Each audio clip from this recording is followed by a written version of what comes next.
The 54th session of the Senate in the third regular session of the 19th Congress is hereby called to order.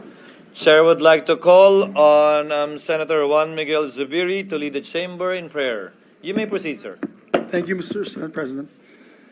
Let's put ourselves in the presence of the Lord.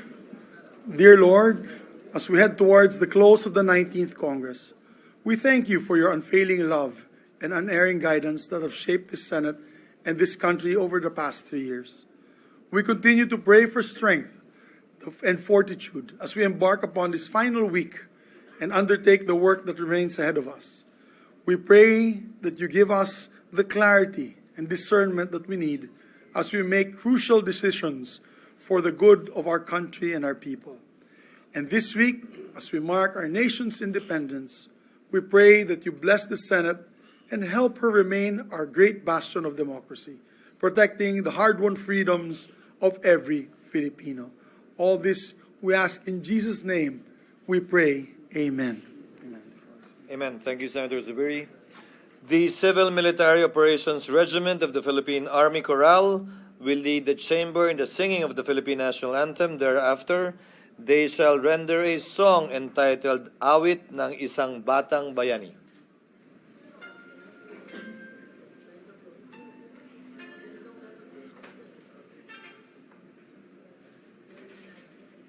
Bayang magiliw, renas na silanganan, alab ng puso, sa titik mo'y buhay. Lupang hinirang, tuyag ka ng magiting, sa manlulupig, di ka pasisiil. Sa dagat at bundok, sa simoy at sa langit mong bughaw, may dilagang tula at awit sa paglayang minamahal. Ang islat ng watawat mo'y tagumpay na nagdinignig, ang bituin na taraw niyang kailan pa may di magdidilim. Lupa ng araw ng walhati pagsinta, buhay langit sa piling mo. Aming ligaya ng pag may mga api, ang mamatay ng dahil sa'yo.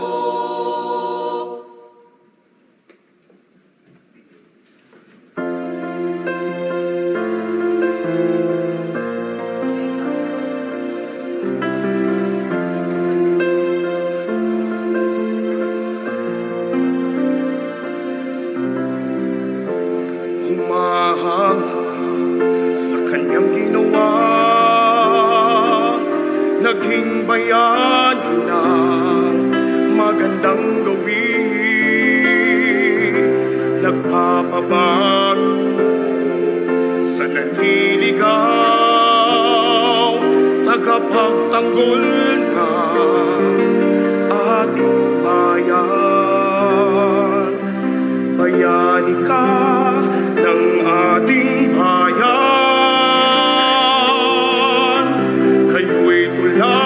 Nawa ng kabataan sa pag-ibig, sa kabutihan, ang lahat-lahat sa inyo ay di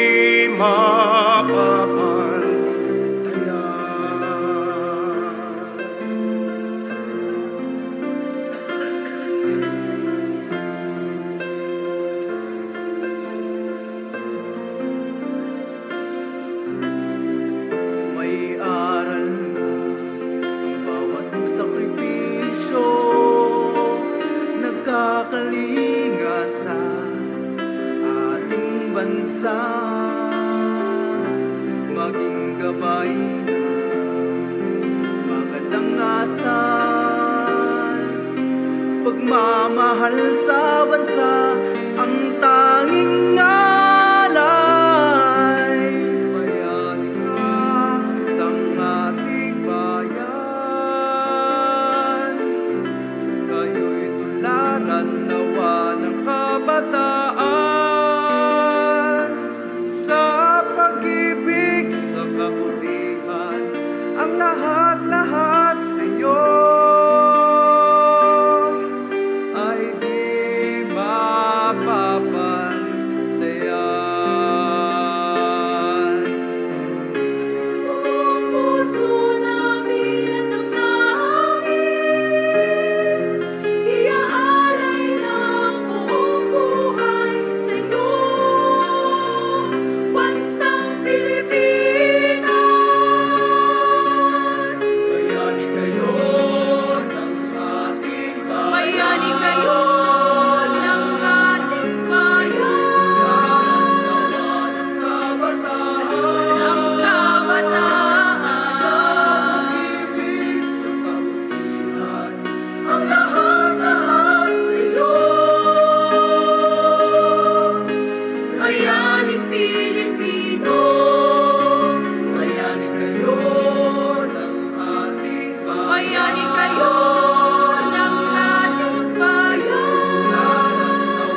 Pilipino, ROTC at ako, babayan ko.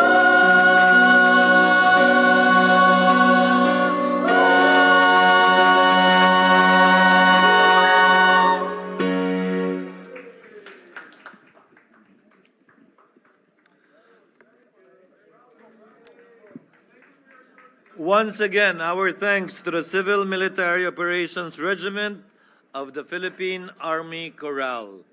Thank you for the songs you rendered, and thank you for your service.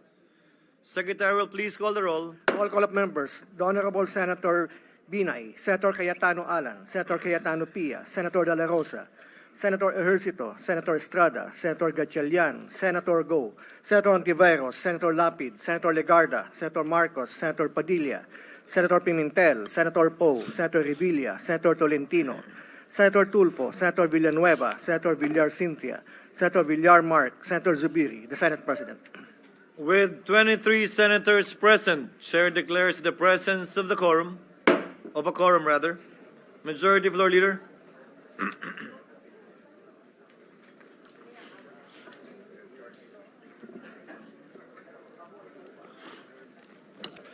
President, before we proceed with the business for the day, I'd like to acknowledge several guests. The Secretary Designee, Secretary Ramon Aliling of the Department of Human Settlements and Urban Development is present. Dr. Marwilin de la Cruz, PhilSCA President, is present. Former Mayor Lizardo of Minalaba, Camarines Sur is likewise present. Mayor Benji Tambis of Cebu is likewise present, Mr. President. To the aforementioned guests, welcome to your Senate. Mr. President, I move that we dispense with the reading of the journal of the 51st session Monday, June 2, and consider the same as approved, Mr. President, subject to the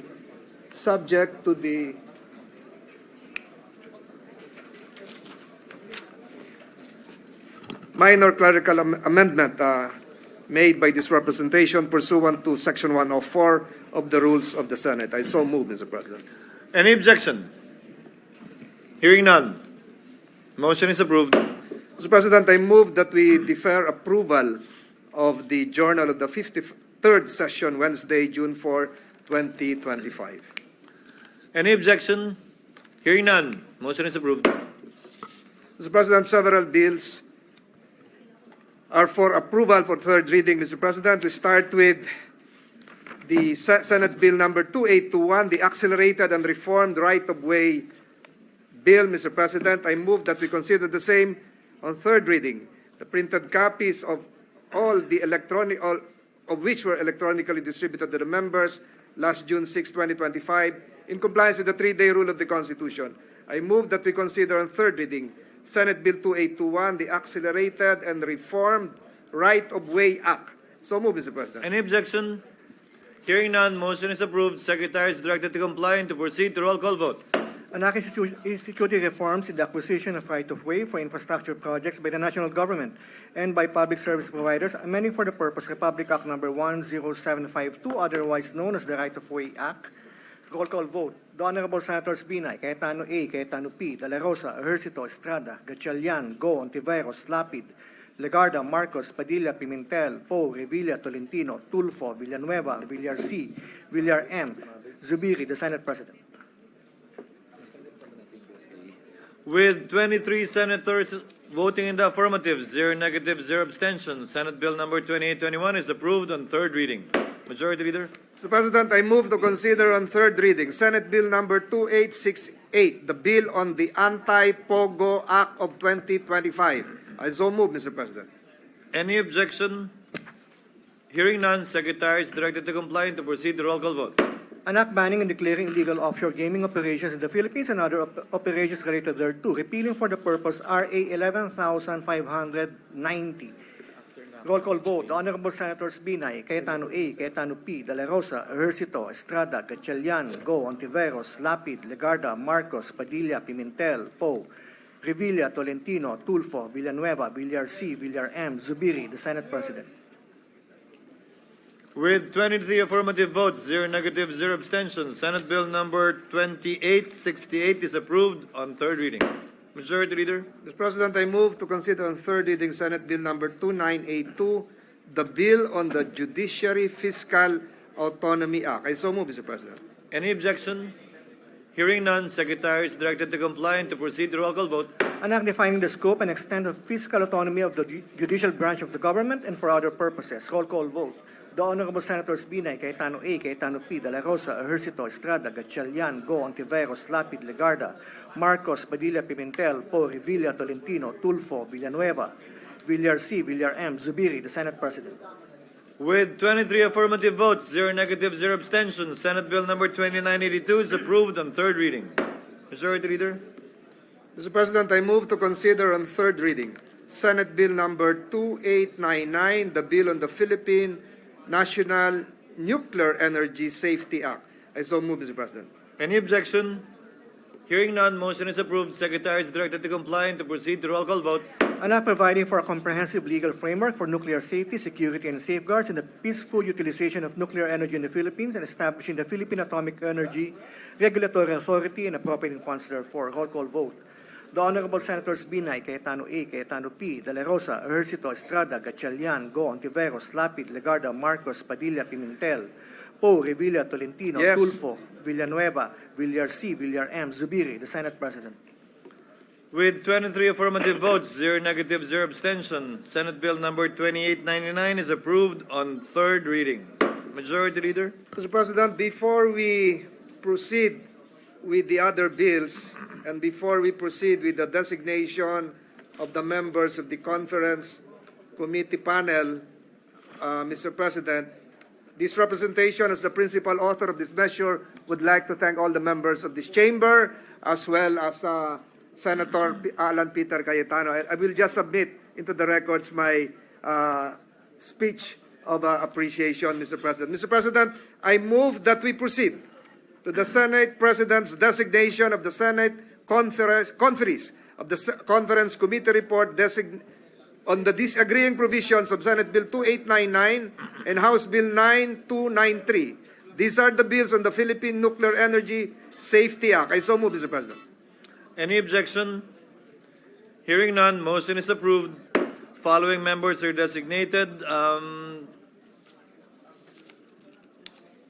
to comprise the Senate panel with respect to the disagreeing provisions in the Bicameral Conference Committee of Senate Bill number 2899 and House Bill number 9293 as follows. Senator Alan Peter Cayetano as chairperson, this representation as member, and Senator Aquilino Pimentel III on the part of the minority. So designated. Majority Leader. Mr. President, I move to consider on third reading Senate Bill number 2903, the bill on the revised Philippine Coast Guard law. I so move, Mr. President. Any objection? Hearing none, motion is approved. Secretary is directed to comply and proceed to roll call vote. An act providing for the administrative reform and reorganization of the Philippine Coast Guard, repealing RA 9993. Roll call vote. The Honorable Senators Binay, Cayetano A, Cayetano P, De La Rosa, Ejercito, Estrada, Gatchalian, Go, Ontiveros, Lapid, Legarda, Marcos, Padilla, Pimentel, Po, Revilla, Tolentino, Tulfo, Villanueva, Villar C, Villar M, Zubiri, the Senate President. With 22 affirmative votes, 0 negative, 0 abstentions, Senate Bill number 2903 is approved on third reading. Majority Leader. Mr. President, I move to consider on third reading the bill on the Senate Bill number 2969, the bill on the National Aviation Academy Act of the Philippines Charter Act. I so move, Mr. President. Any objection? Hearing none, motion is approved. Secretary is directed to comply and to proceed to roll call vote. An act declaring the Philippine State College of Aeronautics as a national professional institution for aviation, renaming it the National Aviation Academy of the Philippines. Roll call vote. The Honorable Senators Binay, Cayetano A, Cayetano P, De La Rosa, Ejercito, Estrada, Gatchalian, Go, Ontiveros, Lapid, Legarda, Marcos, Padilla, Pimentel, Po, Revilla, Tolentino, Tulfo, Villanueva, Villar C, Villar M, Zubiri, the Senate President. With 22 affirmative votes, 0 negative, 0 abstentions, Senate Bill number 2969 is approved on third reading. Majority Leader. Mr. President, I move to consider on third reading Senate Bill 2999, the bill on the declaration of the State of Imminent Disaster Act. I so move, Mr. President. Any objection? Hearing none, motion is approved. Secretary is directed to comply and to proceed to roll call vote. An act establishing a mechanism on the declaration of state of imminent disaster, providing the criteria for its declaration and lifting, enabling anticipatory measures and appropriating funds therefore. Roll call vote. The Honorable Senators Binay, Cayetano A, Cayetano P, De La Rosa, Ejercito, Estrada, Gatchalian, Go, Ontiveros, Lapid, Legarda, Marcos, Padilla, Pimentel, Poe, Revilla, Tolentino, Tulfo, Villanueva, Villar C, Villar M, Zubiri, the Senate President.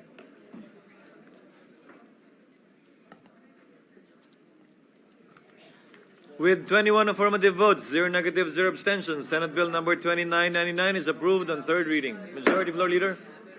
Senate President Pro Tempore is seeking the floor, Mr. President. Mr. President, What is the pleasure of the Honorable Senate President Pro Tem, Jingo Estrada? this representation being the main author of this particular bill, which has been passed only on third reading, would like to insert into the records his appreciation of the speech of appreciation, and the majority floor leader has intimated to me that he wanted to be a co-author of this particular bill, Mr. President. That's all, Duly Mr. noted and entered into the records. Majority Floor Leader. Mr. President, the Deputy Minority Leader is seeking the floor. There might have been a misappreciation of her vote. What is the pleasure of the Honorable Deputy Minority Floor Leader, the Honorable Entreveros? Salamat tabi, Mr. President, at salamat sa Majority Leader. I just wish to clarify that my vote on the PhilAtom bill was recorded as a no, because it was recorded as a no, Mr. President. How was it?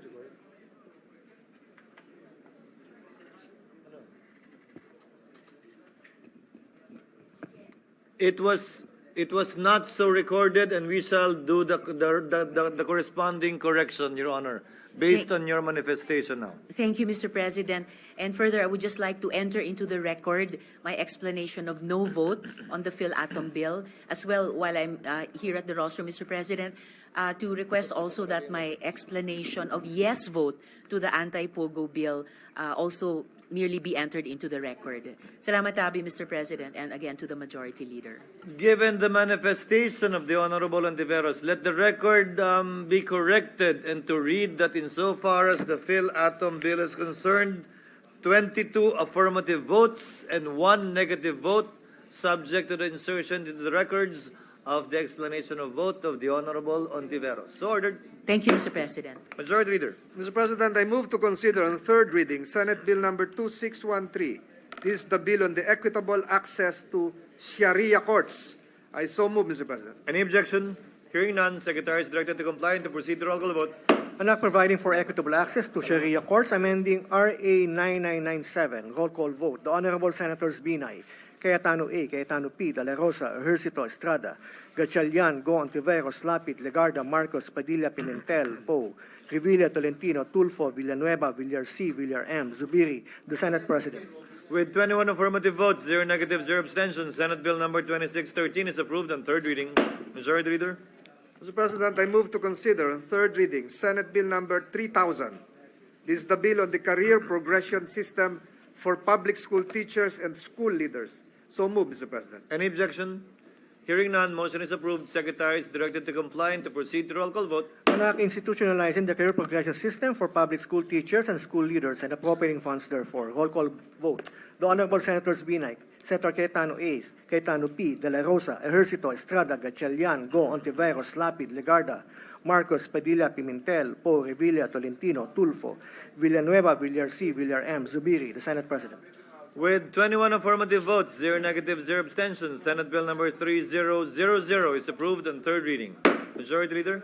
Mr. President, I move to consider on third reading House Bill number 10535. This is the bill on the amendments to the National Internal Revenue Code in relation to denatured alcohol.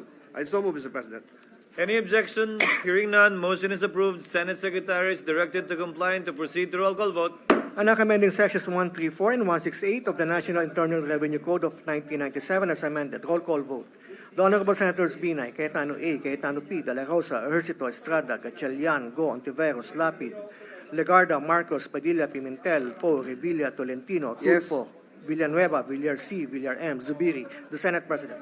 With 21 affirmative votes, 0 negative, 0 abstention, House Bill number 10535 is approved on third reading. Majority Floor Leader. Mr. President, I move to consider on third reading House Bill number 7500. This is the bill on the establishment of aquaculture feed mill plant in Panay, Capiz. So moved, Mr. President. Any objection? Hearing none, motion is approved. Senate Secretary is directed to comply and to proceed to roll call vote.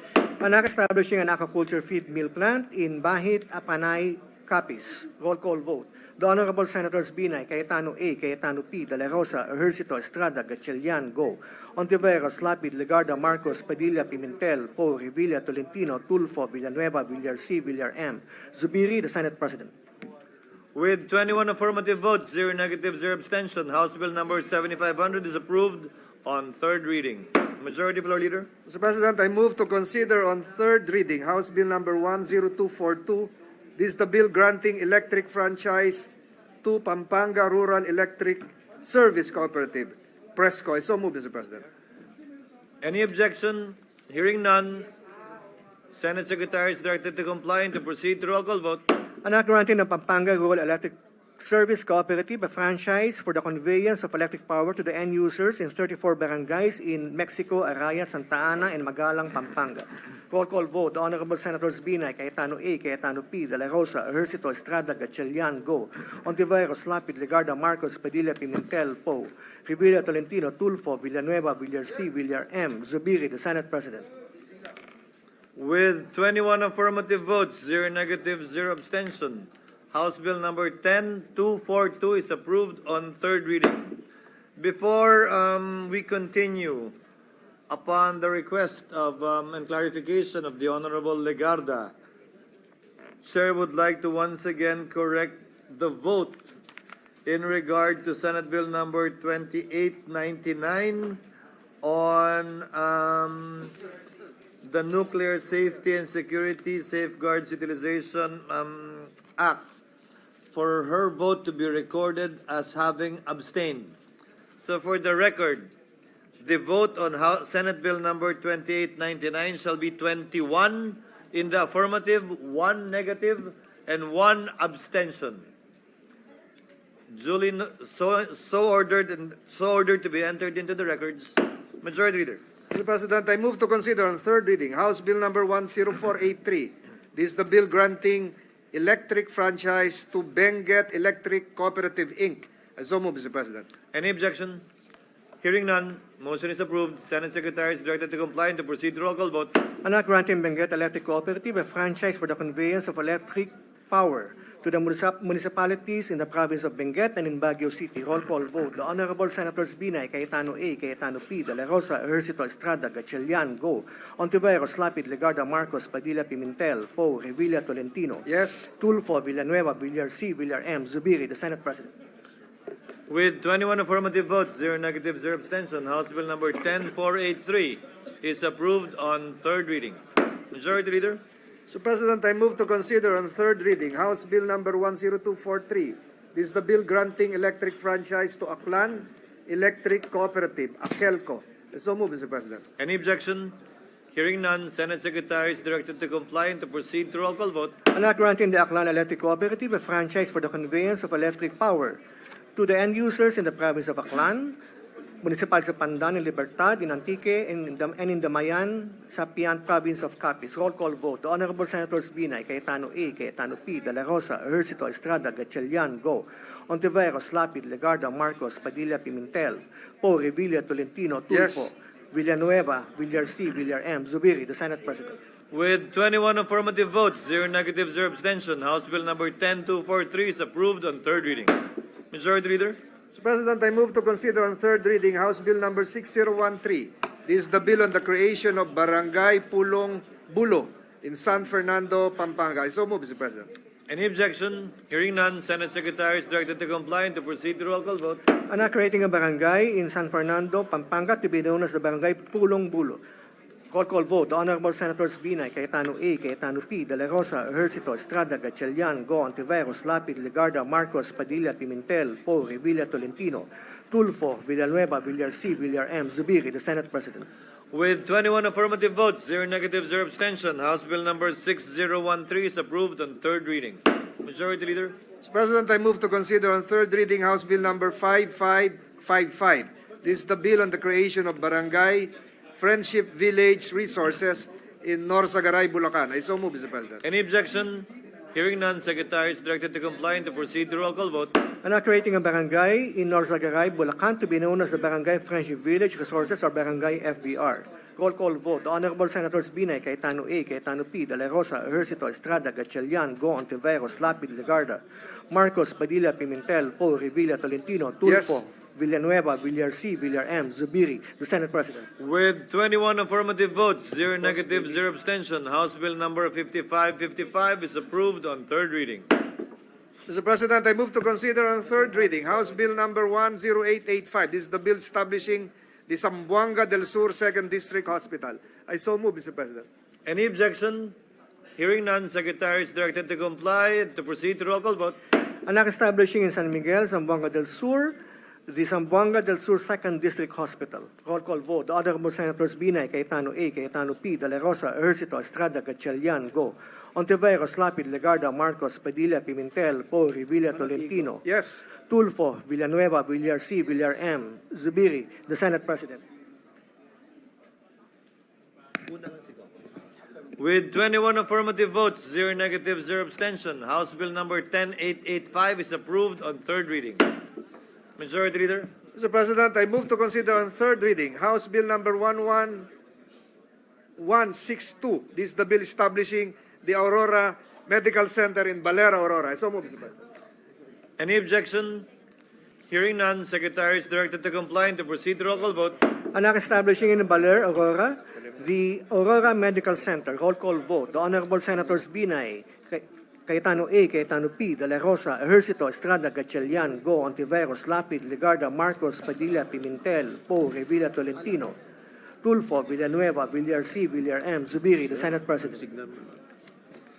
With 21 affirmative votes, 0 negative votes, 0 abstention, House Bill number 11162 is hereby approved on third reading. Majority Leader. I move to consider third reading House Bill number 11163. This is the bill establishing the Liloy General Hospital in Liloy, Zamboanga del Norte. So move, Mr. President. Any objection? There being none, motion is approved. Secretary. Establishing in Liloy, Zamboanga del Norte, the Liloy General Hospital. Roll call vote. The Honorable Senators Binay, Cayetano A, Cayetano P, De La Rosa, Ejercito, Estrada, Gatchalian, Go, Ontiveros, Lapid, Legarda, Marcos, Padilla, Pimentel, Poe, Revilla, Tolentino, Tulfo, Villanueva, Villar C, Villar M, Zubiri, the Senate President. With 21 affirmative votes, 0 negative votes, 0 abstention, House Bill number 11163 is hereby approved on third reading. Majority Leader. I move to consider on third reading House Bill number 10080. This is the bill upgrading the Quirino Province Medical Center. So move, Mr. President. An objection? Hearing none, motion is approved. Secretary, please. Upgrading the Quirino Province Medical Center in Cabariguis, Province of Quirino, into a Level 3 General Hospital. Roll call vote. The Honorable Senators Binay, Cayetano A, Cayetano P, De La Rosa, Ejercito, Estrada, Gatchalian, Go, Ontiveros, Lapid, Legarda, Marcos, Padilla, Pimentel, Poe, Revilla, Tolentino, Tulfo, Villanueva, Villar C, Villar M, Zubiri, the Senate President. With 21 affirmative votes, 0 negative votes, 0 abstention, House Bill number 10080 is hereby approved on third reading. Majority Leader. I move to consider on third reading House Bill number 10405. This is the bill establishing the Dinagat Island State College. So move, Mr. President. An objection? There being none, motion is approved. Establishing a state college in the Lone District of the Province of Dinagat Islands. Roll call vote. The Honorable Senators Binay, Cayetano A, Cayetano P, De La Rosa, Ejercito, Estrada, Gatchalian, Go, Ontiveros, Lapid, Legarda, Marcos, Padilla, Pimentel, Poe, Revilla, Tolentino, Tulfo, Villanueva, Villar C, Villar M, Zubiri, the Senate President. With 21 affirmative votes, 0 negative votes, 0 abstention, House Bill number 10405 is hereby approved on third reading. Majority Leader. I move to consider on third reading House Bill number 10622. This is the bill establishing the Sarangani State College. So move, Mr. President. An objection? There being none, motion is approved. Establishing a state college in Alabel, Sarangani. Roll call vote. The Honorable Senators Binay, Cayetano A, Cayetano P, De La Rosa, Ejercito, Estrada, Gatchalian, Go, Ontiveros, Lapid, Legarda, Marcos, Padilla, Pimentel, Poe, Revilla, Tolentino, Tulfo, Villanueva, Villar C, Villar M, Zubiri, the Senate President. With 23 affirmative votes, 0 negative votes, 0 abstention, House Bill number 10622 is hereby approved on third reading. Majority Leader. I move to consider on third reading House Bill number 9314. This is the bill on the Rinconada State College Charter. So move, Mr. President. Any objection? Hearing none, motion is approved. And now converting the Bao Community College in Bao, province of Camarines Sur, into a state college to be known as a Rinconada State College. Roll call vote. The Honorable Senators Binay, Cayetano A, Cayetano P, De La Rosa, Ercito, Estrada, Gatchalian, Go, Ontiveros, Lapid, Legarda, Marcos, Padilla, Pimentel, Po, Revilla, Tolentino, Tulfo, Villanueva, Villar C, Villar M, Zubiri, the Senate President. With 23 affirmative votes, 0 negative votes, 0 abstention, House Bill number 9314 is hereby approved on third reading. Majority Leader. I move to consider on third reading House Bill number 9642. This is the bill on the Aurora State University of Science and Technology Charter. So move, Mr. President. Any objection? Hearing none, motion is approved. And now converting the Aurora State College of Technology in Baler, Aurora into a state university. Roll call vote. The Honorable Senators Binay, Cayetano A, Cayetano P, De La Rosa, Ercito, Estrada, Gatchalian, Go, Ontiveros, Lapid, Legarda, Marcos, Padilla, Pimentel, Po, Revilla, Tolentino, Tulfo, Villanueva, Villar C, Villar M, Zubiri, the Senate President. With 22 affirmative votes, 0 negative 23. I stand corrected. With 23 affirmative votes, 0 negative votes, 0 abstention, House Bill number 9642 is hereby approved on third reading.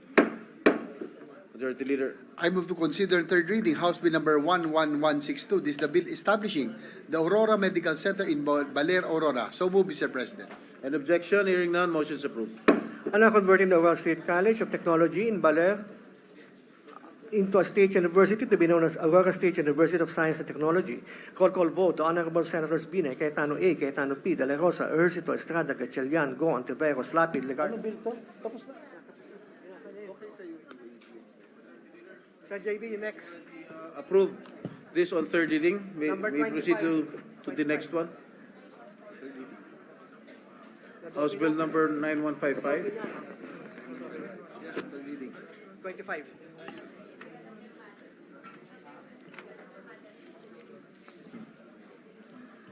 I move to consider on third reading House Bill number 9155. This is the bill on the renewal of franchise of PEC Broadcasting Corporation. So move, Mr. President. Any objection? There being none, motion is approved. And now renewing for another 25 years, the franchise granted to PEC Broadcasting Corporation under RA 8685. Roll call vote. The Honorable Senators Binay, Cayetano A, Cayetano P, De La Rosa, Ercito, Estrada, Gatchalian, Go, Ontiveros, Lapid, Legarda, Marcos, Padilla, Pimentel, Po, Revilla, Tolentino, Tulfo, Villanueva, Villar C, Villar M, Zubiri, the Senate President. With 23 affirmative votes, 0 negative votes, 0 abstention, House Bill number 9155 is hereby approved on third reading. Majority Leader. I move to consider third reading House Bill number 10698. This is the bill granting electric franchise to Camarines Sur 4 Electric Cooperative Incorporated, or Casureco 4. So move, Mr. President. An objection? There being none, motion is approved.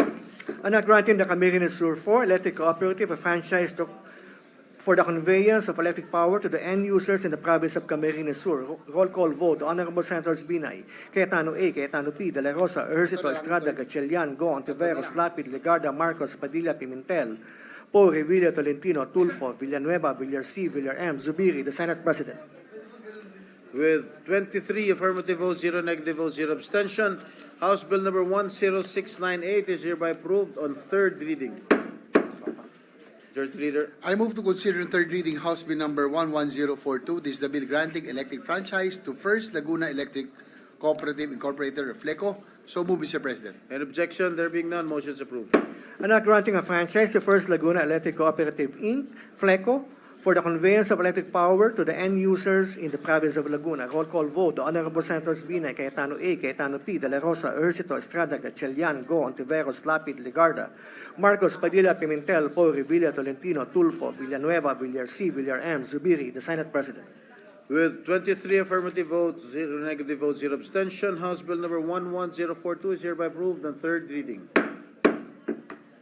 Majority Leader. I move to consider third reading House Bill number 11189. This is the bill on the Barangay Ayala Alabang in Muntinlupa. So move, Mr. President. An objection? There being none, motion is approved. Anak renaming Barangay New Alabang Village in Muntinlupa as Barangay Ayala Alabang. Roll call vote. The Honorable Senator Binay, Cayetano A, Cayetano P, De La Rosa, Ejercito, Estrada, Gatchalian, Go, Ontiveros, Lapid, Legarda, Marcos, Padilla, Pimentel, Poe, Revilla, Tolentino, Tulfo, Villanueva, Villar C, Villar M, Zubiri, the Senate President. With 23 affirmative votes, 0 negative votes, 0 abstention, House Bill number 11189 is hereby approved on third reading. Majority Leader. I move to consider third reading House Bill number 4839. This is the bill declaring a special working holiday in Lapu-Lapu City, Cebu. So move, Mr. President. An objection, there being none, motions approved. An act declaring June 17 of every year special working holiday in Lapu-Lapu, province of Cebu.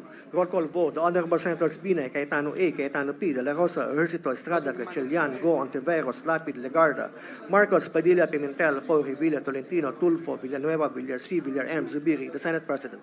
With 22 affirmative votes, 0 negative votes, 0 abstention, House Bill number 4839 is hereby approved on third reading. Majority Leader. I move to consider third reading House Bill number 9601. That this is the bill on Bataan High School for Sports Act. So move, Mr. President. An objection, there being none, motions approved. An act establishing a high school for sports in Bagak, Bataan, to be known as the Bataan High School for Sports. Roll call vote. The Honorable Senators Binay, Cayetano A, Cayetano P, De La Rosa, Ejercito, Estrada, Gatchalian, Go, Ontiveros, Lapid, Legarda, Marcos, Padilla, Pimentel, Poe, Revilla, Tolentino, Tulfo, Villanueva, Villar C, Villar M, Zubiri, the Senate President. With 22 affirmative votes, 0 negative votes, 0 abstention, House Bill number 9601 is hereby approved on third reading. Majority Leader. I move to consider third reading House Bill number 9602. This is the bill on Baybay City High School for Sports Act. So move, Mr. President. An objection, there being none, motions approved. An act establishing the Baybay City High School for Sports in Baybay, Leyte. Roll call vote. The Honorable Senators Binay, Cayetano A, Cayetano P, De La Rosa, Ejercito, Estrada, Gatchalian, Go, Ontiveros, Lapid, Legarda, Marcos, Padilla, Pimentel, Poe, Revilla, Tolentino, Tulfo, Villanueva, Villar C, Villar M, Zubiri, the Senate President. With 22 affirmative votes, 0 negative votes, 0 abstention, House Bill number 9602 is hereby approved on third reading. Majority Leader. I move to consider third reading House Bill number 11038. This is the bill establishing Doos del Norte National High School in Leyte. So move, Mr. President. An objection, there being none, motions approved. An act establishing a national high school in Doos del Norte, Hindang, Leyte, to be known as Doos del Norte National High School. Roll call vote. The Honorable Senators Binay, Cayetano A, Cayetano P, De La Rosa, Ejercito, Estrada, Gatchalian, Go, Ontiveros, Lapid, Legarda, Marcos, Padilla, Pimentel, Poe, Revilla, Tolentino, Tulfo, Villanueva, Villar C, Villar M, Zubiri, the Senate President. With 22 affirmative votes, 0 negative, 0 abstention, House Bill number 11038 is approved on third reading. Majority Floor Leader. I move to consider on third reading House Bill number 11185. This is the bill establishing the Tanay National High School in Tanay, Rizal. So move, Mr. President. Any objection? Hearing none, Secretary is directed to comply and to proceed to roll call vote. An act establishing a national science high school in Tanay, Rizal, to be known as the Tanay National Science High School. Roll call vote. The Honorable Senators Binay, Cayetano A, Cayetano P, De La Rosa, Ejercito, Estrada, Gatchalian, Go, Ontiveros, Lapid, Legarda, Marcos, Padilla, Pimentel, Poe, Revilla, Tolentino, Tulfo, Villanueva, Villar C, Villar M, Zubiri, the Senate President. With 22 affirmative votes, 0 negative, 0 abstention, House Bill number 11185 is approved on third reading. Majority Leader. I move to consider third reading House Bill number 11167. This is the bill on the Alegria Integrated School in Barcelona, Sorsogon. So move, Mr. President. Any objection? Hearing none, motion is approved. Secretary is directed to comply and to proceed to roll call vote. An act converting the Alegria Elementary School in Alegria, Barcelona, Sorsogon into an integrated school to be known as Alegria Integrated School. Roll call vote. The Honorable Senators Binay, Cayetano A, Cayetano P, De La Rosa, Ejercito, Estrada, Gatchalian, Go, Ontiveros, Lapid, Legarda, Marcos, Padilla, Pimentel, Poe, Revilla, Tolentino, Tulfo, Villanueva, Villar C, Villar M, Zubiri, the Senate President. With 22 affirmative votes, 0 negative, 0 abstention, House Bill number 11167 is approved on third reading. Majority Floor Leader. I move to consider third reading House Bill number 11351. This is the bill on the Patag Integrated School in Irosin, Sorsogon. So move, Mr. President. Any objection? Hearing none, motion is approved. Secretary is directed to comply and to proceed to roll call vote. An act converting the Patag Elementary School in Patag, Irosin, province of Sorsogon into an integrated school to be known as the Patag Integrated School. Roll call vote. The Honorable Senators Binay, Cayetano A, Cayetano P, De La Rosa, Ejercito, Estrada, Gatchalian, Go, Ontiveros, Lapid, Legarda, Marcos, Padilla, Pimentel, Poe, Revilla, Tolentino, Tulfo, Villanueva, Villar C, Villar M, Zubiri, the Senate President. With 22 affirmative votes, 0 negative, 0 abstention, House Bill number 11351 is approved on third reading. Majority Floor Leader. Mr. President, I move to approve on third reading House Bill number 11299. This is the bill recognizing the Singapore School of Cebu as an educational institution. I so move, Mr. President. Any objection? Hearing none, motion is approved. Secretary is directed to comply and to proceed to roll call vote. An act recognizing Singapore School Cebu as an educational institution of international character and granting certain prerogatives conducive to its development and growth. Roll call vote. The Honorable Senator Binay, Cayetano A, Cayetano P, De La Rosa, Ejercito, Estrada, Gatchalian, Go, Ontiveros, Lapid, Legarda, Marcos, Padilla, Pimentel, Po, Revilla, Tolentino, Tulfo, Villanueva, Villar C, Villar M, Zubiri, the Senate President. With 22 affirmative votes, 0 negative, 0 abstention, House Bill number 11299 is approved on third reading. Mr. President, I move to consider on third reading House Bill number 11300. This is the bill recognizing the Singapore School Clerk as an educational institution. I so move, Mr. President. Any objection? Hearing none, Senate Secretary is directed to comply and to proceed to roll call vote. An act recognizing Singapore School Clerk as an educational institution of international character and granting certain prerogatives conducive to its development and growth. Roll call vote. The Honorable Senators Binay, Cayetano A, Cayetano P, De La Rosa, Ejercito, Estrada, Gatchalian, Go, Ontiveros, Lapid, Legarda, Marcos, Padilla, Pimentel, Po, Revilla, Tolentino, Tulfo, Villanueva, Villar C, Villar M, Zubiri, the Senate President. With 22 affirmative votes, 0 negative, 0 abstention, House Bill number 11300 is approved on third reading. Majority Floor Leader. Mr. President, I move to consider on third reading House Bill number 11301. This is the bill recognizing the Singapore School Manila as an educational institution. I so move, Mr. President. Any objection? Hearing none, motion is approved. Secretary is directed to comply and to proceed to roll call vote. An act recognizing Singapore School Manila as an educational institution of international character and granting certain prerogatives conducive to its development and growth. Roll call vote. The Honorable Senators Binay, Cayetano A, Cayetano P, De La Rosa, Ejercito, Estrada, Gatchalian, Go, Ontiveros, Lapid, Legarda, Marcos, Padilla, Pimentel, Po, Revilla, Tolentino, Tulfo, Villanueva, Villar C,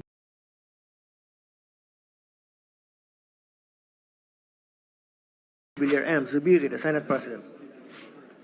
With 22 affirmative votes, 0 negative, 0 abstention, House Bill number 11301 is approved on third reading. And finally, Majority Floor Leader. Finally, Mr. President, I move to consider on third reading House Bill number 11302. This is the bill recognizing the Singapore School Manila Green Campus as an educational institution. I so move, Mr. President. Any objection?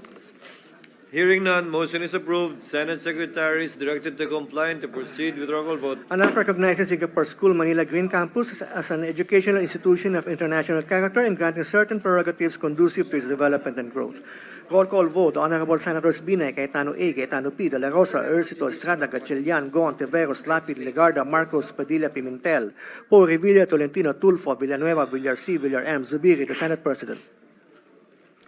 With 22 affirmative votes, 0 negative, 0 abstention, House Bill number 11302 is approved on third reading. Mr. President, Majority Floor Leader. the good minority, the distinguished minority leader is urgently seeking the floor. I move that he be recognized.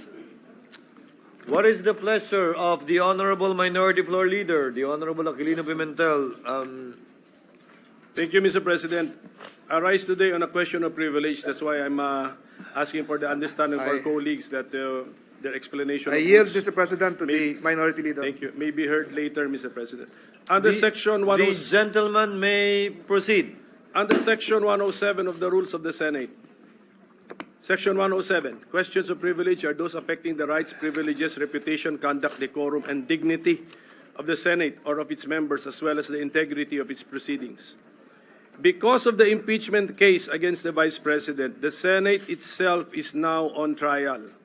The reputation and dignity of this institution we hold so dear, painstakingly built up by the many senators who have served before us, together with our own efforts, are now being attacked online and in the real world out there. Outside our own gates this morning, there was a demonstration involving a substantial number of our constituents. The root cause of this is the apprehension of our people, based on recent pronouncements and developments, that there will be no impeachment trial against Vice President Sara Duterte. Respected academic institutions and other organizations have spoken with one voice. We call on the Senate of the Philippines to comply with its constitutional duty to forthwith proceed with the impeachment trial of Vice President Sara Z. Duterte. These are the UP College of Law faculty, the Philippine Political Science Association, the San Beda University Graduate School of Law, the Ateneo School of Government, the La Salle University, University of Santo Tomas, and Adamson University, among others.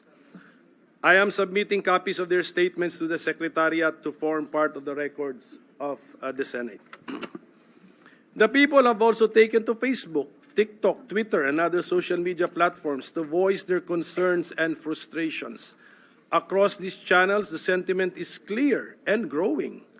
Nagkaroon ng agam-agam ang taong bayan. Bakit parang pinapatay na ang impeachment proceedings?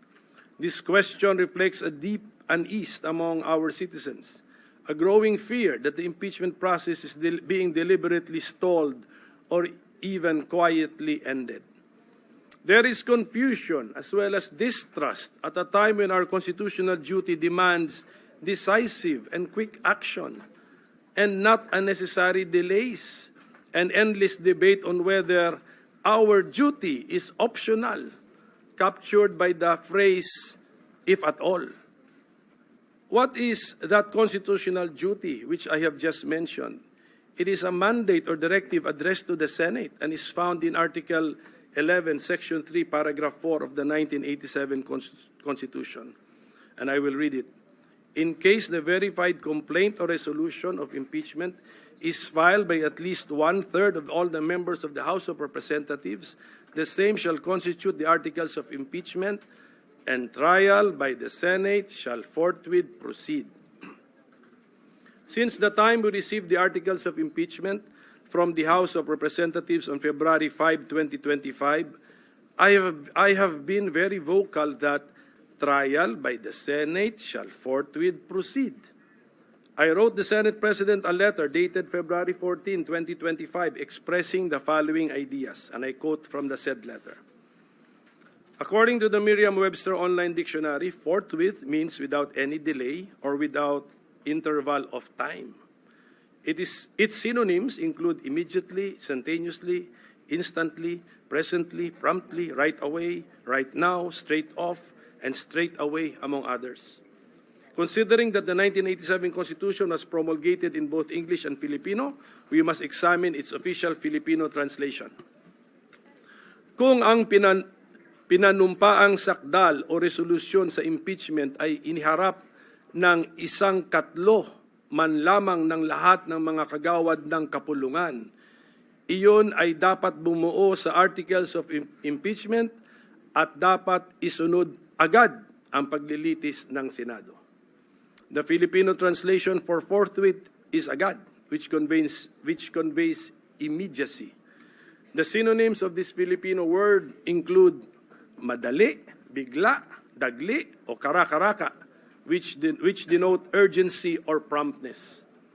The above elaboration affirms that it is the Senate's duty to act on the impeachment case of Vice President Sara Duterte without any delay or without interval of time. I repeat that this is the Senate's duty.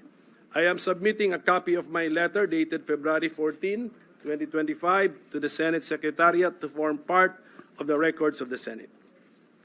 In spite of all of my efforts, member of the minority na nga ako, I am also being hit by all these attacks against the Senate. How much more kayo pong nasa majority? We should all be concerned about what is happening.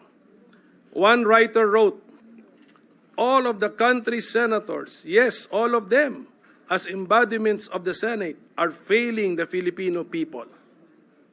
Hence, I have every right to stand up to express my question of privilege as I worry about our beloved institution's reputation, integrity, dignity, and even our place in Philippine history.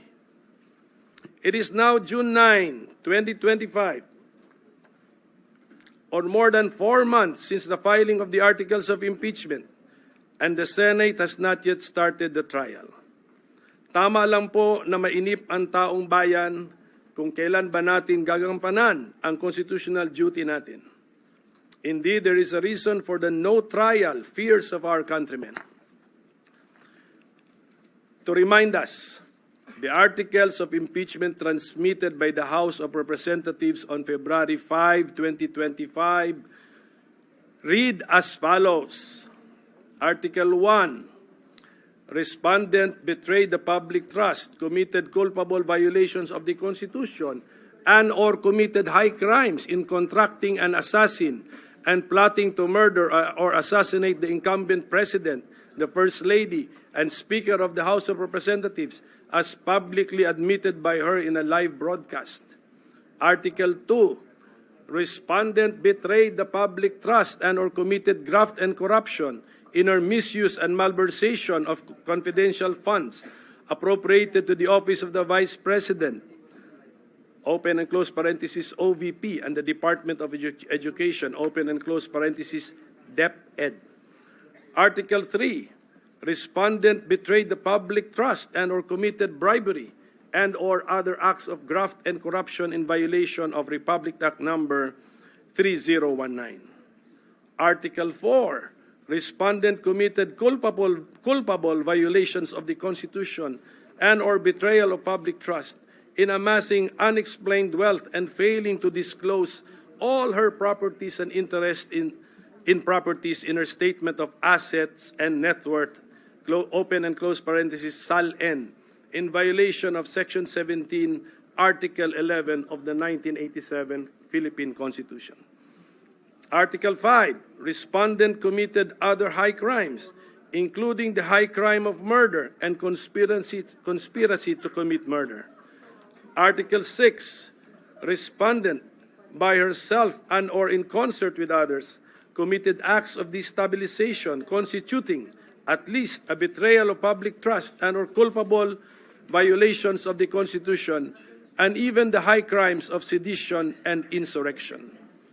Article 7, the totality of respondents' conduct as Vice President, including her commission of the foregoing acts, clearly display conduct constituting a betrayal of public trust, culpable violations of the 1987 Constitution, and graft and corruption. These allegations are serious. They demand nothing less than a prompt and faithful discharge of our constitutional duties. Actually, all matters of impeachment are serious and important. Just look at the grounds provided by the Constitution. Culpable violation of the Constitution, treason, bribery, graft and corruption, other high crimes, and betrayal of public trust. The Senate President refused to convene the Senate as the impeachment court from February to May 2025 because he believes that the Senate could not act on the articles of impeachment while it was not in legislative session. We have an honest difference of opinion on this matter. For the record, I believe that the Senate has a separate existence as the impeachment court from the Senate, which is a part of the legislative department. The Senate as the impeachment court is governed by Article 11 of the 1987 Constitution. The Senate as a part of the legislative department is governed by Article 6. In short, legislative functions of the Senate are found in Article 6. The other functions of the Senate found outside of Article 6 of the Constitution are therefore what we can call the Senate's non-legislative functions. This conclusion is bolstered by the case of Pimentel Jr. versus Joint Committee of Congress, which involved the function of the Senate as part of the National Board of Canvassers for President and Vice President, a function which is found in Article 7 of the Constitution. The Supreme Court ruled in this case that the legislative functions of the 12th Congress may have come to a close upon the final adjournment of its regular sessions on June 11, 2004, but this does not affect its non-legislative functions. What is more important to me is the entry in the judgment which states as follows. In sum, despite the adjournment sine die of Congress, there is no legal impediment to the Joint Committee completing the tasks assigned to it and transmitting its report for the approval of the joint public session of both houses of Congress, which may reconvene without need of call by the President to a special session. I want to focus on the phrase without need of call.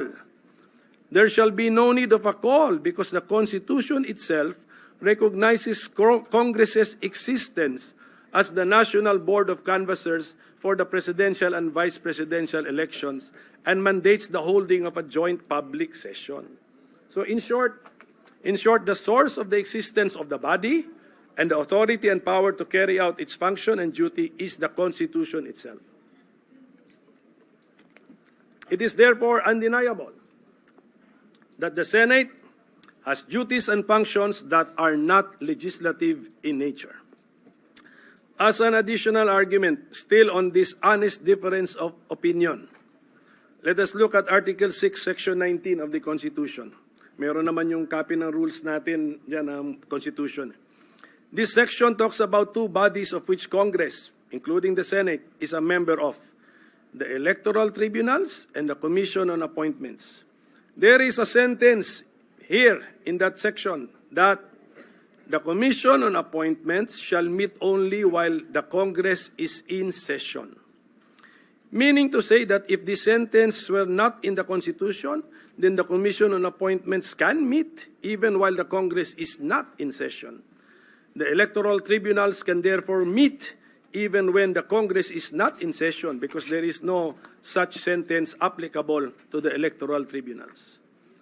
Unlike the provisions concerning the Commission on Appointments, there is no similar constitutional limitation found in Article 11 on when the Senate as the impeachment court can convene, meet, or hold sessions in order to perform its functions.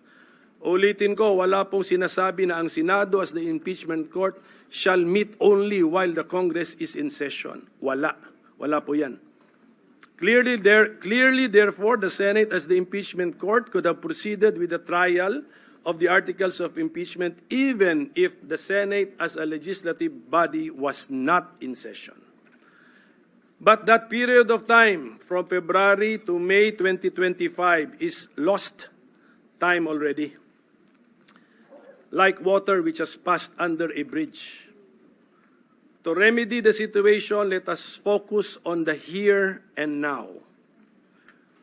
Per the proposed calendar of the impeachment trial, attached as Annex A to the letter of the Senate President addressed to all senators dated February 24, 2025, we were supposed to have allowed the panel of prosecutors to present the articles of impeachment on June 2, 2025 at 3 p.m.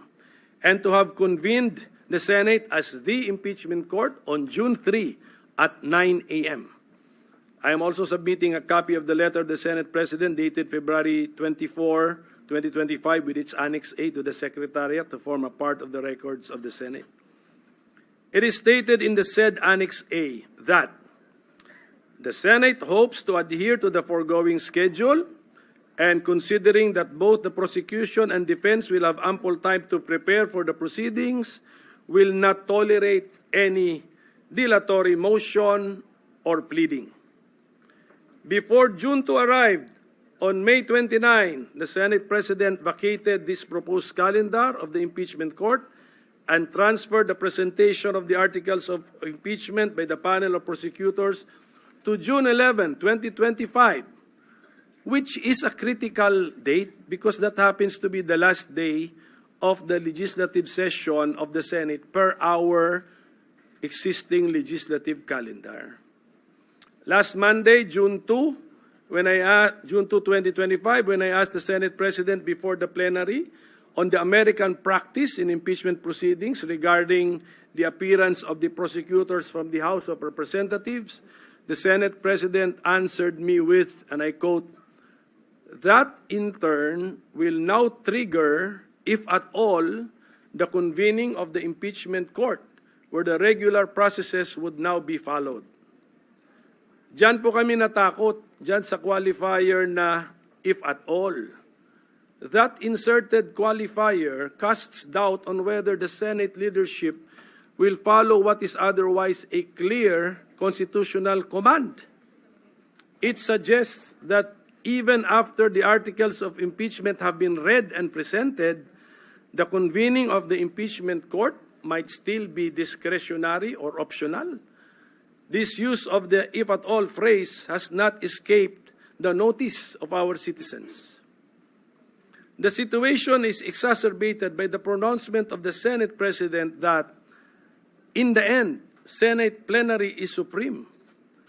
Add to this the circulation of a resolution, although admittedly a draft, declaring the impeachment case de facto dismissed. Can we therefore blame law professors, lawyers groups, civil society groups, known legal personalities, and even ordinary citizens for raising the alarm of a no-trial scenario? So how do we and can we remedy the situation we are right now? The remedy is simple. As senators, we have taken an oath to support and defend the Constitution of the Philippines, that I will bear true faith and allegiance to the same. Let us follow what the Constitution says, most especially those provisions which are directed at the Senate. Sabi ng Konstitusyon, trial by the Senate shall forthwith proceed. There is no if, no unless, no when convenient. Indeed, the Senate has a constitutional duty to hold the trial of an impeachment complaint, especially when it has been filed by at least 1/3 of all the members of the House of Representatives, like in this case against the Vice President. Trial is the most fair course of action because the people need to know if their representatives acted properly and justly by hearing the evidence used by them in filing the impeachment case. And in the name of due process, we need to give the impeached officer the chance to defend himself or herself and clear his or her name. Klaruhin ko na ang pinag-uusapan natin dito ay kung ano ang constitutional duty ng Senado, hindi kung guilty or not guilty na ba ang impeached officer. Saka na ang hatol pagkatapos na ng trial. Ang importante ay mag-umpisa na ang trial proceedings kasi yan ang utos ng ating Constitution. Mr. President, my dear colleagues, any further delay not only undermines the explicit mandate of the Constitution and our rules, it risks eroding public trust in the Senate's capacity and capability to uphold the accountability of public officers and the rule of law. Not only do many believe that the Senate is heading to a no-trial scenario, worse, many have opined that simply by inaction or by merely refusing to convene as the impeachment court, the Senate seems to believe that it can effectively dismiss or defeat an impeachment complaint duly filed and transmitted by the House of Representatives. Under Rule 10 of the Senate's Rules of Procedure on Impeachment Trials, at the hour of the day appointed for the trial of an impeachment, the legislative business of the Senate, if there be any, shall be suspended so that the business of the trial can proceed. So in the light of all of this, and in accordance with our solemn duty under the Constitution, I most respectfully move, number one, that our legislative business be suspended. Number two, that we already convene as the impeachment court at this very moment. Number three, that the Senate President immediately take his oath as presiding officer of the impeachment court. Number four, that thereafter, the Senate President / presiding officer administer the oath or affirmation to all the members of the Senate now present. Number five, that the impeachment court then call the impeachment case against Vice President Sara Duterte and come up with a calendar for the trial thereof.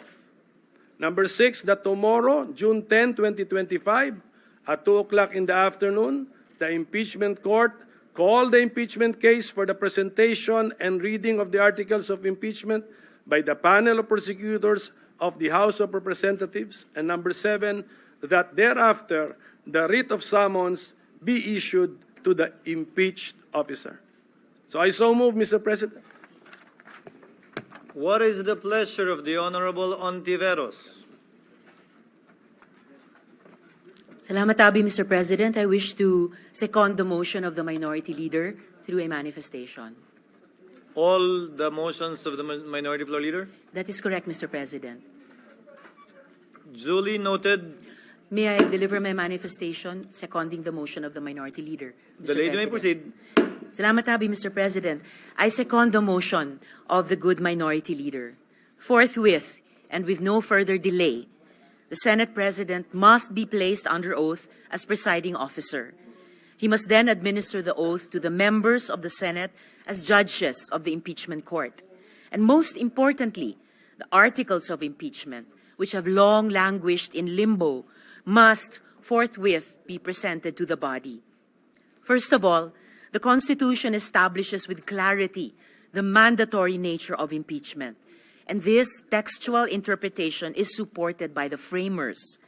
Article 11 on accountability of public officers, Section 3, subsection 4, states in no uncertain terms that once, quote, the verified complaint or resolution of impeachment is filed by at least 1/3 of all the members of the House, the same shall constitute the articles of impeachment, and trial by the Senate shall forthwith proceed, close quote. Hindi po mahirap intindihin ang utos sa sino mang tapat ang intensyong sundin ito. Ang paglilitis ay dapat agarang simulan, nang walang pag-iwas o iba pang pagpapaliban. In fact, retired Justice Adolfo Azcuna, who wrote the procedural section that included the word forthwith, said that it meant, and I quote, immediately and without unreasonable delay, or in the national language official version, agad-agad, close quote. Sa kasong Chavez versus Judicial and Bar Council, GR number 202242, na dinisisyonan noong July 17, 2012, ipinaliwanag ng Korte Suprema na sa pag-interpreta ng saligang batas, dapat gamitin ang karaniwang kahulugan. Quote, it is a well-settled principle of constitutional construction that the language employed in the Constitution must be given their ordinary meaning. Close quote. Simple lang po ang dahilan. Quote, the Constitution is not merely or not primarily a lawyer's document, but essentially that of the people, in whose consciousness it should ever be present as an important condition for the rule of law to prevail. Wala pong pagdududa. The impeachment trial must begin immediately, agad-agad, walang pag-iimbot. Yan rin ang paninindigan ng mga mismong naging bahagi ng pagbuo ng ating konstitusyon, kasama sina Attorney Rene Sarmiento, Chairperson Christian Monsod, at ang nabanggit kong si retired Supreme Court Justice Azcuna. Kahit ang mga propesor at praktikante ng batas sang-ayon na dapat simulan ang paglilitis sa lalong madaling panahon. Kasama dito ay mula sa Philippine Bar Association, University of the Philippines College of Law, Ateneo Schools and Colleges of Law, De La Salle University Tanyada Jokno School of Law, San Beda University Graduate School of Law, Philippine Law School, University of Santo Tomas, Lyceum of the Philippines College of Law, Adamson University College of Law, Colegio de San Juan de Letran, at Union of People's Lawyers Mindanao. I will submit these statements to the Secretariat and ask that they be made part of the official records of the Senate as annexes to this manifestation, seconding the motion of the Minority Leader. Moreover, a textual reading of the provisions on impeachment vis-a-vis the other provisions involving the legislature actually supports the contention that the impeachment proceeding is not bound by the legislative calendar. Ayon sa saligang batas, quote, the Commission on Appointments shall meet only while the Congress is in session at the call of its chairman or a majority of all its members to discharge such powers and functions as are herein conferred upon it, close quote. There is no such qualifier to be found in the provisions on impeachment. Secondly, beyond the textual clarity of the Constitution, The law should be interpreted to give life to its spirit. Ratio legis est anima. I am here before you to also appeal to the deeper purpose of the law. And the spirit of the impeachment power is unmistakable. It is accountability. It is to ensure that no public officer, however powerful, is above the Constitution. Sinasabi nila na ang impeachment ay nasa Article 11 or Accountability of Public Officers, portion ng ating saligang batas, at hindi nasa legislative powers o Article 6 to underscore that impeachment was never meant to be part of the legislative process. Tama po iyon. However, there is a deeper reason to be fleshed out.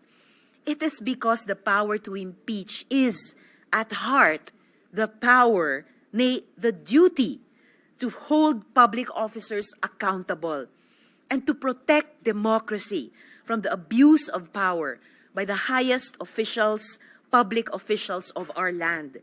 This process must not be rendered impotent through procedural subterfuge. Dapat po nating alalahanin na ang salita at diwa ng mga probisyon ng saligang batas ay hindi dinesenyo para lang paglaruan ng mga abogado. Itinakda ang mga ito para bigyang kahulugan at kapangyarihan ang taong bayang Pilipino. Sa pinakaunang probisyon ng Article 11 kung saan matatagpuan ang impeachment ay nakasaad, quote, "Public office is a public trust. Public officers and employees must at all times be accountable to the people," close quote. Sa Article 1, Section 1 naman, quote, "Sovereignty resides in the people and all government authority emanates from them," close quote. Ang kapangyarihan ng bawat opisyal ng pamahalaan ay hinihiram lang po natin sa taong bayan. At ang kapangyarihang ito ay nakasalalay sa patuloy nilang pagtitiwala at sa patuloy nating pagiging katiwa-tiwala. Ang pagdinig ng mga akusasyon sa impeachment trial ay itinalaga ng saligang batas para sukatin kung karapat-dapat pa ring patuloy na ipagkatiwala sa mga pinakamataas na opisyal ng pamahalaan ang lubos na kapangyarihang iniatas ng taong bayan sa kanila. Proteksyon nito laban sa pagbabaluktot ng batas, malubhang abuso, korupsyon at pagtataksil sa interes ng publiko. Ang pagtakas sa responsibilidad na ito ay insulto sa bawat Pilipino. Thirdly, nothing in the Senate Rules of Procedure in impeachment trials provides basis for this inordinate delay. Much has been said about attempts to follow proper procedure, but our own Senate Rules of Procedure on impeachment trials are bereft of any basis to justify the undeniable delay that has defined the Senate's proceedings thus far. Wala pong sinabi sa rules on impeachment na susundin ang legislative calendar, na bawal mag-impeachment trial on legislative recess, o na pag tinransmit sa last day yung articles of impeachment, ay kailangang in limbo ito, nakabitin sa ere. The inaction of our body on the articles of impeachment transmitted by the House of Representatives on February 5, 2025, is not because of anything definitive or inescapable written in the rules. Hindi po tayo inipit ng rules. Hindi po natin pwedeng sabihin na wala tayong choice, that we were straitjacketed by what our rules on procedure provided. We had a choice every step of the way. And our choice has been to delay, to drag our feet, to hide behind what we say are legal ambiguities. Tapos ngayon, if I might add, biglang bibilisan. An impeachment trial of all of 3 days. We've dragged our feet for several months, and then suddenly we tell the Filipino public that we are able to sift through the evidence and exact accountability from the second highest official in our land within a period of 3 days. What insanity is this? Lastly, I wish to address the point made by the good Senate President, who stated that the Senate cannot be dictated upon and that the Senate plenary is supreme.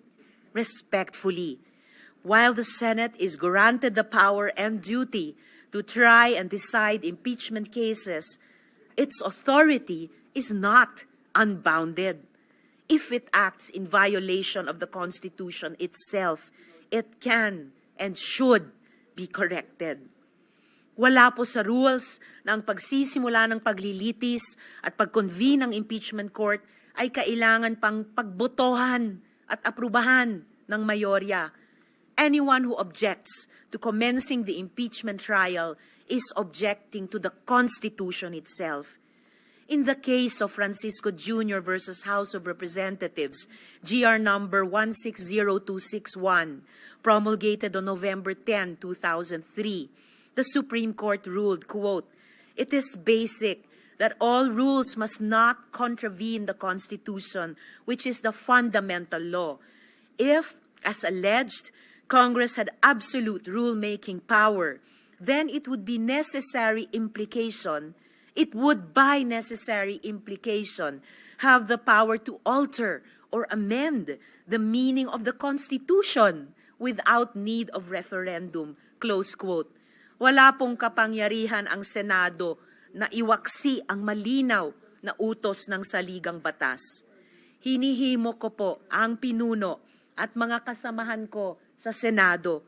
Sundin po natin ang malinaw na mandato ng saligang batas. Galangin po natin ang taong bayang nagbigay ng tiwala sa atin. At simulan na po natin ang impeachment trial na ito. Dapat ay madali ang dinggin ito at ang paglilitis, sinsero at hindi minamadali. Takulang pasasalamat, Mr. President. Duly noted and entered into the records. What is the pleasure of the Honorable Senator Tolentino? Mr. President, we heard a few minutes ago the the statement delivered by the distinguished minority leader.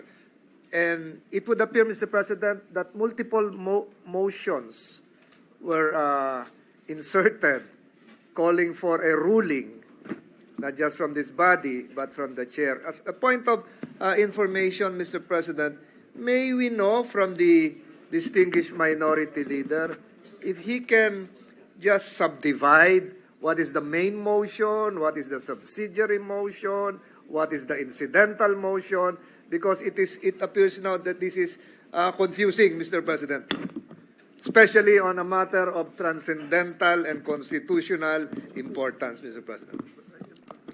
With the permission of the Senate President. Before recognizing the Honorable Minority Leader, what is the pleasure of the Honorable Villanueva? Thank you, Mr. President. Thank you, Minority Leader, Majority Leader. With the indulgence of our dear colleagues, this might be a prejudicial question before we actually dispense with the motion of the Minority Leader. But first things first, Mr. President, let me state for the record this representation's position from day one, Mr. President. The word forthwith, the crossing from 19th to 20th Congress, everything that the Minority Leader mentioned, Mr. President, ay sinishare ng representation na ito. Kailangan mag-convene ang impeachment court, kailangan magsimula.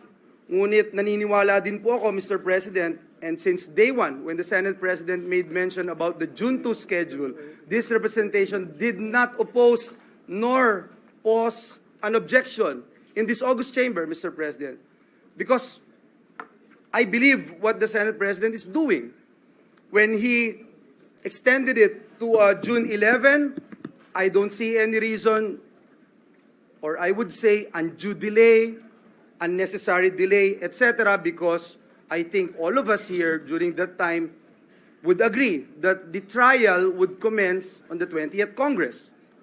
And having said that, Mr. President, let me just put into the records, Mr. President, our own rules, Mr. President, in the rules of impeachment, Rule 1, the Senate President must actually issue a notice, Mr. President, to the House of Representatives. And that's the reason why he wrote a letter in June 2 and then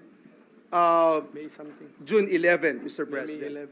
If I heard it right, Mr. President, and that's why I wanted to be clarified on this particular issue, if I heard it right, the minority leader's motion is for us to stop legislative work and start taking the oath of the Senate President as the presiding officer of the impeachment court and the senator judges. It would also mean, Mr. President, that we assume that the impeachment proceeding, the articles of impeachment had already been referred, Mr. President, because we have not. And so let me just put that on record, Mr. President. And again, I thank the minority leader and again share his views about the immediate convening of our impeachment court. And I don't see any reason, Mr. President, why we should convene now than on Wednesday, Mr. President, which is 2 days from now. Thank you, Mr. President. Thank you, Minority Leader. So, Mr. President, so that we can... The Minority Leader will respond to the... so we can dispose of the pending clarification matter asked for by Senator Tolentino. Yes. Yes. You may proceed, sir. So that the body can properly act on the pending matter, which I have raised in my question of privilege based on our rules. I therefore move that we already convene as the impeachment court at this very moment, Mr. President. That's the motion, Mr. President. And we expect the ruling. If I may, Mr. President. If I may, I have already mentioned earlier, Mr. President, and because this representation wouldn't want to raise a point of order. And again, for the record, I share the sentiments of the minority leader. We have the same position as to the convening of the impeachment court. We have the same position as to whether or not it will pass through the 19th to 20th Congress. It's the same, Mr. President. But again, I don't want to raise a point of order, Mr. President, but in our rules, Mr. President, you yourself, in Rule 1 of the Rules of Procedure on impeachment trials, let me quote, Mr. President, when the Senate receives articles of impeachment pursuant to Article 11, Section 2 and 3 of the Constitution, the President of the Senate shall inform the House of Representatives that the Senate shall take proper order on the subject of impeachment and shall be ready to receive the prosecutors on such time and date as the Senate may specify. So, Mr. President, I wanted to find out if the motion of the minority leader will push through, what would happen, Mr. President, if you have not issued any notice, Mr. President? What would happen to your letters na from June 2 ginawa nating June 11? Does it also mean, Mr. President, na baliwala na po ito? So that is just a procedural question, Mr. President. And again, let me put again on the record that I have the same position as the minority leader, that if we can convene as much as possible, Mr. President, the impeachment court, I would go for it, Mr. President. Thank you. Mr. President, before Senator De La Rosa, the Honorable there Pimentel. is no basis to raise a point of order because no provision or section of our rules has been violated. And that factual question from our colleague that the Senate President shall take proper order on the subject of impeachment has been done. There is a letter from the Senate President to the House dated May 19, 2025. Which will be on June 11, Your Honor. No. Hindi na po ito. Ang ibig sabihin lang po nito, itong ating Rule 1 ng ating Rules on Procedure on Impeachment Trials. Sabihin lang ng Senate President sa House that the Senate has taken proper order of the subject of impeachment and we are ready to receive the prosecutors on such date and time that we will tell you. So yun na po yun. So I think this has been satisfied by the... does the Secretariat confirm the May 19, 2025 communication from the Senate President to the House of Representatives? Tama po ba?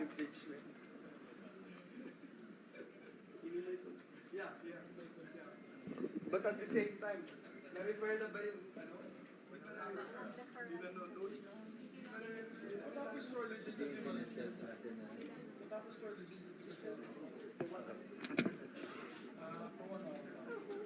The Secretariat confirms a letter dated May 19 setting the convening of the impeachment court supposedly on June 3, which was later on amended at a later date, setting it on June 11.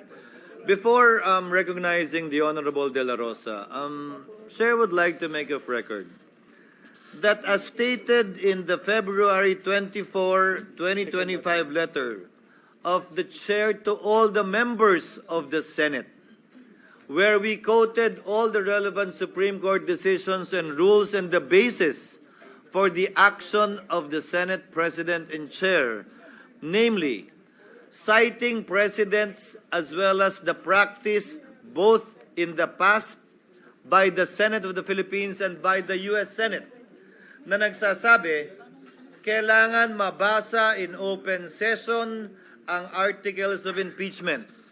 This is clear from the practice in the United States where we lifted, as the gentleman previously stated, more than a majority of our rules, and this was also done in the impeachment complaint.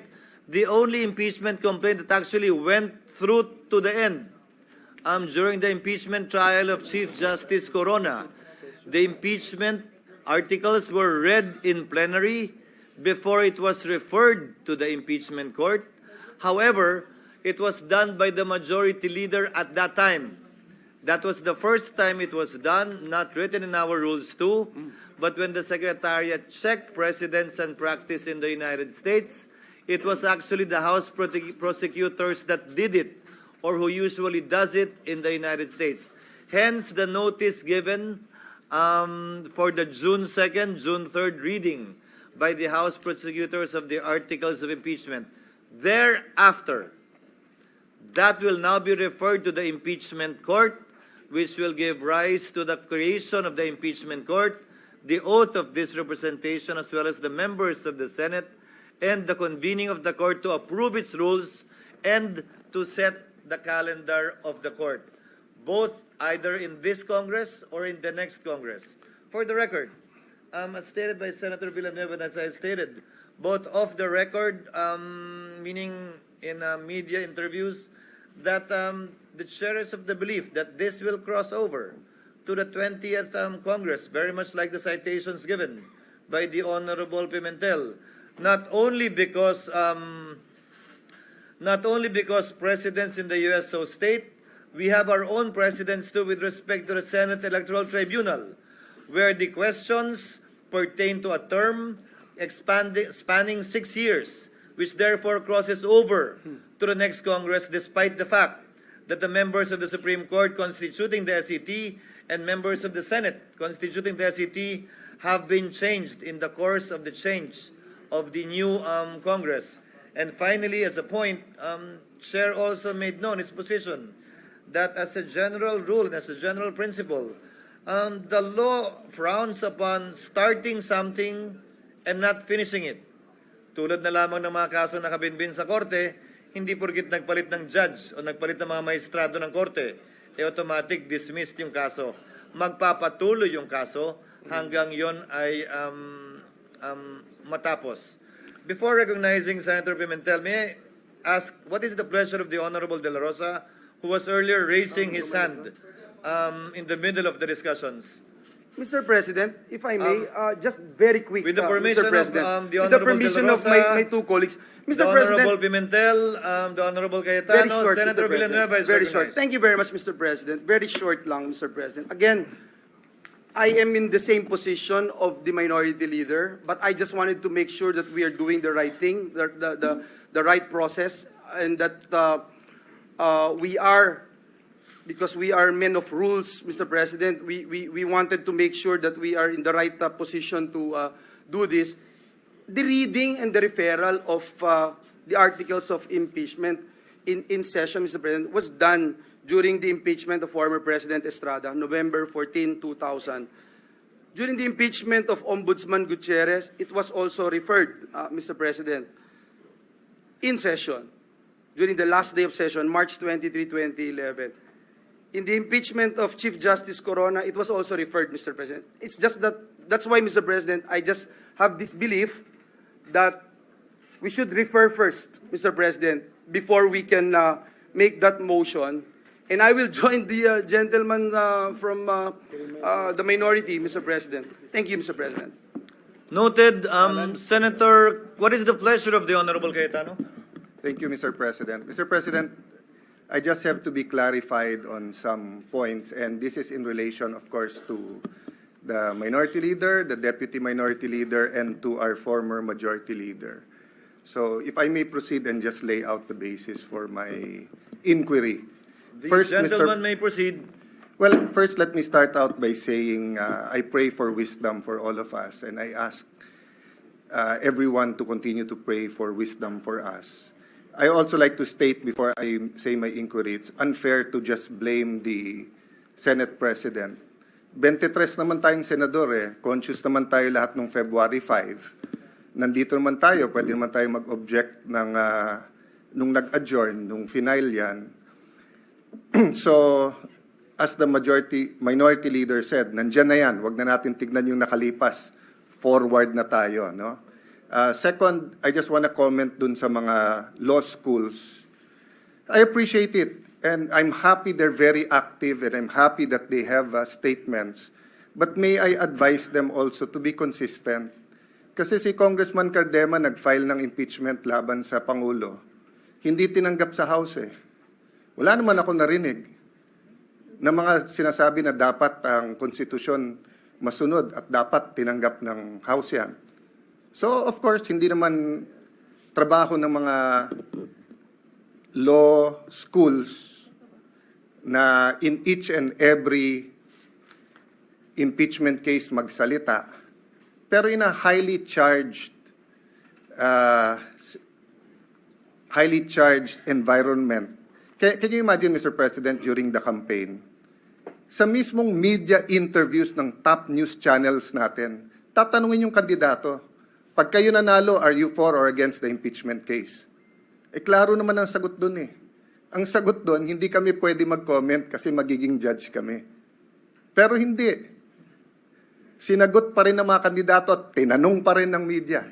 Pero kung konstitusyon ang masusunod, ang sagot doon iisa lang, mag-o-oath kami, dapat neutral kami. Eh kaya lang eleksyon eh. Kasi masama naman talaga timing ng pagka-file nito eh. Magpa-file ka during the campaign. That's the reality there. Kaya nga sa US, pagka-jury system, pwede mo i-sequester yung jury eh. Papayag ba tayo nung February na i-sequester tayong 23? Na ikukulong tayo at hindi tayo makikinig sa kahit anong media at i-determine natin ito? Maybe may papayag sa atin, meron hindi. But wag na tayo magsisihan. So I'll go to my question. So maybe that's why Shakespeare said, if you want justice, first kill all the lawyers. Diba? Eh kasi nga labanan ng mga abogado to, pero hindi ibig sabihin na wala silang mga personal na bias nila. Mahirap magsalita dito na insulto sa lahat ng Pilipino to, eto ang gusto ng taong bayan. Eh, ang daming lugar sa buong Pilipinas eh, yung Duterte nanalo eh. Eh, ang kampanya nila, wag ituloy yung impeachment eh. So, sasabihin ko ba na yun ang will ng tao? Pero kung titingnan ko naman lahat ng comments ngayon sa Facebook, sa SOCMED, gusto naman ituloy. Pati si Vice President Sara, sabi niya, I want to be held accountable. So siya yung ba sabihin ko, yan ang gusto ng taong bayan. Napakahirap po nung sitwasyon natin. That's why we need wisdom. But first question ko po, prejudicial question. Ano bang rules ang unang masusunod? Rules ng Senate o rules ng impeachment? Bakit to importante at bakit to prejudicial question? Tinitignan ko po kaninang umaga yung comment, allegedly, hindi ko sure, wala naman nakalagay doon na siguradong totoo yun, but meron pong comment ang defense team ni Vice President Sara Duterte. Correct me if I'm wrong, Senator Bato, Senator Bongo, my good friend, my brother, Senator Robin, kasi hindi ko alam kung official yon. To paraphrase, ang sabi nila, hindi magandang mag-comment sila, but they'd like to reiterate na tingin nila labag sa konstitusyon yung impeachment complaint na to dahil ito'y pang-apat at lumalabag to sa isang complaint sa isang taon. Okay. Kung yun ang stand nila, sino po ang hihimay sa issue na yan?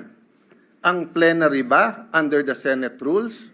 Or yung impeachment court under the impeachment rules? Bakit ko po ito sinasabi? Kung may pinadalang bill ngayon yung House of Representatives, halimbawa dyan sa 200 pesos, at second reading pa lang halimbawa siya, pag ni-refer natin sa Committee on Rules natin yan, magbabaycam na ba kagad tayo o sasabihin natin, sandali lang, second reading pa lang sila, kailangan mo ng third reading pa lang. Ang sinasabi sa akin ni Senator Villanueva ngayon, pinadala lahat ng records except for the bill that they passed. So we cannot act on the 200 peso minimum wage, additional sa minimum wage. But that's my point, Mr. President. Sino po magde-decide? Tayo po ba as senators o tayo as senator judges? Kung nilabag ang konstitusyon doon. And doon naman ako sumasang-ayon sa mga law schools. Let's proceed. Let's look at it. But yun nga ang question. Yung complaint ba is firm, legal, according to Constitution, or may constitutional infirmity ito? My last question is just a question of logic. Nag-move yung ating minority leader na to convene na as a impeachment court. Yung ating deputy, sabi niya, hindi na kailangan magbotohan. Eh, pag nag-move ka, may botohan. So, sino masusunod sa dalawa? Why do I say this? I'm saying it not because it's funny that one will move and then kailangang magbotohan, then the other one will move na magbotohan. Eh, kung matalo botohan, eh, sabi niya, hindi kailangan ng botohan eh. I say this for a simple practical reality.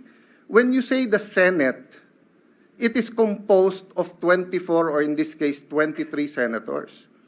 So pag sinabi mong gumalaw ang Senado, ibig sabihin po, either walang nag-object or may botohan at yung majority masusunod. I cannot say right now, like Senator Villanueva, that I'm 100% in agreement with Senator Coco and Senator Risa. I can tell you I'm in agreement with certain things they've said. For example, Mr. President, it's our constitutional duty. Kailangan mag-proceed. We should have done it earlier. But again, I won't blame you. I won't blame them. I'll blame myself. I could have written you a letter. I could have said na February, mag-ano na tayo. But let me just explain that one point. Why didn't I write you a letter, Mr. President? Kasi pag Pangulo yung ini-impeach, every single day na nandyan, kung totoo ang allegation sa Presidente, we all suffer.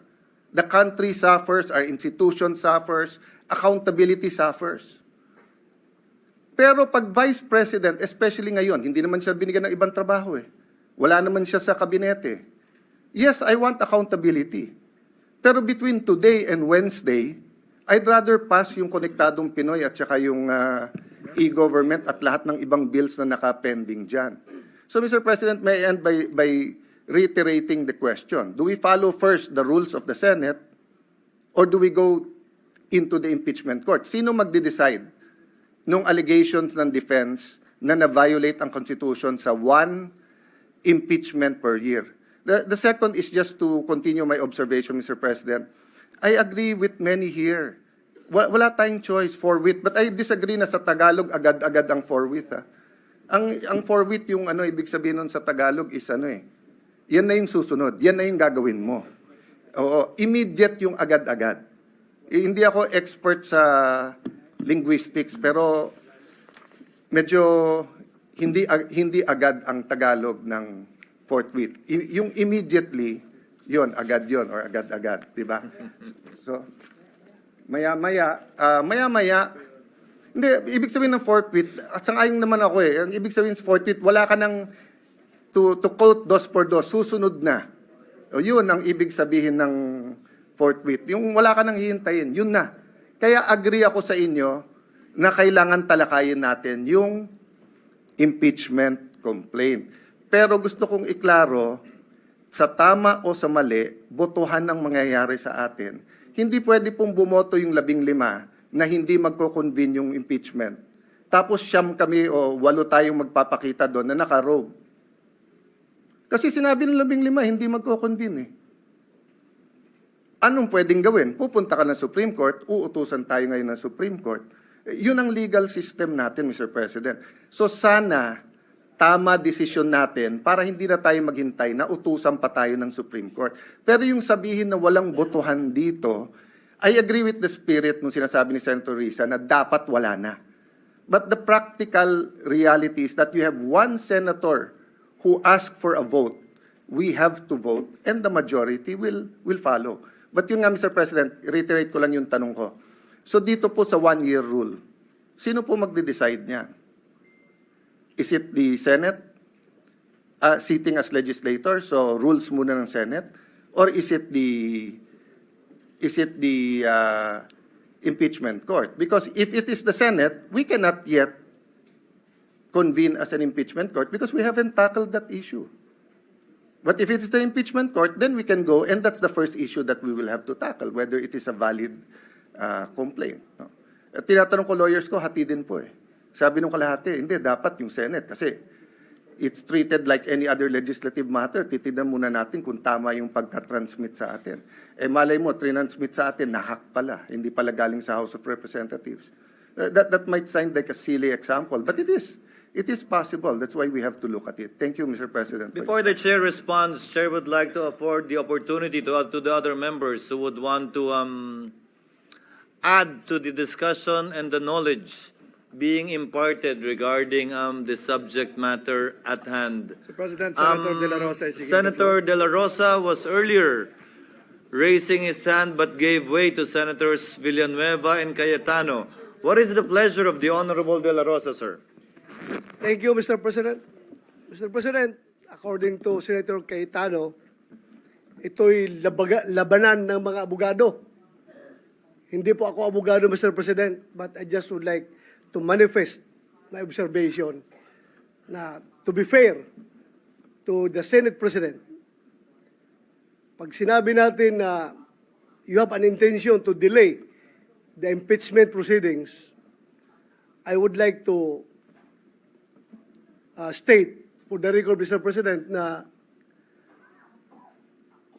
1 month ago pa, pinagawan muna kami ng robe, Mr. President. Kasi excited na tayo na sumuot ng robe para to form the impeachment court. To be fair with you, Mr. President, you've been preparing for that. And yung schedule natin na naka-schedule sa Wednesday, which is 11, if we give the ruling today, whether ano ba talagang gusto natin, today or Wednesday, I support you, Mr. President, kung anong gusto natin schedule. Sana mapag-usapan natin ngayon. Hindi ako abogado, pero ako ay isang Pilipino na gusto sana na hindi na tayo magkakagulo sa Pilipinas. Hindi tayo magkawatak-watak. At yung mga nagyayabang dyan, na sabi nila, gusto daw ng taong bayan, na ito ay talagang magkakaroon na kagad ng impeachment, taong bayan, ginagamit. I don't know kung sinong taong bayan yung sinasabi nila. Because, alam ko, Mr. President, halos lahat ng tao ng Mindanao at ng Visayas, as I have observed during the campaign period, ang sabi sa atin is, Sir, ibubuto kita kung hindi ka magboto sa impeachment or hindi ka magboto sa conviction. Yun ang sinasabi ng taong bayan. Kaya please, do not use the term taong bayan palagi because taong bayan is hindi lang kayo. There are always two sides of the coin. Bakit ba? Wala bang value yung mga taong bayan na nagsasabi na ayaw namin ng impeachment? Gusto nila? Ang ibabalyo ng Senado ay yung mga tao lang na nagsasabi na forthwith kuno yung impeachment na yan. Ano, kalimutan na natin yung ibang tao na majority na nagsasabi na ayaw namin ng impeachment dahil panggugulo lang yan sa ating bansa. Lalo tayo nagiging divided. Lalo nasisira ang ating ekonomiya. Mga investors umaalis na dahil ang gulo ng Pilipinas. So yun lang po, Mr. President. I am 101% supporting you. What's your stand, Mr. President? Thank you, Mr. President. Noted and entered into the records. Senator Ontiveros, our Deputy Minority Floor Leader, is recognized. Salamat po, Mr. President.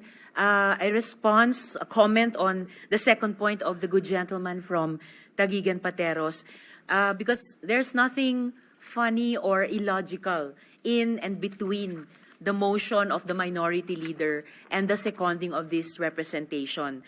The motion of the minority leader is to convene at this very moment. That is what is to be subjected to a vote. Now, instead of on Wednesday. To convene at all is not to be voted upon. Sa usaping yan, sundin lang natin ang konstitusyon. Salamat, Mr. President. Mr. President. Mr. President. With the indulgence of Senator Pimentel, Chair recognizes Senator Cayetano, thereafter Senator Pimentel, thereafter Senator Padilla. Senator Cayetano, you may proceed. Mr. President, I don't want to further the division or the debate, and I wasn't making fun of it. Ang sinasabi ko po, the reality is may tama't mali, may moral, immoral, may legal at illegal. Hopefully, dun tayo parati sa tama. Hopefully, ang legal, yun din ang moral. Ang problema in a collegial body, Senate, House, Commission on Appointments, we move as one based sa pagboboto. So it's just showing the irony that if the minority leader was moving that we've convened now, and the deputy minority leader was saying, you don't need a vote. But if you can vote whether it's now or Wednesday, then I can also argue, then I can also move na saka na. If you can vote whether today or Wednesday, then you can also vote na next Monday or next Thursday. So that is the paradox we are in today. So whatever decision we make, sana may wisdom. Sana matupad ang konstitusyon, dapat matupad ang konstitusyon, dapat ang kalooban ng ating mga kababayan. But the reality is po, we will be acting as a body and the vote will matter. So yun lang po, and I don't have a debate. I respect what the majority and deputy minority leader has stated. You know, as I said, some of what they say I agree with, but we have to find it in our hearts that even if we disagree, we support the chamber. Senator Pimentel, thereafter Senator Padilla. Senator Pimentel, you may proceed. Just to respond to some of the points raised by Senator Joel Villanueva. Yan, mahirap kung nasisingitan, Mr. President, nalilimutan natin yung topic. Mr. President, siguro i-inform ko lang yung body, no, na yung referral of an impeachment of the articles of impeachment to the Committee on Rules is not found in the rules of the Senate as a legislative body, and it's not found in the rules of the Senate as the impeachment court. So you cite past practice. Okay. But then, it's the reading. I don't think the Senate President will dispute my projection or my anticipation that he intended actually to introduce something new. For this particular impeachment case, he will refer it, the plan of the Senate President is to refer the after the reading, the read articles of impeachment directly to the impeachment court. So ibig sabihin nun, talagang pwede tayong mag-introduce ng innovation because the past practice is not supported by the letters of our two sets of rules, Mr. President.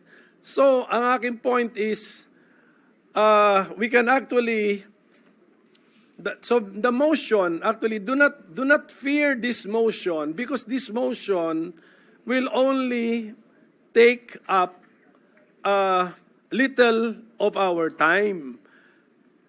Ang gusto kong mangyari, hindi tuloy-tuloy ang ating, if we need to do some preliminary matters before the trial action, ang trial action meaning to say may witness, a witness stand, mayroong direct examination, cross-examination, malayo pa yan, after pa yan pag-filing ng mga answer at saka ng reply. Pero ang aking point is, we can convene the impeachment court so that we can now take the Senate President as presiding officer can take his oath. He can administer our oath. The Senate, as the impeachment court, is convened or has been convened. We can call the case and then preliminarily talk about the trial calendar of the said case. We will know when we call the case, when we ask the clerk of court to call the case or cases, malalaman natin anong case load natin. And I believe isa lang ang ating case load. So we have to now come up with the trial calendar for that case. So that will be the effect of the motion, Mr. President, if it is carried. Na-advance yung Wednesday setting natin to today as far as the oath-taking requisites are concerned. We devote a little time to come up with the trial calendar. It can be a preliminary trial calendar. And if we are now convened as a court, the other motions I will take up, like now asking the House of Representatives panel of prosecutors to appear before us tomorrow, no longer on Tuesday, on Wednesday. Kaya naman gawin. Kung nagawa nga June to June 11, hindi rin masama na pwede rin magawang June 11 to June 10. So, and that will be brought up before us acting as a court already, Mr. President. Kasi court matter na yung case matter na po yun. So that's the explanation, Mr. President, para baka akala ninyo back down na tayo. Worried si Senator Alan Cayetano sa kanyang e-gov at saka Konektadong Pinoy. Suspended lang po yung legislative business natin for maybe 1 to 2 hours, 1 hour and a half. We can go back to our legislative business, Mr. President. But at least we have convened the court. And then sunod lang tayo sa Constitution kasi we should also believe that the Constitution has its own wisdom. Kasi ratified din ng taong bayan po yan. Baka nalimutan natin. Ratified by the people ang ating Constitution.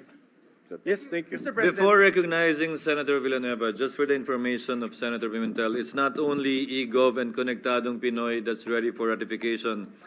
Ready for ratification would also include the Virology bill, the expanded Philippine Science High School system, and the 99-year lease bill.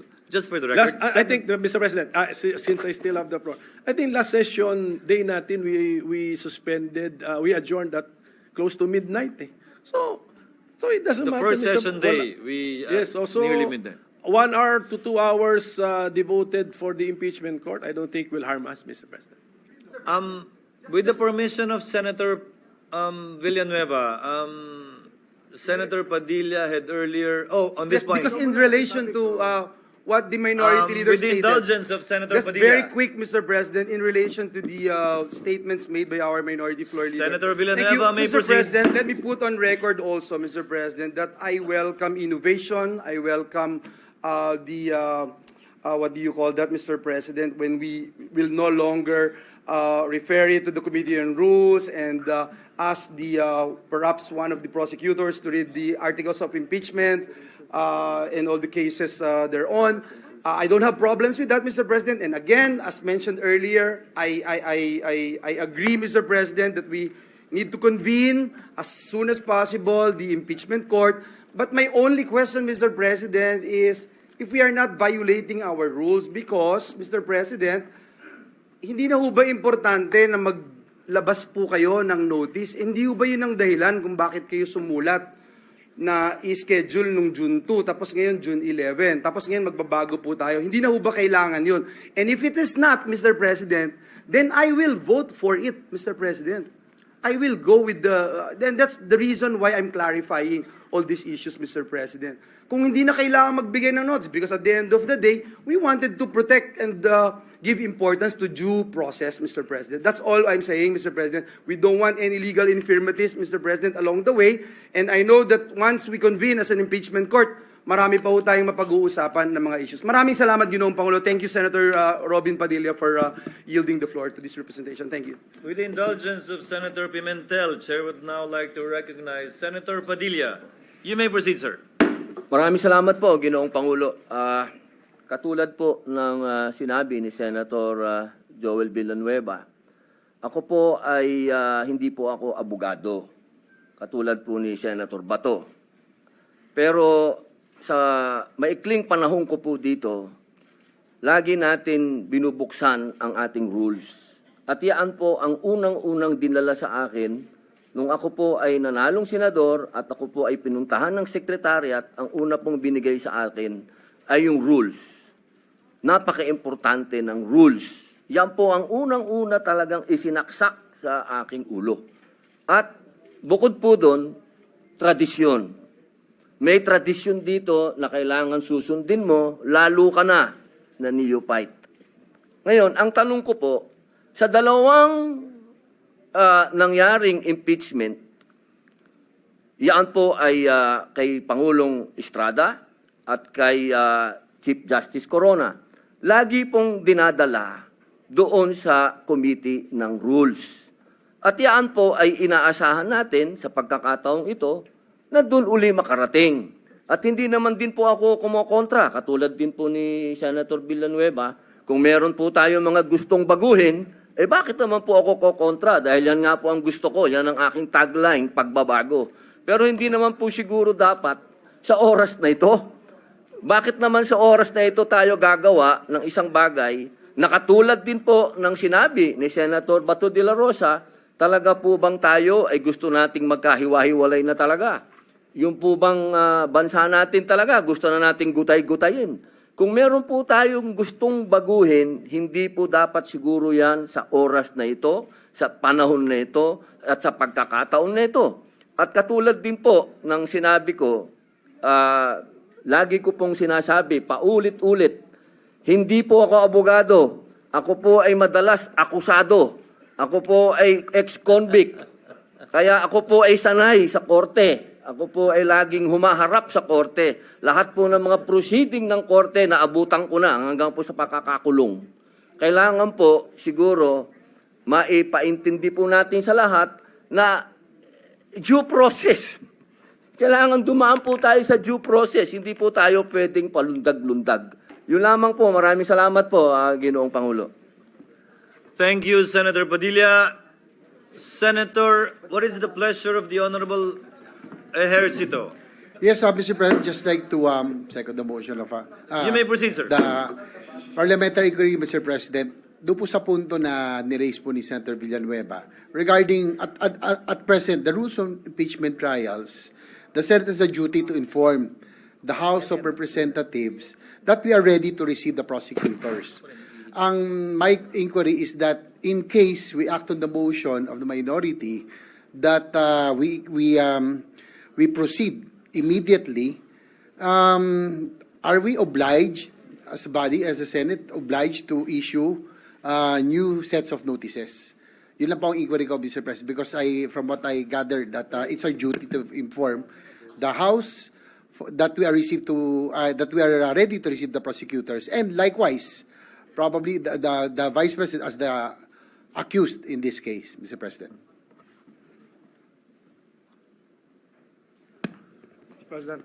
What is Majority Floor Leader? Mr. President, before we recognize the distinguished minority leader, perhaps to rephrase again.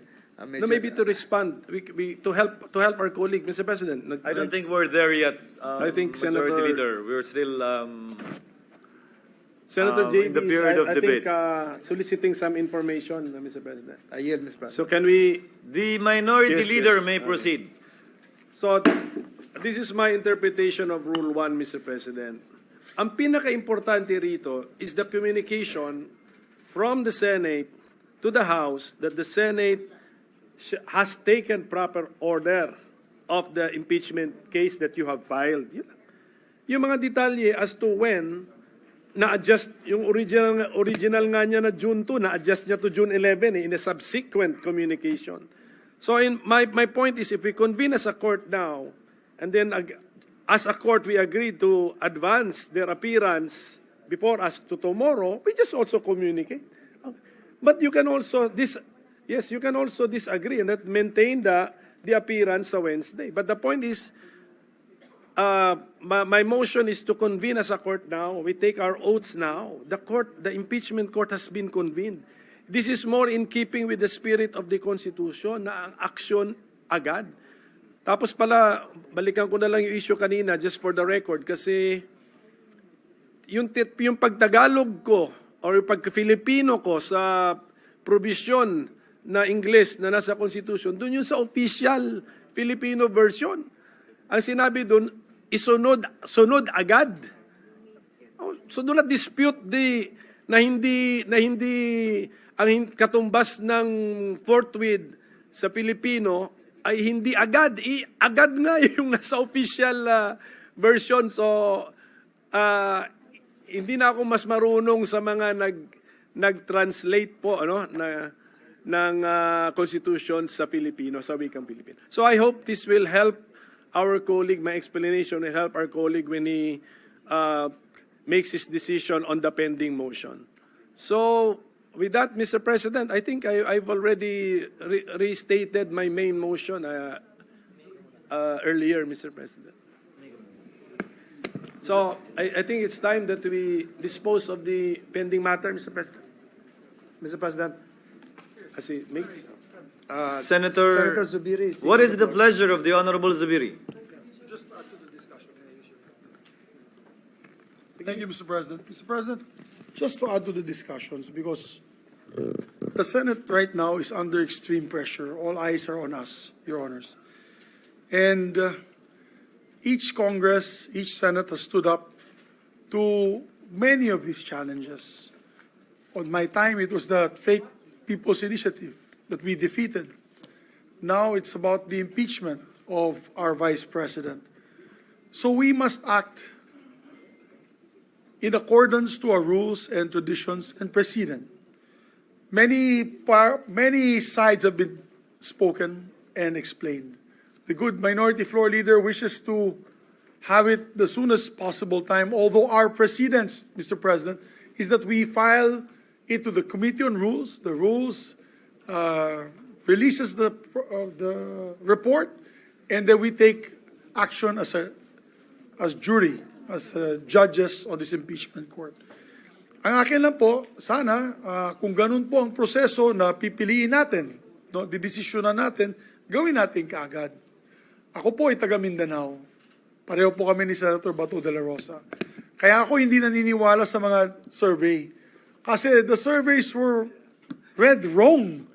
In May, what was that? May 12? May 12, 2025, all surveys were thrown out the window.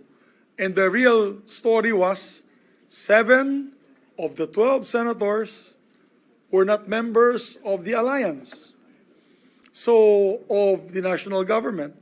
So, ibig sabihin, may mensahe po silang ipinapadala sa taong, sa lahat, sa buong Pilipinas, na kaming sa tagasulok ng Mindanao at Visayas ay meron din boses pagdating sa halalan. Pero bilang senador, Mr. President, we must do our constitutional mandate with due respect to all those concerned. Mandato natin sa Constitution yan.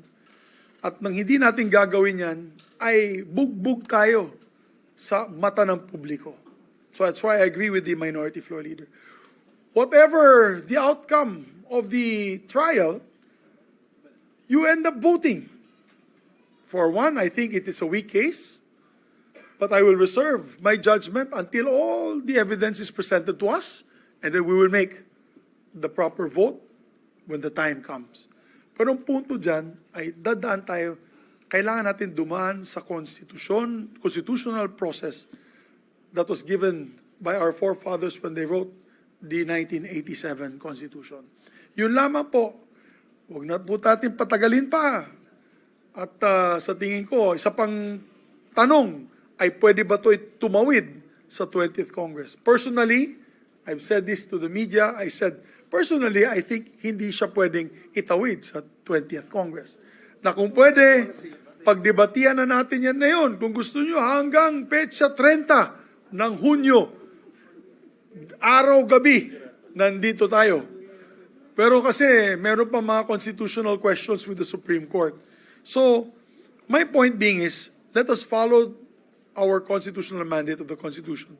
So I agree with the minority leader, but at the same time, I also agree with our colleagues, Mr. President, that proper procedure should be followed. Para pabilisan na lang natin yan. Para malitisan natin na maayos, mapakinggan natin ang mga ebidensya, kontra at pabor sa ating mahal na Vice Presidente, and then we make the decision at the proper time. But I don't think we can skirt from our constitutional duty. I'm not a lawyer. I'm an agriculturist. But I truly believe when I took my oath to defend and protect the Constitution, we must do so without fear or favor. Yun lamang. At the end of the day, this is a political exercise. Boboto tayo. Di boboto tayo. Tama? Minority Leader? Yun lamang po, Mr. President. I just had to weigh in. Because the Senate, I love the Senate, Mr. President. I love this institution. And I don't want to see all the brickbats that are being thrown to us saying that we are not doing our duty. We must stand up and rise to this occasion and do our duty. Thank you, Mr. President. Thank you, Senator Subiro. Before we dispose on the matter pending at hand, Mr. President, I think Senator Grace Poe is seeking the floor. Is recognized.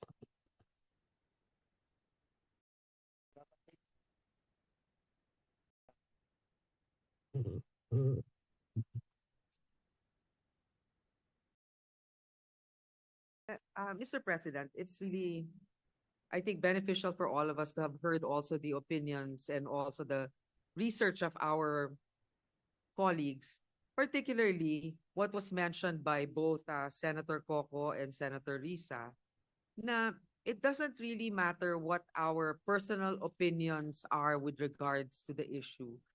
What we are really trying to follow right now is what our mandate is, which is to actually make sure that we exercise this right to hear the cases on both sides. Eh, hindi pa na nga natin naririnig yung mga kaso dahil hindi pa nga napepresenta. Hindi tayo makakagawa ng mga desisyon ukol dyan. At saka kami rin po, hindi na rin kami aabot doon sa punto kung saan magkakaroon ng desisyon. Pero naniniwala ako na ito nga ay ating responsibilidad na dinggin. Ngayon, ang tanong ko lang, kasi sinasabi palagi, no, alam naman natin, abogado si Minority Leader Coco Pimentel, na sinasabi niya, we cannot exactly say that this is the same as the rules of the court, because this is also a political exercise. Meaning, I also agree that it can continue. Kasi nga, di ba yung sa Senate Electoral Tribunal cases na natapos na yung isang Congress, ay patuloy pa rin yung mga kaso dyan. So, pero ang isang tanong ko, ewan ko kung may makakasagot nito, kasi di ba ang official date na matatapos talaga yung 19th Congress is June 30, di ba? So, is there anything in the rules that says that even if we adjourn on the 11th, na pwede pang ipagpatuloy yan kung if the Senate President, for example, makes a motion and then we vote on it? Is this something that can be continued until June 30? Yun lang yung tanong ko. May makakasagot ba niyan?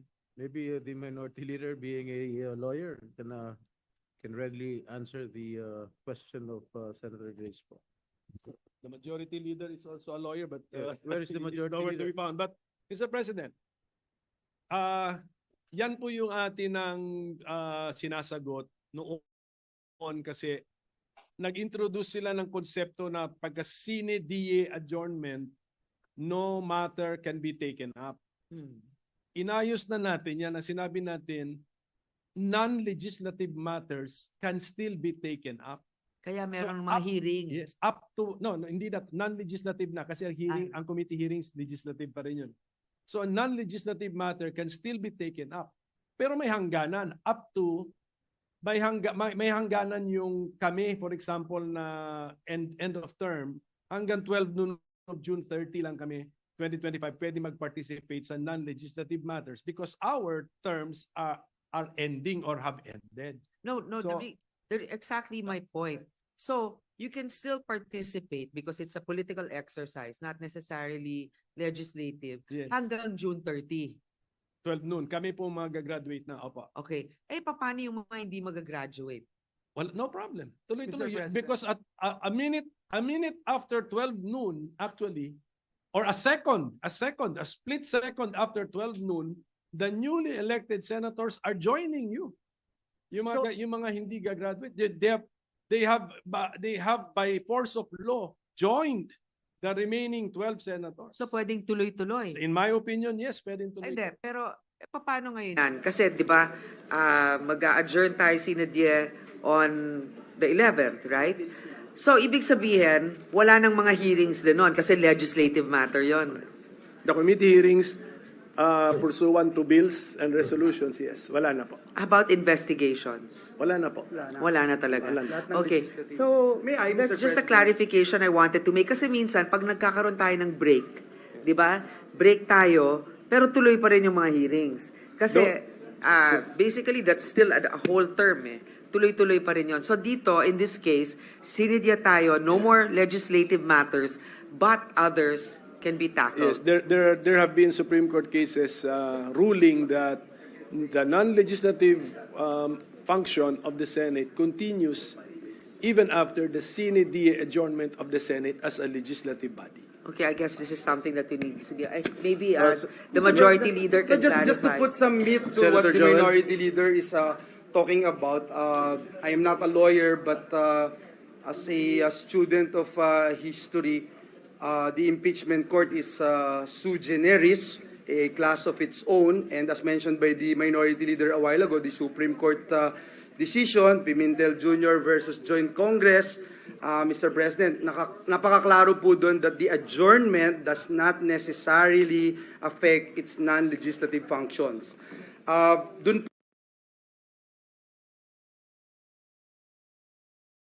bang rules? Doon po sa yung Senate rules as provided in Rule L, Section 135 of the same, nakalagay po doon, the Senate can carry over an impeachment into a subsequent Congress. At sinasite po nito yung Riddick's precedents and practices. It cited as an example yung impeachment against U.S. District Attorney, etc., etc. So just to put that on record, Mr. President, and help in the discussion of my dear colleagues. Thank you. Thank you, Senator Joel. Majority Leader, I think you have Just a a point of clarification. There was different a rule. opinion. There was a rule mentioned pronouncing a carryover. May we know the Yes. exact page of the rule? Maybe Senator Coco Pimentel. May you please answer the query of the Majority Leader, Mr. Minority Leader? The exact provision, Mr. President.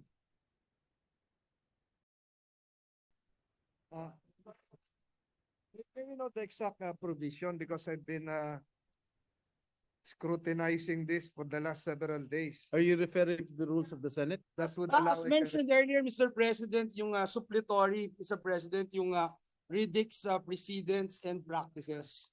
Yun po yung binanggit natin. Yes, Which is suppletory to the Senate rules as provided in Rule L, Section 135, Mr. President. Thank you. Just a quick retort, Mr. President. If with the permission of Senator Grace Poe, still has the floor.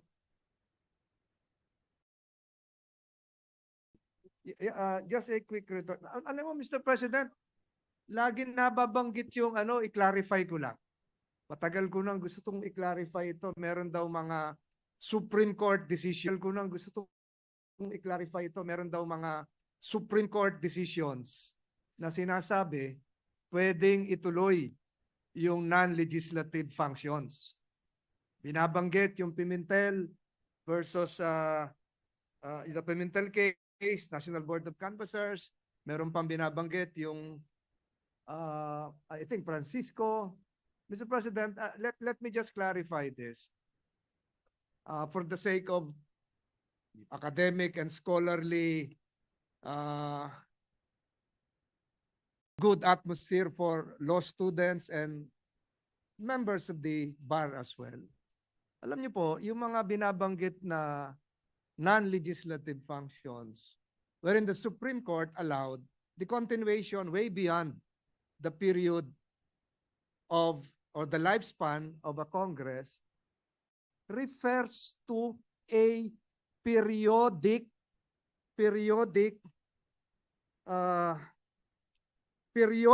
created constitutional ad hoc body. Alam niyo po yung National Board of Canvassers, pagkatapos ng isang eleksyon, presidential elections, nakalagay sa ating saligang batas, created talaga yon to count and canvass and to proclaim. Ganon din po yung mga ilang tribunals, yung mga electoral tribunals, etc., etc.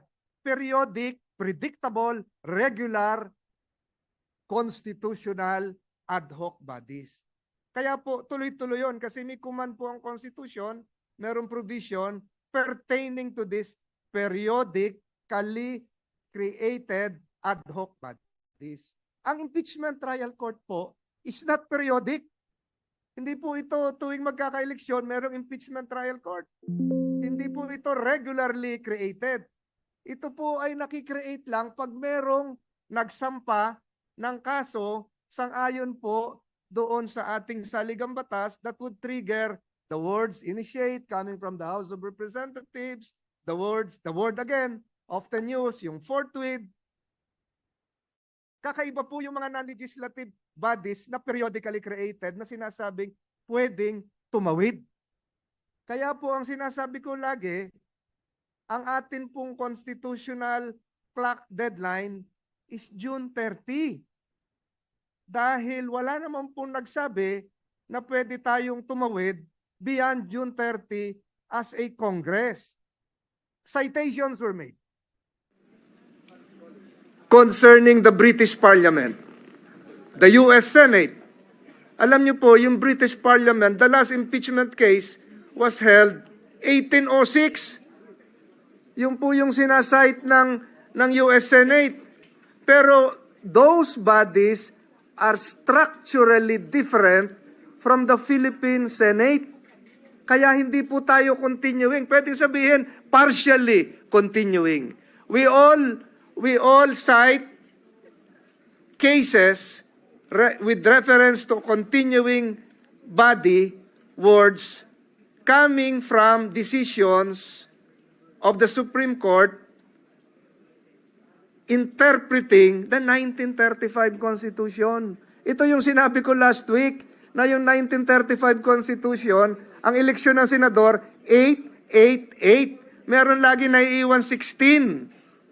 Ganon din po sa British Parliament na yung House of Lords ay naiiwan because lifetime po sila. Yung life peers, yung hereditary peers, yung religious peers, 780 members of the British Parliament, yung House of Lords, forever na po yun, kaya continuing po sila. Yung po yung sinasite ni na Jefferson, yung po yung sinasite ng US Senate, kasi po, ginaya po nila yung US Senate, 100 senators, 67 naiiwan dahil 33 ang na ini-elect every 2 years. So, structurally different po ang Philippine Senate under the 1987 Constitution. Kaya hindi po pwedeng tumawid. Sa mga nakikinig ngayon, nagkaroon ba ho ng dereliction of duty, remiss ba ho ang Senado? Hindi po. Naniniwala po tayo, sinabi kanina na sinimulan po ni Senate President. Ako nga po kanina, for the information of this body, para po magkaroon ng semblance of rules, sinabi ko, we can do this in 19 days. I filed Senate Resolution 1367 para makita kaya natin gumawa ng trial calendar. Sabi nila, napakabilis yung 19 days. Si President Trump na impeach 5 days. Si President Clinton, maigsi din po yun. So ibig ko sabihin, Mr. President, we can still start the impeachment process, but I stick to the constitutional precept that we cannot carry over. We cannot allow a crossover or carry over because it is not part of the Constitution.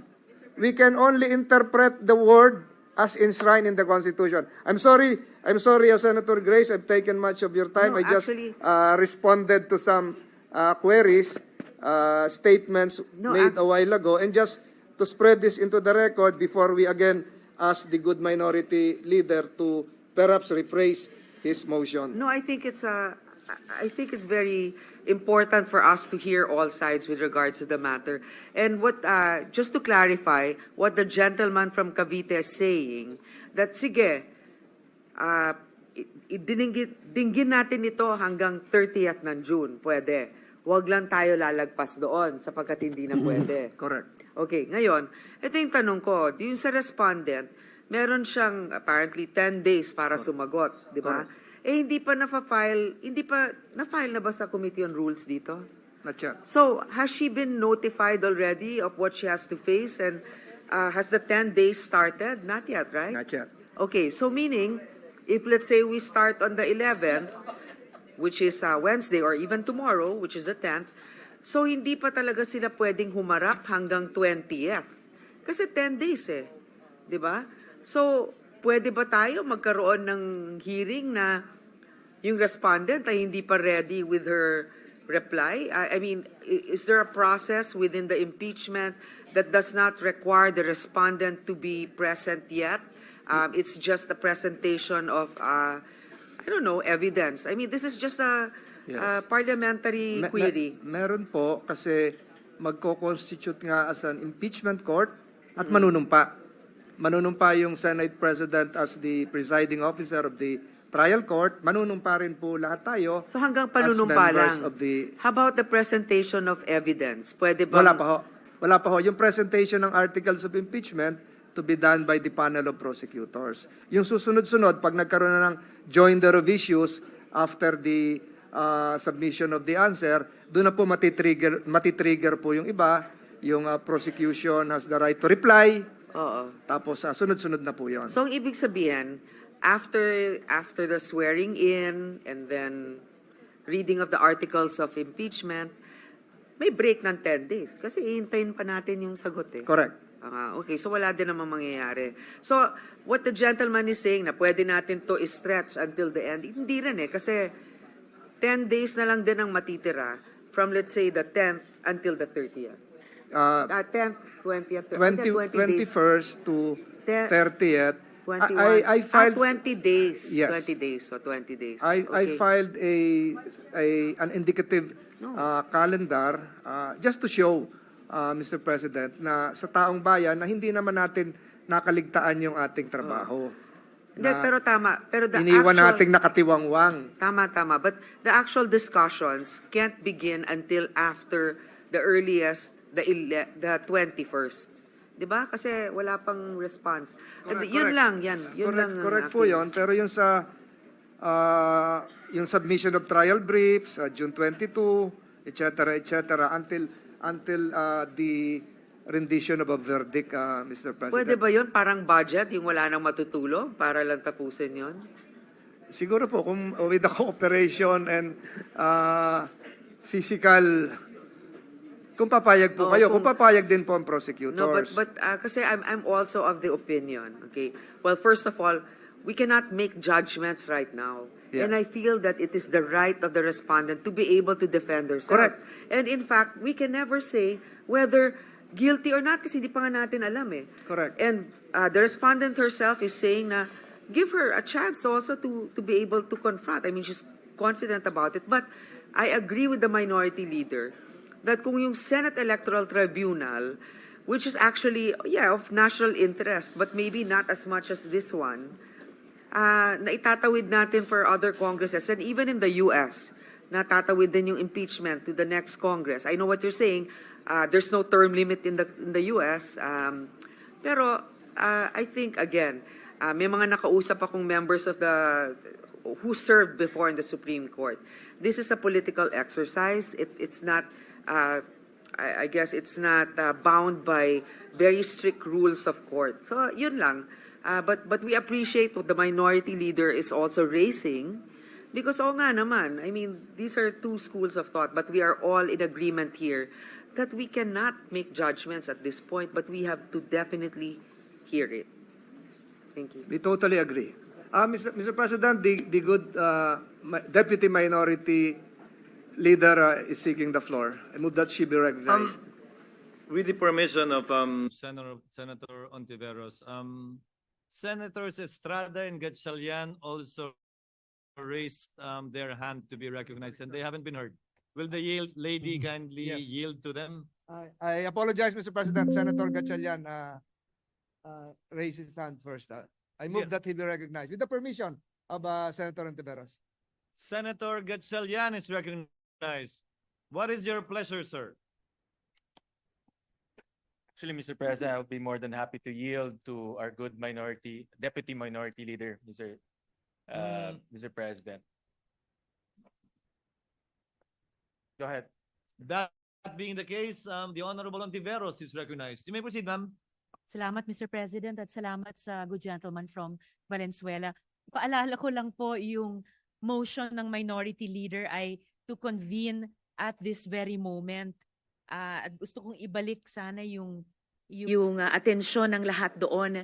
Pero dun sa sinabi na rin naman ni Majority Leader, binanggit nila yung ilang mga kaso na dinesisyon na ng Korte Suprema, and these are Chavez versus Judicial and Bar Council at saka Pimentel Jr. versus Joint Committee of Congress, kung saan sinabi lang naman ng Korte Suprema dun sa una that impeachment is a non-legislative function of the Senate.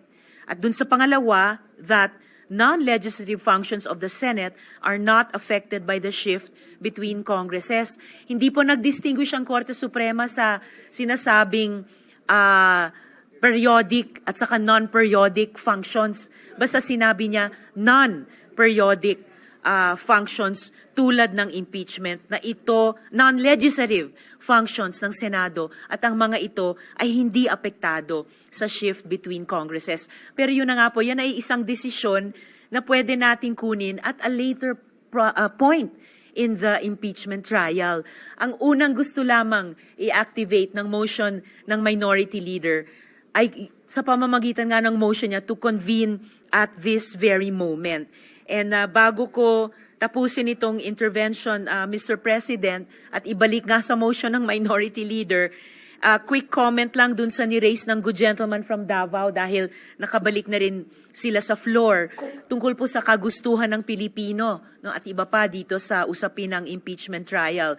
Gaya ng sinabi ng minority leader kanina, hindi pa naman tayo nag-uusap ng conviction ba o acquittal. Pinag-uusapan pa lang natin yung pag-convene ng impeachment court.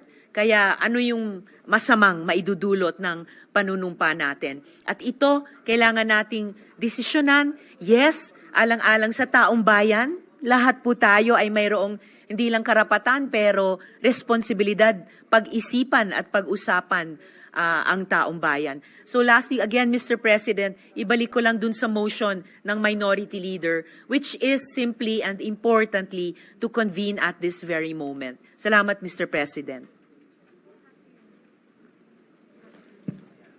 Senator Gatchalian is recognized. Thereafter, Senator Estrada. Maraming salamat. Thank you very much, Mr. President. It's a brief manifestation, Mr. President. Dapat maintindihan ng ating mga kasamahan at ng ating mga kababayan na ang pinag-uusapan natin ngayon ay hindi pa yung merits nung kaso. Hindi pa natin pinag-uusapan yung kaso mismo ni Vice President Sara Duterte. Ang pinag-uusapan lang natin ngayon yung ating constitutional duty under Article 11, Section 3, Number 4, na kung saan pag na-transmit na ho sa atin ang Articles of Impeachment ng House of Representatives, Senado na po ang mag-hold ng trial. Ito po ang sinumpaang responsibilidad ho natin sa ilalim ng saligang batas. At ito rin po ang sinumpaan ho nating duty or solemn duty nung tayo po ay naging senador. Natatandaan ko nung 3 years ago, nanumpa ho tayo to support and defend the Constitution. Kaya mga kasama, dapat ho natin maintindihan na ito rin po ay parte ng proseso ho natin pagdating ho sa accountability. At napakahalaga po ang proseso. Para sa akin, ang proseso ay isang bagay na dapat ho natin sundin dahil ito po ang magpapatibay po ng ating sistema ng demokrasya. Kung titignan ho natin, hindi malayong lugar, dito po sa Asia, sa South Korea, kung nagkaroon rin ho sila ng impeachment process ho doon. Yung kanilang Pangulo ay na-impeach. At nung yun po ay nangyari, katulad rin po sa atin, marami rin po lumabas sa kalsada, marami rin po nagpapahiwatig ng kanilang saloobin, at mukhang magulo pag nanonood ho tayo ng telebisyon. Pero kung tatanungin ho natin yung mga investors, tatanungin din ho natin mga kaibigan ho nating South Korean, kampante ho sila na hindi ho mangyaring isang napakalalang gulo sa kanilang lugar dahil alam nila ang proseso ay nasusunod. Yung proseso ng impeachment sa kanilang bansa ay nasusunod. At ganun nga ho ang nangyari. No, nagkaroon ho ng pagdinig, na-impeach yung kanilang Pangulo, nagkaroon ho ng isang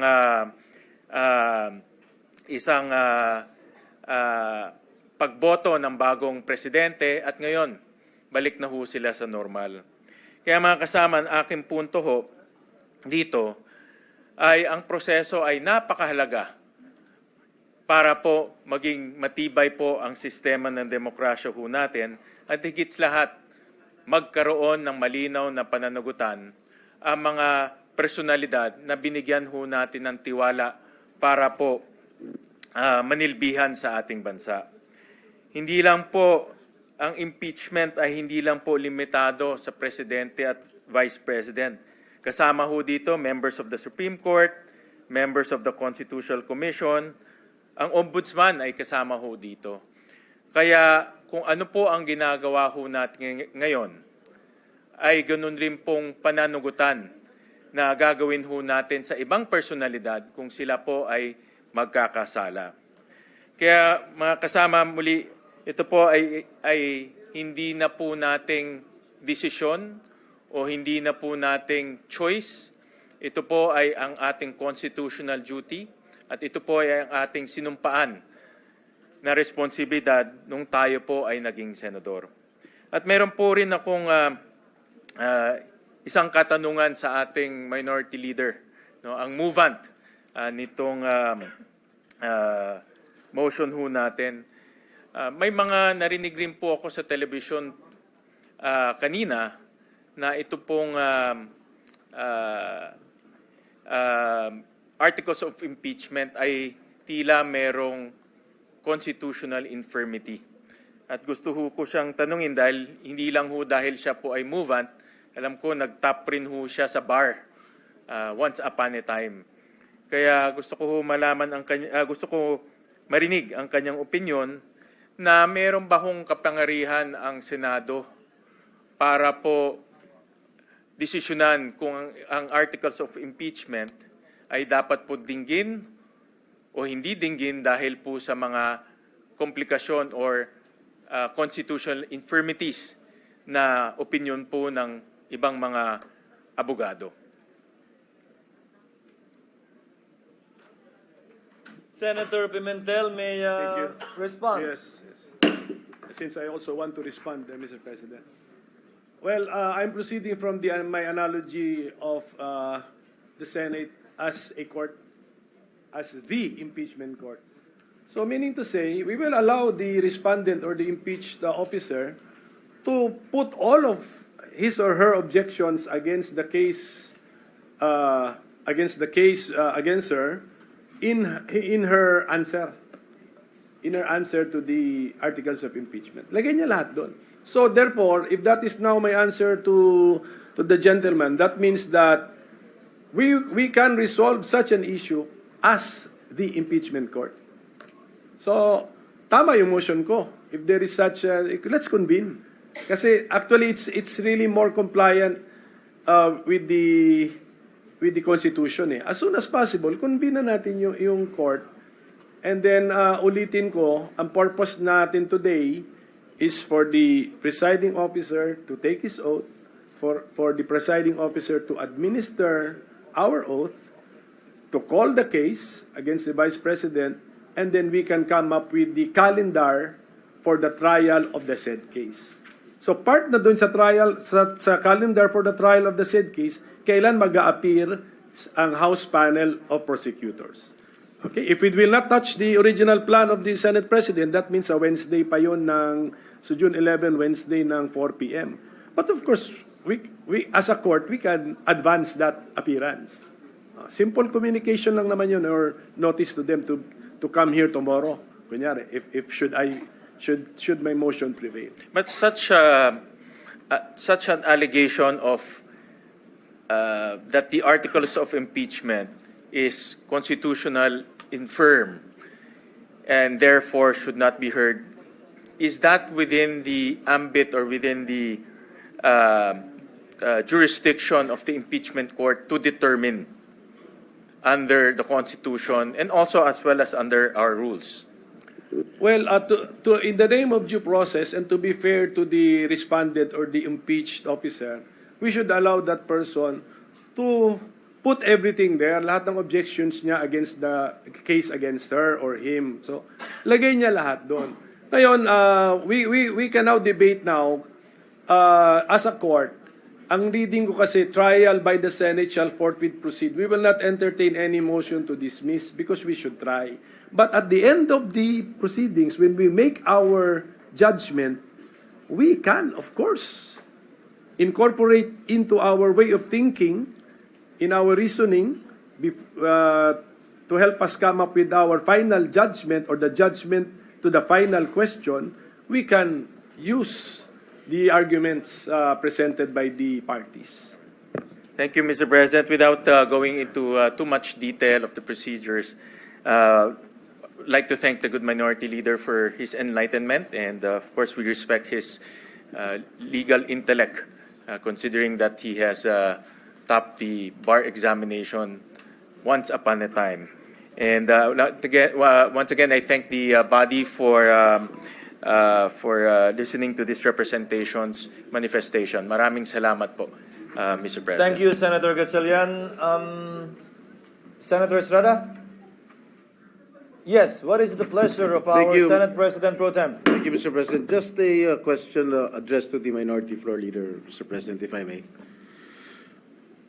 If and when the motion of the Minority Floor Leader prevails and is approved by this August Chamber, aside from the Senate President taking his oath and the Senate President administering his oath to all of us, what will happen next?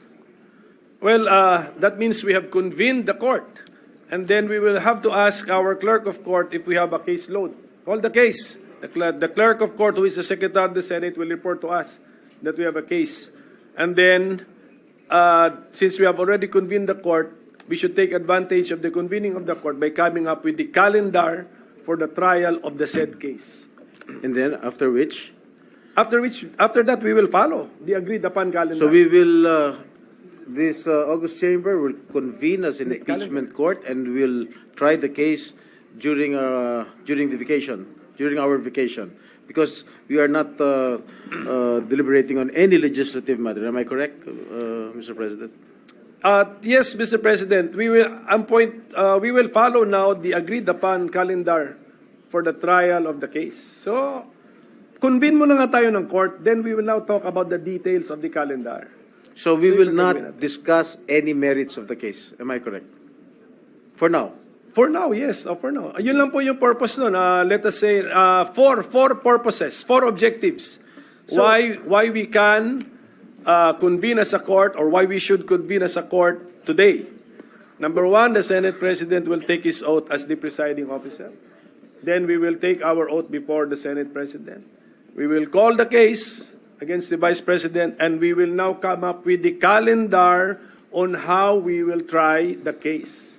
May I know susundin natin yun. May I know, Mr. President, what is the difference if we convene today, tomorrow, or on Wednesday? Yes, Mr. President, una sa lahat, Mr. President, alam nyo ba ang nakaschedule na bukas ay valedictory speeches? At saka, hindi na natin alam anong nakaschedule bukas. Ngayon, ang pag sinabi ng Constitution, trial by the Senate shall forthwith proceed. Hindi ba mas compliant tayo, not only with the words but with the spirit of the Constitution, if we now advance now the convening of the court at umpisahan na natin yung mga preliminaries or formalities na kailangan din naman natin gawin. Let us convene the court, Mr. President, kaysa sa nagla-last day pa tayo na may agam-agam pa na baka during the session as a legislative body, merong motions dyan or issues dyan which will now eat up our time. Tapos darating na yung 12 midnight deadline na, Mr. President. And nangyari yun because nung Tuesday ay pinuno na lang natin yung ating agenda para may magawa tayo. Although valedictory speeches are important, no? Kasi para marinig nyo nga yung thank you naman namin sa lahat po ng maiiwan. But we could do that on Wednesday. So, my position is, it is more in keeping with the spirit, I'm more concerned, I'm more compliant with the spirit and wording of the Constitution if we now convene as an impeachment court and do these important matters also in the organization of the Senate as the impeachment court. The chair will relinquish my position in a while in order to speak in plenary, on the floor rather. But just to answer that point of the Honorable Mintel, kaya po in-schedule ang valedictory bukas dahil nakaschedule po yung impeachment nga dapat sa Wednesday. Mahabang usapin yun, kinilala namin yun, kaya bukas in-schedule yun. Kung gagawin ngayon, edi natural, huling araw yon sa Wednesday. Dahil hindi pa natin alam ng mga panahong yon kung kaya na nga ba ng hanggang Lunes na ma-ratify lahat ng mga hinahabol nating panukalang batas. Just for the record, and lest aspersions be cast na magbabaledictory na kayo, hindi pa nyo ginagawa, because that was the schedule and nobody questioned it until today. So that was scheduled supposedly on that date. But just on that point, Senator Estrada may proceed. No, I have no more questions. Yes, I think the Senate President has already voiced out his own opinion during one of his press conferences. But I'd rather say it on the record here too, Your Honor. Senator Tulfo intimated to this representation his desire to speak on the matter as well. Mr. President, I'd like to make a very short manifestation. Nahalata ako kanina pa tayo back and forth, para nag-aaway na tayo dito. To solve the impasse siguro, we'll have to put it in a vote whether to convene today or tomorrow. Somehow we have to convene come what may. Magbutuhan na lang tayo para matapos na. Baka abutin tayo hanggang madaling araw, hindi pa rin natin napag-alalaman kung ano talaga ang dapat gawin natin. Let's do it. Let's put it in a vote. Kung tonight ba tayo magbotohan or tomorrow? I mean, magbubutuhan tayo whether we convene today or tomorrow. That's it. Plain and simple. Para matapos na ang problema natin dito ngayon. Duly noted. Today or Wednesday? Kasi there are senators who want it to be on Wednesday. May mga senador na gusto ngayon. Let's put it in a vote. Pero somehow we have to convene come what may. Thank you, Mr. President. Mr. President. We will, Your Honor. Being a deliberative body, parliamentary practice rules dictate that we do nothing less that things be settled through a vote. In fact, there is a pending motion by the minority leader that will be redefined and clarified. However, Chair thought it best to allow a free and fair debate where all of the members will be heard who have an opinion on this matter before finally deciding on the point. Now, if there are no other members who wishes to add to the discussion or debate, Chair would like to ask permission to relinquish the chair so that the chair can go down and speak also on the same matter. Session is suspended.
Permission of our colleagues. Ilang bagay po ang nais ko sanang sabihin, paumanhin. Dininig ko muna ang posisyon at opinyon ng bawat isa bago ko pinagpasahang bumaba mula sa kinakaluklukan at kinakaupuan ko at sagutin ang ilan sa mga puntong ibinigkas nitong nagdaang ilang oras na. Una, nasabi na maikli lamang naman na panahon ang kailangan gugulin para dito, bakit hindi pa ginawa noon? Hindi ba't obvious na nakita po natin itong nagdaang magtatatlong oras? Na oras na pinag-usapan natin ang impeachment, mahaba ang diskusyon. Hindi ito simpleng 30 minuto lang sa pag-issue ng summons dahil kailangan pahintulutan at payagan ang mahaba at malayang debate. At bago po ako lumayo, nais kong pasalamatan ang aking mga kasamahan dito sa Senado para sa isang maayos, civil at naaayon sa rules natin na diskusyon at debate. Ayon na rin sa sinumpaan nating tungkulin na pagpasahan ng lahat ng bagay nang naaayon sa ating paniniwalang tama at nararapat nating gawin. Hayaan mong simulan ko po ang ilang mga binanggit. Mr. President, Your Honor, I wrote the members of the Senate on February 24, 2025, outlining the basic reasons why we cannot, as of yet, schedule the impeachment complaint.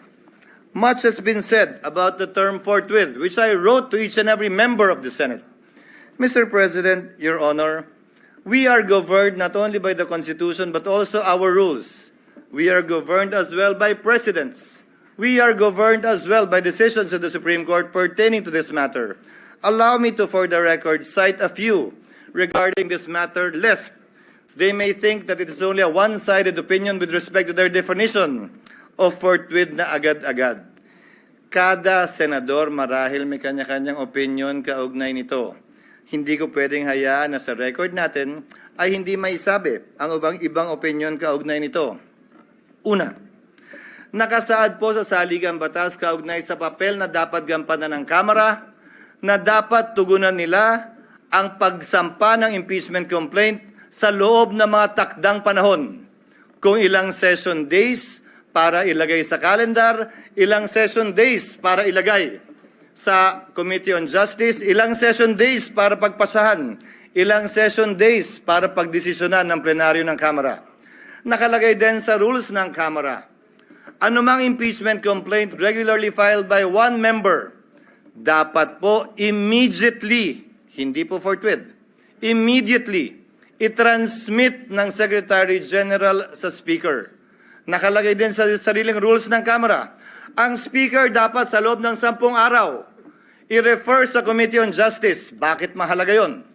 Dahil sang-ayon sa desisyon ng Korte Suprema sa Francisco case, dyan magsisimula ang 1-year ban sa pagsasampa ng pangalawa, pangatlo o pang-apat na impeachment complaint. Hindi yan ginawa ng Kamara. Sa katotohanan, hanggang nag-adjourn tayong lahat bilang Kongreso noong February 5, hindi yan ginalaw ng Secretary General sa kabila ng magkatabi lamang naman ng opisina ng Secretary General at ng Speaker. Sasabihin marahil ng ilan, tapos na yan. Lumipas na yan, tulad ng sinabi ni Senator Coco, wala na tayong magagawa dyan. Nandun ako. Pero may katanungan akong iiwan bago nating lisanin ang puntong yan. Nasaan yung mga nagrereklamong dapat agad-agad? Nasaan yung mga nagsasabing ngayon na, wag nang pagpaliban, ba't ba dinedelay? Inupuan po na mahigit 2 buwan, magtatatlong buwan nga ito. Hindi inaksyonan. Wala naman ako narinig na nagreklamo na nasa na yung agad-agad. Sa kanila nakalagay immediately, may takdang araw pa. Yan ang paksa ng petition sa Korte Suprema ngayon na inihain ni Vice President Sara Duterte kaugnay sa pag-iiwas sa tinatawag niyang 1-year ban na nakasaad sa saligang batas. Now let me proceed to forthwith. I quoted this in my letter to all the senators. Forthwith, citing various cases, Mr. President, Your Honors, means within a reasonable time, which may be longer or shorter period according to the circumstances of a particular case. It means it is elastic in nature and varies with every case. Quote, it may be modified by circumstances and the nature of the duty to be performed. Marami po nagsasabi ng opinion na agad-agad. Kung gaano karami po ang abogado, kung gaano karami po ang marunong at magaling, gaano din kadami marahil ang kanilang interpretasyon. Pero nasaan ang probisyon ng saligang batas, desisyon ng korte nag-iinterpreta doon na nagsasabing agad-agad nga ang ibig sabihin yan, samantalang hindi naman agad-agad ang interpretasyon ng salitang immediately ng Kamara. Kung talagang immediately ang gusto, edi sana ang sinulat ng mga nagsulat ng konstitusyon, immediately din tayo. Yung immediately nga ng House, hindi yun ang interpretasyon. Tapos tayo ganyan. If the prosecutors themselves, the complainants themselves were not that interested and sat on these complaints for over 2 months, tayo bigla ngayon, mamadaliin nila habang nagpabanjing-banjing sila ng mahigit 2 buwan sa mababang kapulungan. Pangalawa, bagaman tama si Senator Pimentel at sang-ayon ako na pwede tayo mag-trial habang recess. Ginawa na po yan sa kaso ni Chief Justice Corona. Again, we are governed not only by the Constitution, by our rules, but also by precedents. Subalit, may malaking pagkakaiba. Dapat nasimulan, na-refer, at nagkaroon ng plenary action sa articles of impeachment upang makonstitute ang impeachment court bago ito magpatuloy habang recess. Maraming nagsabi, mag-trial na tayo, mag-convene na tayo, sumampa na tayo habang recess. Sa pananaw at palagay ko, labag yan sa saligang batas. At dun sa mga talagang gustong matanggal si Vice President Sara Duterte, dun sa mga galit sa kanya, inis sa kanya at gustong madali itong impeachment, para mo lang binigyan siya ng dagdag na balang questionin ito sa Korte Suprema. Dahil hindi po pwede yan. At hindi po ako papayag na mangyari at gawin yan dahil lamang gusto nila at nagmamadali sila. Sinabi ko na sa simula pa lang ng impeachment process na ito, 1 linggo matapos i-file yan dito sa Senado, 2 oras bago tayo mag-adjourn sa huling araw ng ating sesyon. Sabi ko, hindi ako makikinig, susunod o magpapadala sa sino mang pabor sa impeachment at ayaw kay Vice President Duterte.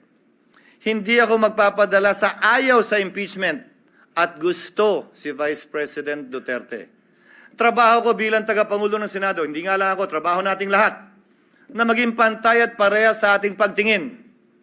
Yan ang rason, hindi naman tsamba lang yun at nagkataon. Yan ang rason kung bakit ang babaeng sumisimbolo ng hustisya ay nakapiring. Wala dapat tinitingnan o tinititigan. Wala dapat kinakampihan dahil lamang nagkataong ganun ang nangyari. At dahil nagkataong ayaw ko siya ganyan ang gawin nyo. Let's go back to precedents, Mr. President. 3 lamang na impeachment complaint ang naitawid ng Kongreso patungo sa Senado na inabutan ko na matapos ang 1987 Constitution. 3 po lamang. Ang impeachment complaint laban kay dating Pangulong Estrada, ang impeachment complaint laban kay Chief Justice Corona, at ang impeachment complaint laban kay Ombudsman Gutierrez. Hayaan niyo pong isa-isahin ko. Isinampa ang impeachment complaint laban kay Pangulong Estrada magno-Nobyembre. Nung nag-recess ang Senado, tumigil ang trial. Nag-resume sila pagkatapos ng recess. May nagreklamo ba? May nagsabing, uy, portwita. Yan ang president ng Senado. Nung nag-trial at hindi binuksan ang second envelope, kung inyong maalala, nag-walkout ang prosecutors, hindi na bumalik.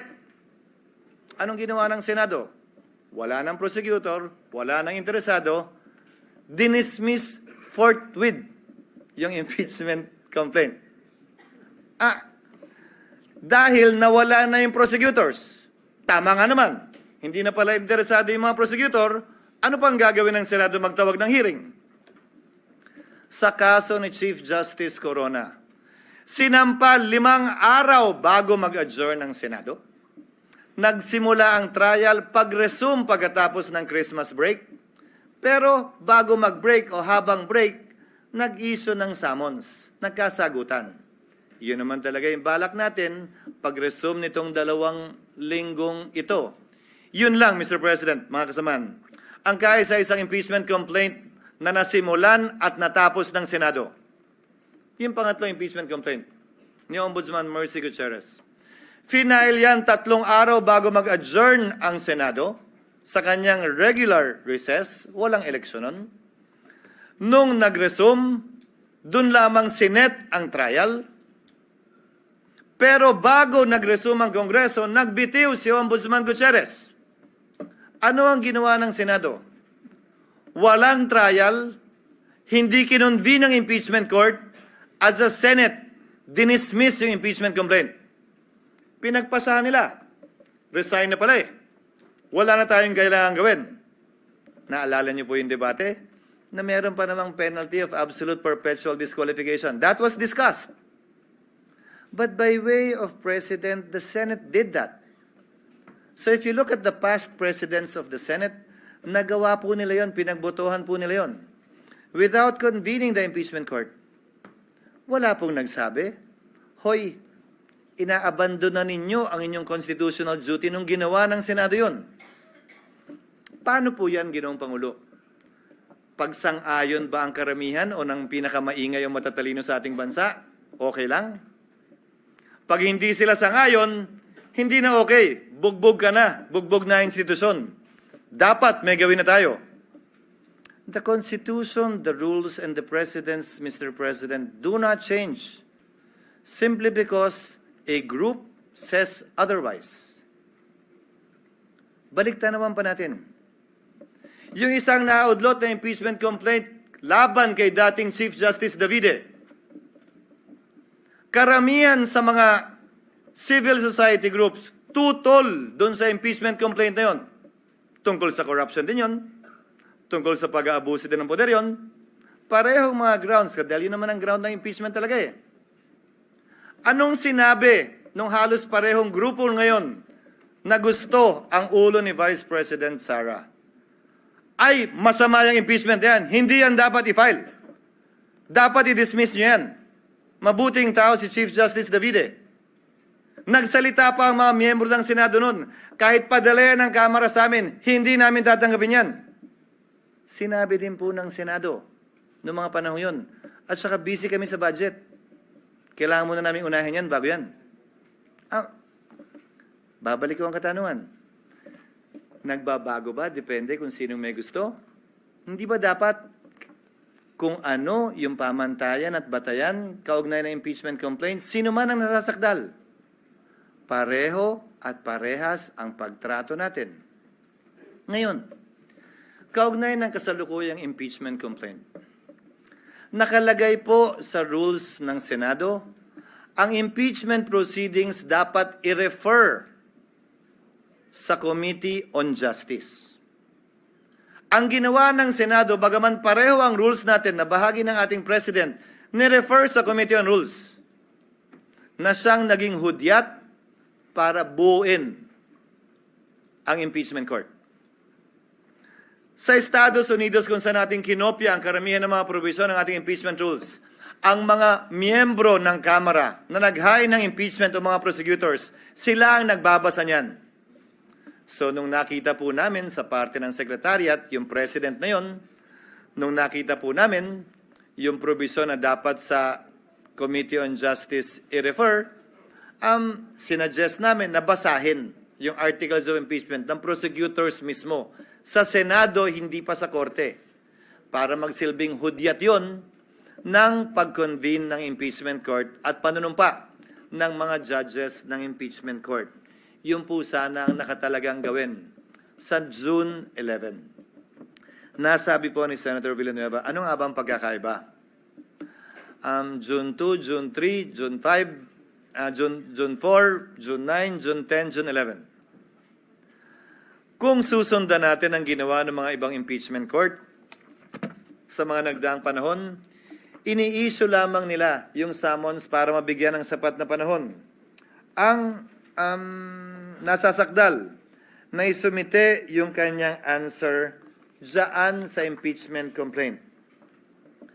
At pagkatapos nun, dahil magtatapos ang kapangyarihan ng mga prosecutor sa June 30, hindi po tayo pwede magpatuloy sa ating paglilitis dahil hindi naman pwedeng one side lang yung ating mapapakinggan pagkatapos ng June 30. Doon sa nagsasabi na may may mga private prosecutor naman na i-appoint ang Kamara. When with the principal goes the agent because the authority of the principal ceases by June 30. So, napag-usapan, tatawid ba ito? Tatawid ba ito sa susunod na Kongreso? Kung gaano rin karami siguro ang senador, ganong karami din ang opinion. Kung gaano karami ang abogado, ganong karami din ang magaling nilang basehan kung tatawid nga ba o hindi. My position is that it will. Mr. President, Your Honor, allow me to read a portion of the deliberations of the Constitutional Commission on this matter. Delegate Aquino. Because I would proceed, quote, from settled jurisprudence that impeachment proceedings are essentially judicial in nature, such that it follows that when the legislative chamber undertakes these proceedings, it sits as a court of justice, and therefore, it is not bound by the rules of legislative sessions. It cannot adjourn. Assuming that the session is adjourned, impeachment proceedings should not in any way be affected by the adjournment of the session. Delegate Romulo. That is not precluded from our proposal. If the Commissioner wants to make it explicit and to suggest amendments to that effect, I suppose I would not object. Our thinking is that if the Commissioner's premise is that it is like a court of justice, maybe an adjournment of the hearing will certainly not preclude it from continuing the proceedings on some other day. In other words, it could not lose jurisdiction just because of adjournment. Add to that, Mr. President, what the minority leader said during earlier sessions we've had. Hindi porkit pinalitan yung judge, dismissed agad lahat ng kaso at magsisimula uli. Ang prinsipyo pa ng batas na nagsasabing anumang sinimulan, dapat lamang tapusin. Plus ang president natin, kaugnay sa SET, na tumatawid yung kaso sa SET, bagaman nagpalit ng Kongreso, bagaman nagpalit ng mga miyembro ng Senado at maestrado ng Korte Suprema. Now, allow me to state a few more things before I yield the floor. Mr. President, Congress cannot pass an irrepealable law. Very much so that we cannot bind the next Congress. Whatever we decide with respect to this issue, kung tatawid nga ba o hindi, would have to be confirmed, affirmed, or rejected as the case may be by the 20th Congress. Some of us will be part of that. Some of us will no longer be part of that. But we cannot tie their hands and bind their hands. But the same is true, Mr. President, Your Honor, if at all, with the House of Representatives as well. The 19th Congress also, to my mind, cannot bind. If the 19th Congress Senate cannot bind the 19th Congress, the 20th Congress Senate, then in the same breath, the 19th Congress House cannot bind the 20th Congress House. Certain procedural, to my mind, compliances need to be made in order for this to be done.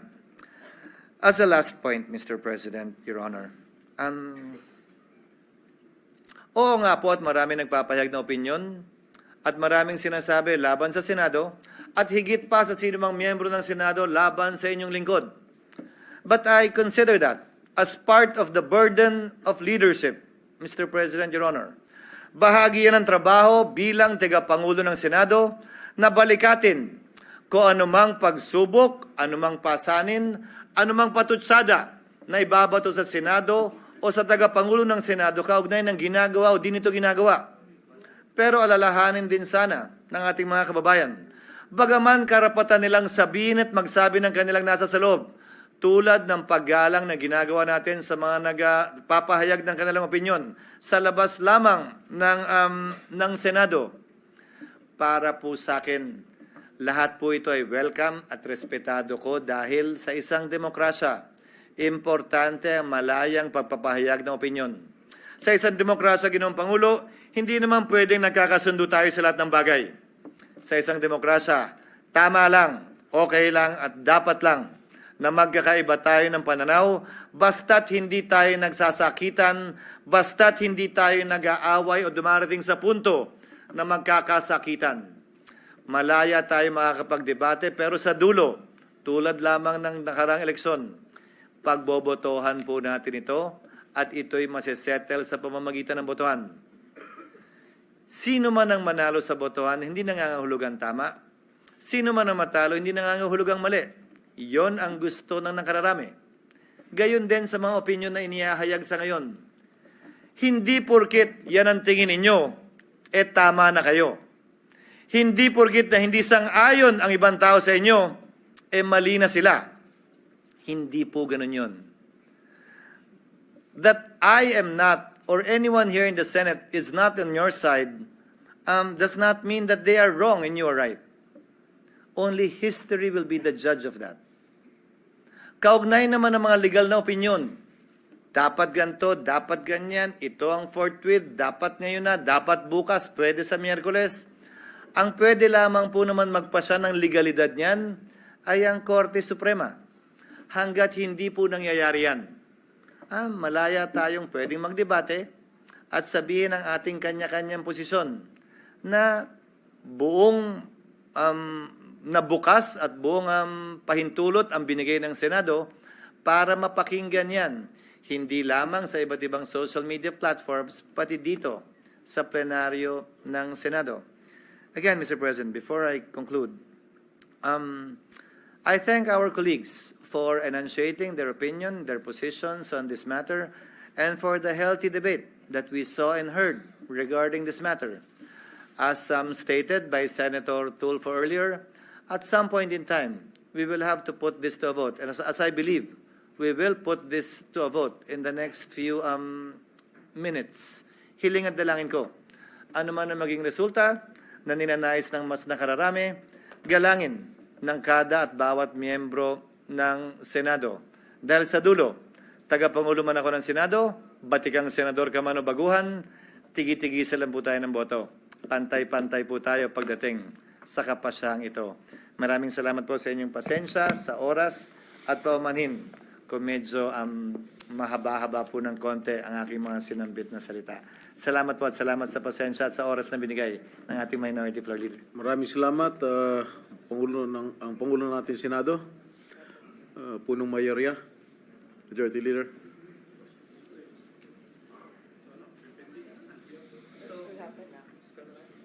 Session suspended.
Mr. President.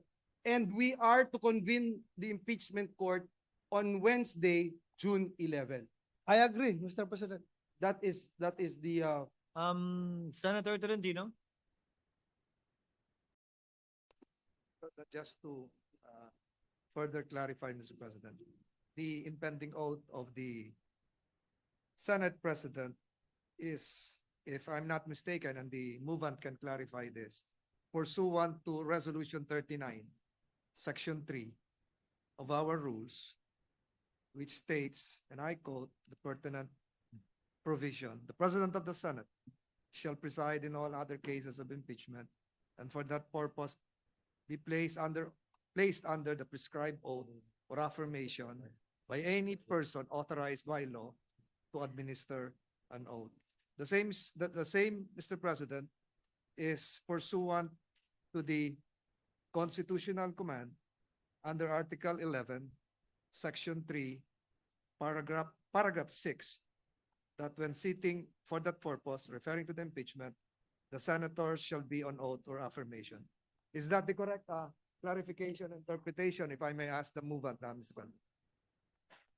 What does the movant say? Yung po bang panunumpa ngayon ng ating Senate President ay sang-ayon sa Resolution number 39 patungkol sa impeachment proceedings at sang-ayon din sa Article 11, Section 3 patungkol po sa panunumpa ng Senate President at lahat ng senador kung magbubukas ang isang impeachment trial court. Yun lamang po. yes, Mr. President. The answer is in the affirmative, Mr. President. Thank you, Mr. President. Thank you, Mr. President. We can Senator Pimentel is recognized. since we are debating on the nature of the third motion, actually, we're still on the second motion. Kaya nga.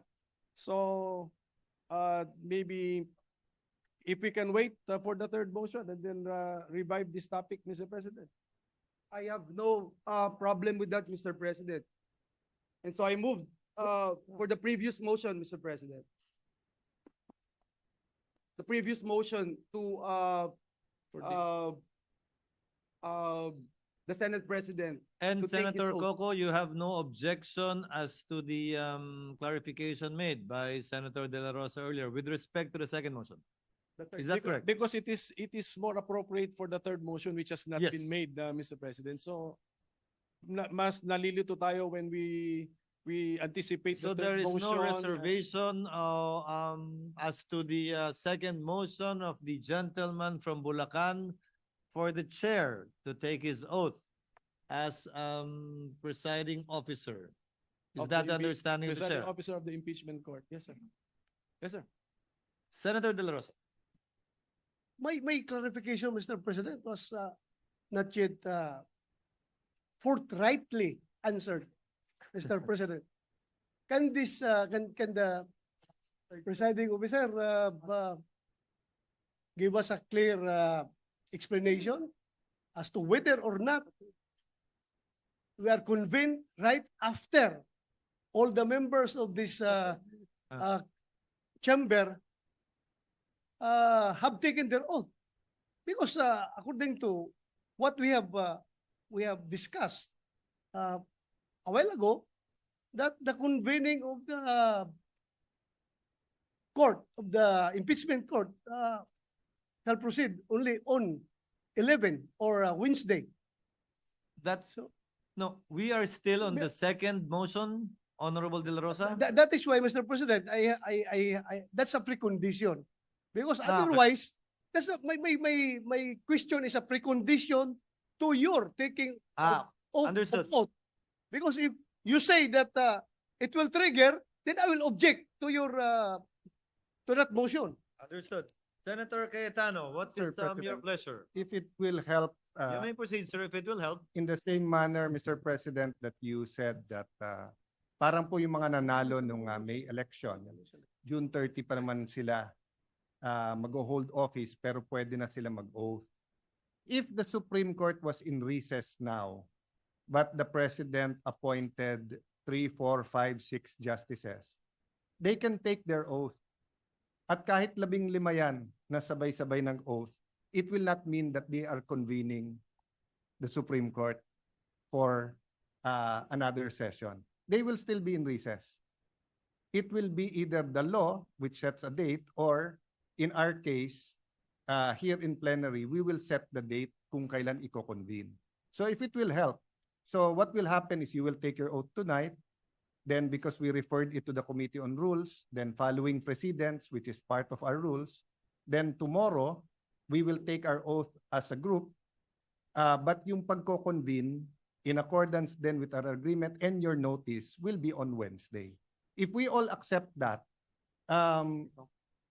our taking of our oath tomorrow will not trigger the convention of the convening of the trial court. Of course, if we all agree today that after we take our oath, it will convene, then it will convene. But if we all agree we will just be taking our oath today, it's no different than new appointees of the Supreme Court or the CA or the RTC taking their oath, then waiting till the recess is over before they convene.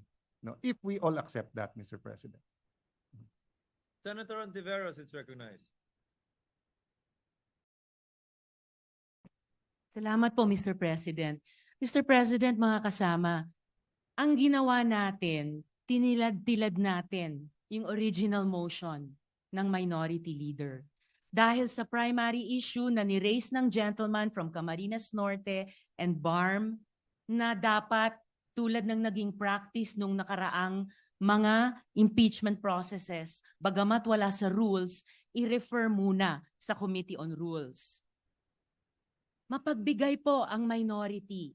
Nakipag-usap po kami sa inyong lahat sa pamamagitan ng ating pamunuan. At pumayag po kami, pumasok po kami dun sa kasunduan na sige, i-refer na muna sa Committee on Rules. Ipasa ibang araw yung panunumpa nating lahat before the presiding officer, pero siya ay manunumpa bilang presiding officer ngayong gabi. Natural na epekto na kapag ngayong araw manumpa ang presiding officer, bukas ay tayong lahat naman manunumpa bilang senator judges, natural na epekto yun na we have constituted an impeachment court. Hindi yun po ang unang issue na ni-raise na prejudicial issue. Yun lamang na bakit hindi idadaan din sa Committee on Rules. Nagbigay na po ang minority dyan. Tinilad-tilad na po natin yung original motion na hindi muna mag-constitute as impeachment court ngayong araw, i-refer nga sa Committee on Rules gaya ng hiniling ng good gentleman from Camarines Norte and BARM, at ngayong gabi, yung presiding officer lamang manunumpa. Bukas, tayong lahat ng iba ay manunumpa. At yung unang aktual na araw ng trabaho ng trial court ay sa Miyerkules pa. So please, maging resonable naman po tayo at tumupad naman po sa mga kasunduan nung tayo ay ilang oras na nagbubuo ng kompromiso na handa na nating tanggapin dito. Tumupad na kami dun sa prejudicial concern na idaan muna sa Committee on Rules at iisa lang ang manunumpa ngayong gabi. Bukas, tayong lahat ng iba. There is no harm na nag-convene na tayo bilang korte bukas dahil wala pang gagawin ang korte bilang korte sa Miyerkules pa po.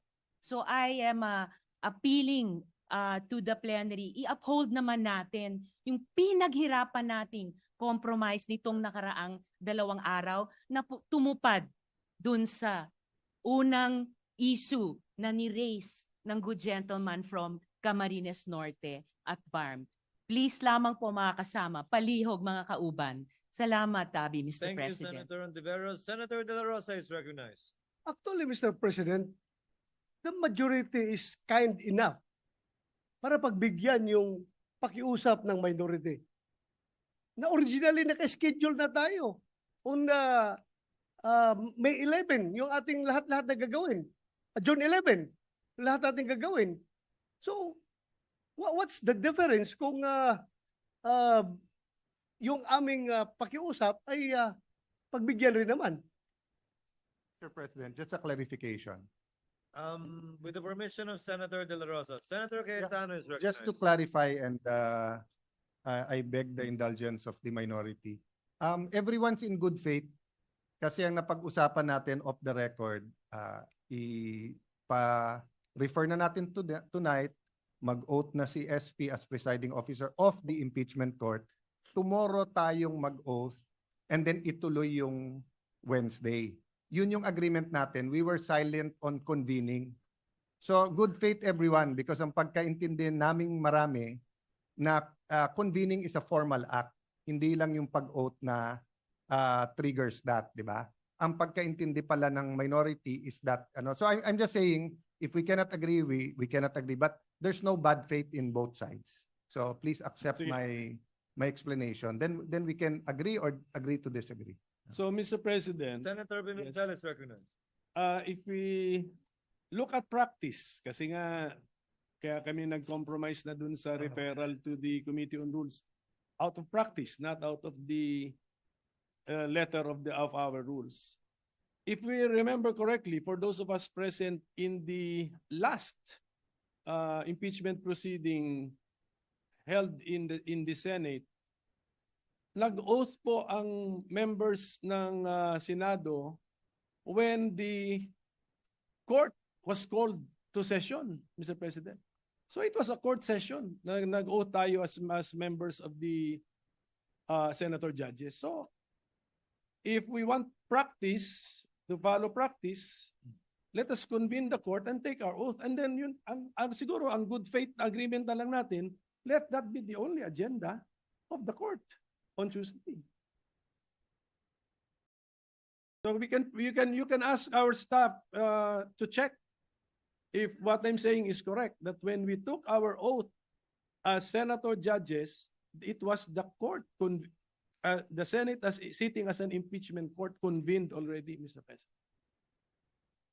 So yun po yun. So ganoon na lang, in good faith tayo, and then that's our we make it of record now that that's the only agenda of the court, and then Wednesday na po yung actual work as stated by the Deputy Minority Leader. Mr. President, I Senator think Cayetano. the misunderstanding comes from when to convene, because Senator Bato and whoever else have the same thinking, was right to assume that Wednesday magko-convene. So he still has till tomorrow to decide whether he will give a privilege speech or make any motion depending on his gathering of his thoughts tonight. So kung mag-agree na tomorrow na mag-convene, that's why isa sa hiningi ni Senator Bato is before mag-oath, he can take the floor. At sabi naman namin, well, anyone can take the floor based on personal and collective privilege, no? So dun po ngayon may konting stalemate, no? Because Senator Bato doesn't want to be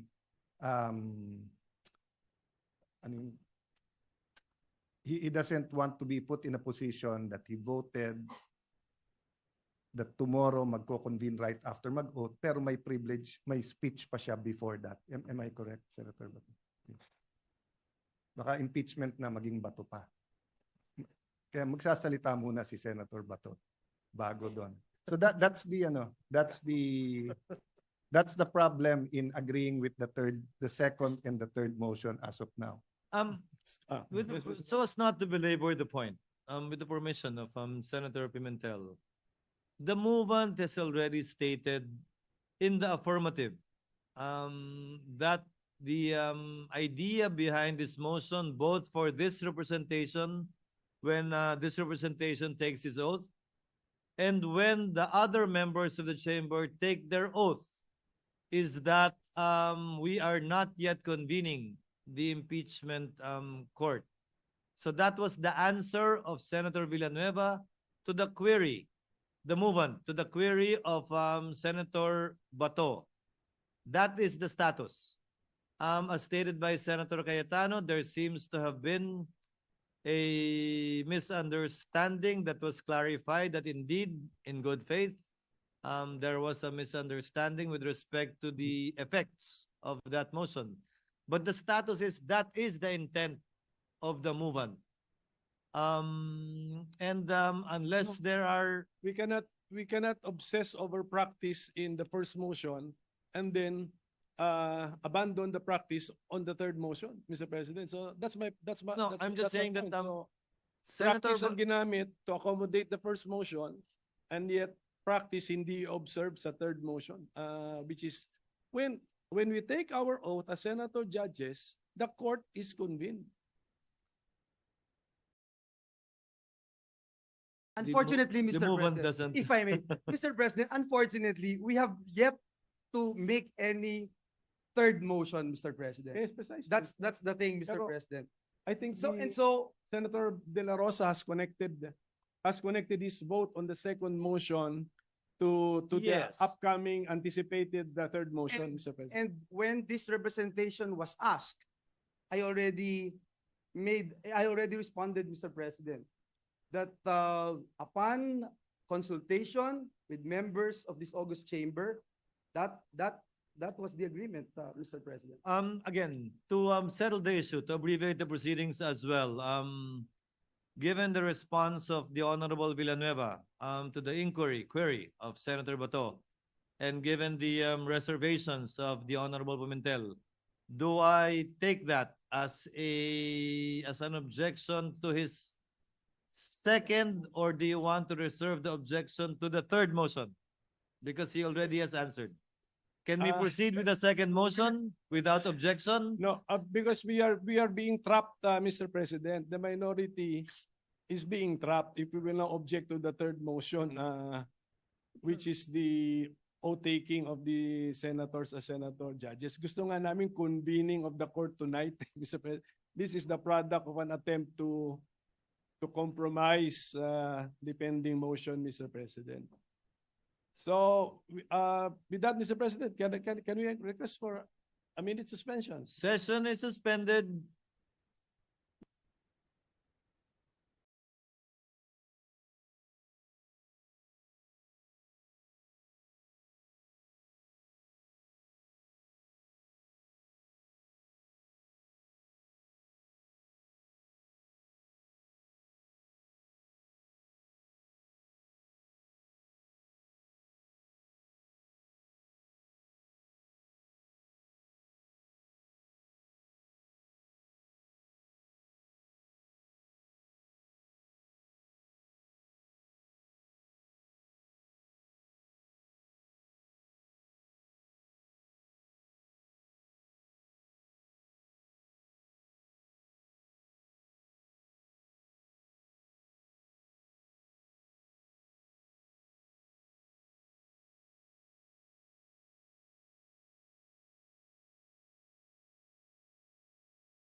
Mr. President.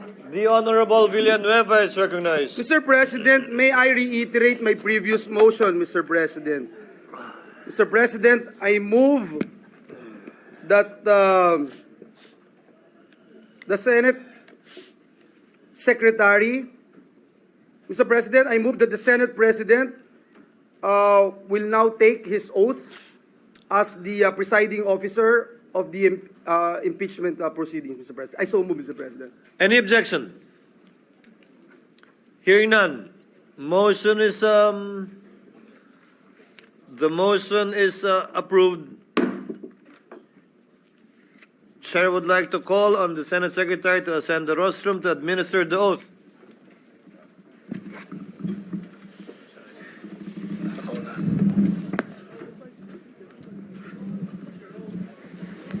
Sir, dito kayo, sir.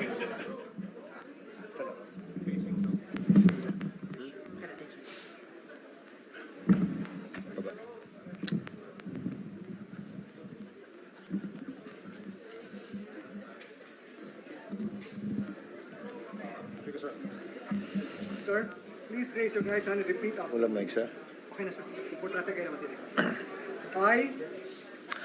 I, Francis Cheese G. Escudero, Solemnly swear solemnly swear that in all things appertaining to that in all things appertaining to the trial of the impeachment of the trial of the impeachment of Vice President Sara Zimmerman Duterte, Vice President Sara Zimmerman Duterte, now pending, I will do impartial justice according to the Constitution according to the Constitution and laws of the Philippines. and laws of the Philippines. So help me God. So help me God.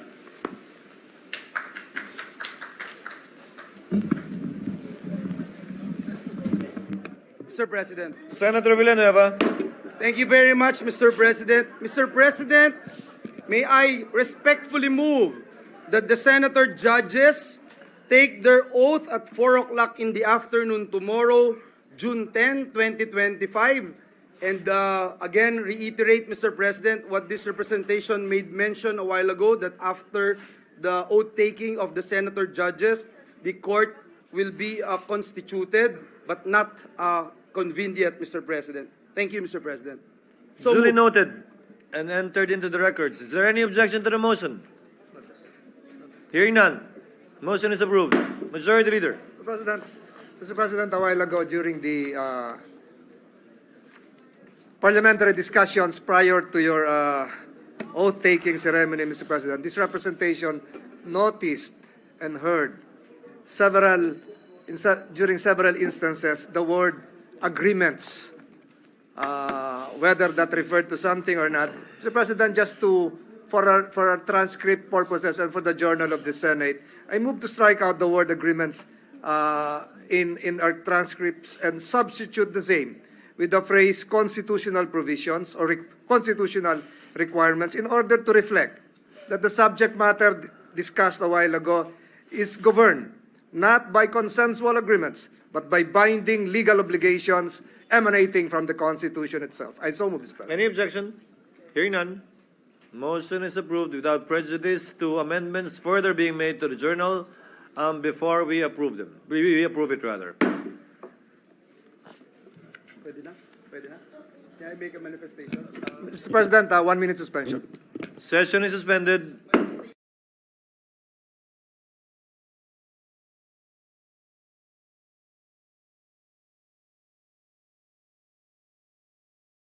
Mr. President, the Honorable Joel Villanueva is seeking the floor. I move that he be recognized. Senator Villanueva is recognized.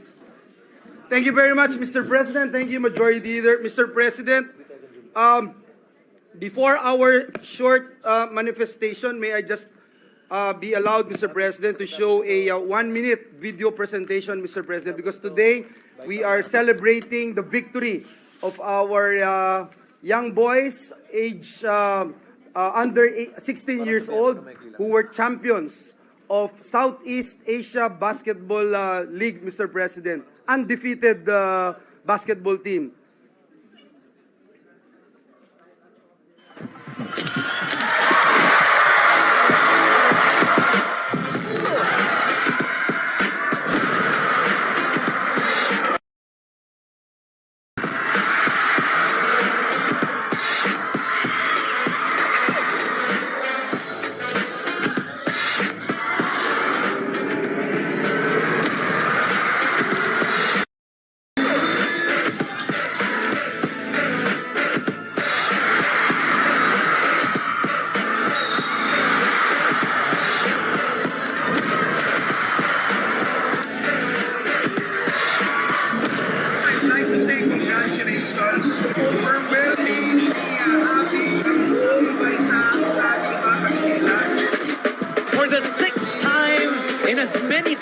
this tournament has been staged, the Philippines takes the gold medal in the under-16 Siyama qualifiers. Thank you very much, Mr. President. Bilang may akda ng Adopted Resolution number 260, tayo po ay lubos na natutuwa at nagagalak na makasama po natin ngayong gabing ito ang koponan na nag-uwi ng makasaysayang pang-anim na sunod na gintong medalya ng Pilipinas sa Siyaba Under-16 Cup, ang Gilas Pilipinas Youth. Kasama po nila, Ginoong Pangulo, ang ating kaibigan at PBA legends na sina Head Coach L.A. Tenorio at Assistant Coaches Richard Del Rosario at Gabe Norwood. Alam niyo po, Ginoong Pangulo, espesyal para sa representasyong ito ang paglahok ng Pilipinas sa torneo ng Siyaba. Dahil tayo po, Ginoong Pangulo, ay naging miyembro ng national team na lumaban sa kauna-unahan na Siyaba Championship noong 1994 sa Johor, Malaysia sa ilalim po ni Coach Virgil Villavicencio. Kaya naman po, Ginoong Pangulo, buong puso nating binabati at binibigyang pugay ang napakagagaling na mga manlalaro ng Batang Gilas na sinungkit ang gintong medalya sa Siyaba Under-16 Cup. Sila po ay sina Jeremiah Antolin Jr., Nixon Cabanyero na mula po sa aking alma mater UST, Prince Carino, Everain Cruz, Carl Gabriel de los Reyes, ang MVP ng torneo, Mr. President, Justin Halyare, Mel Jello Lumage, Chris Paul Miranda, kasama po niya ang kanyang tatay si Denok Miranda na ating kaibigan. Kasama din po, Ginoong Pangulo, si Luisito Joel Jolo Pascual, Travis Gabriel Pascual, John Raven Restificar, Ethan David Tanchi, Samuel Nomso Esomchi, Clark Dwayne Cobuntin, at Brian Orca Jr.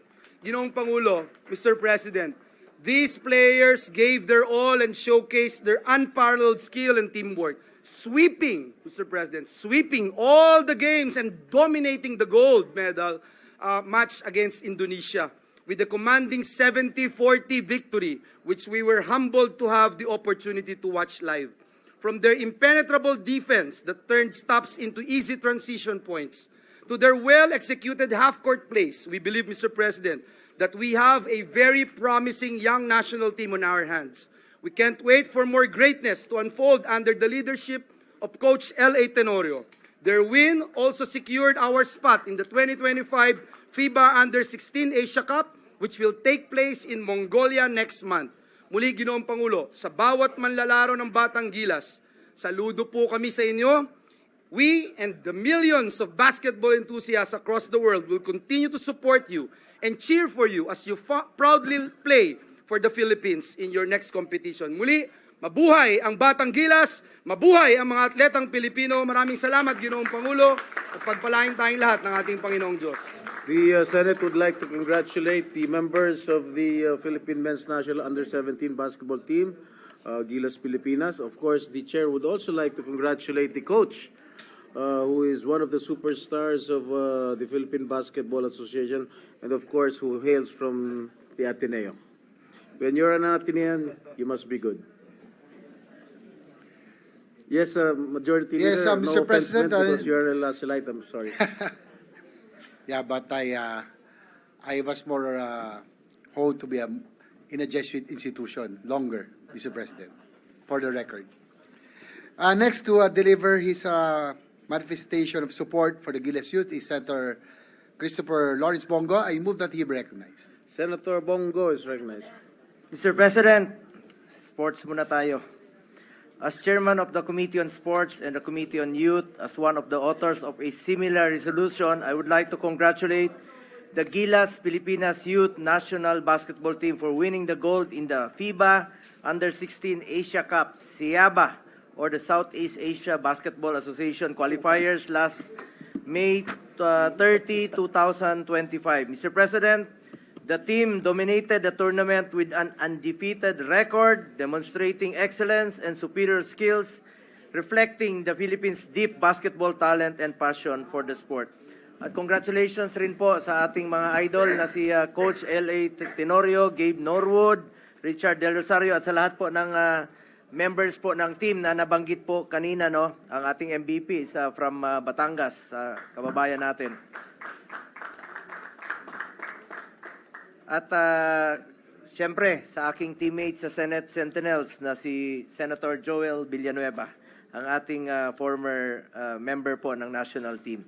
The outstanding performance of the Gilas Pilipinas youth team has secured the country's qualification for the prestigious FIBA Under-16 Asia Cup in Mongolia, powerhouse in the Southeast Asian region. Mr. President, their victory serves as an inspiration to millions of Filipino youth, encouraging them to pursue their passions and excel not only in sports but also in life. At naniniwala po tayo na isang paraan po ang sports na ilayo po ang ating mga kabataan sa masasamang bisyo. Get into sports, stay away from drugs to keep us healthy and fit. Makakaasa po kayo sa patuloy nating suporta sa atletang Pilipino mula sa grassroots hanggang sa international competitions. Thank you, Mr. President, at congratulations po sa Gilas Pilipinas Under-16. Thank you, Senator Bongo. Majority Leader. Yes, Mr. President. Next, to make a manifestation of support, to deliver his message is Senator Ronald Bato de la Rosa. I move that he be recognized. Senator Bato de la Rosa is recognized.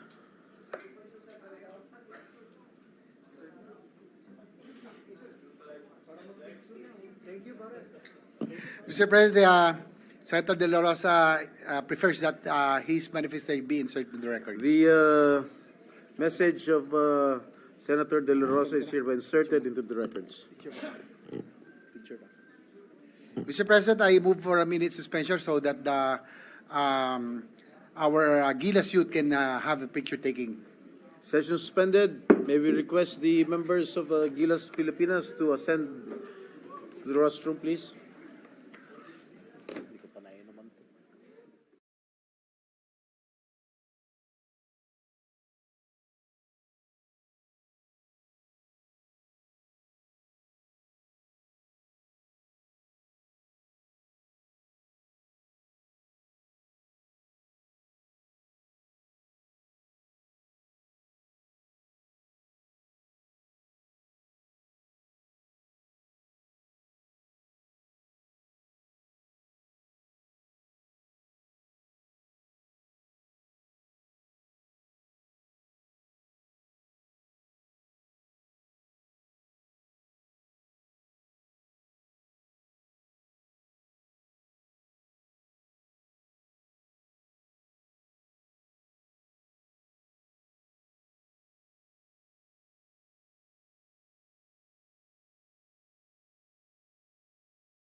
Please resume.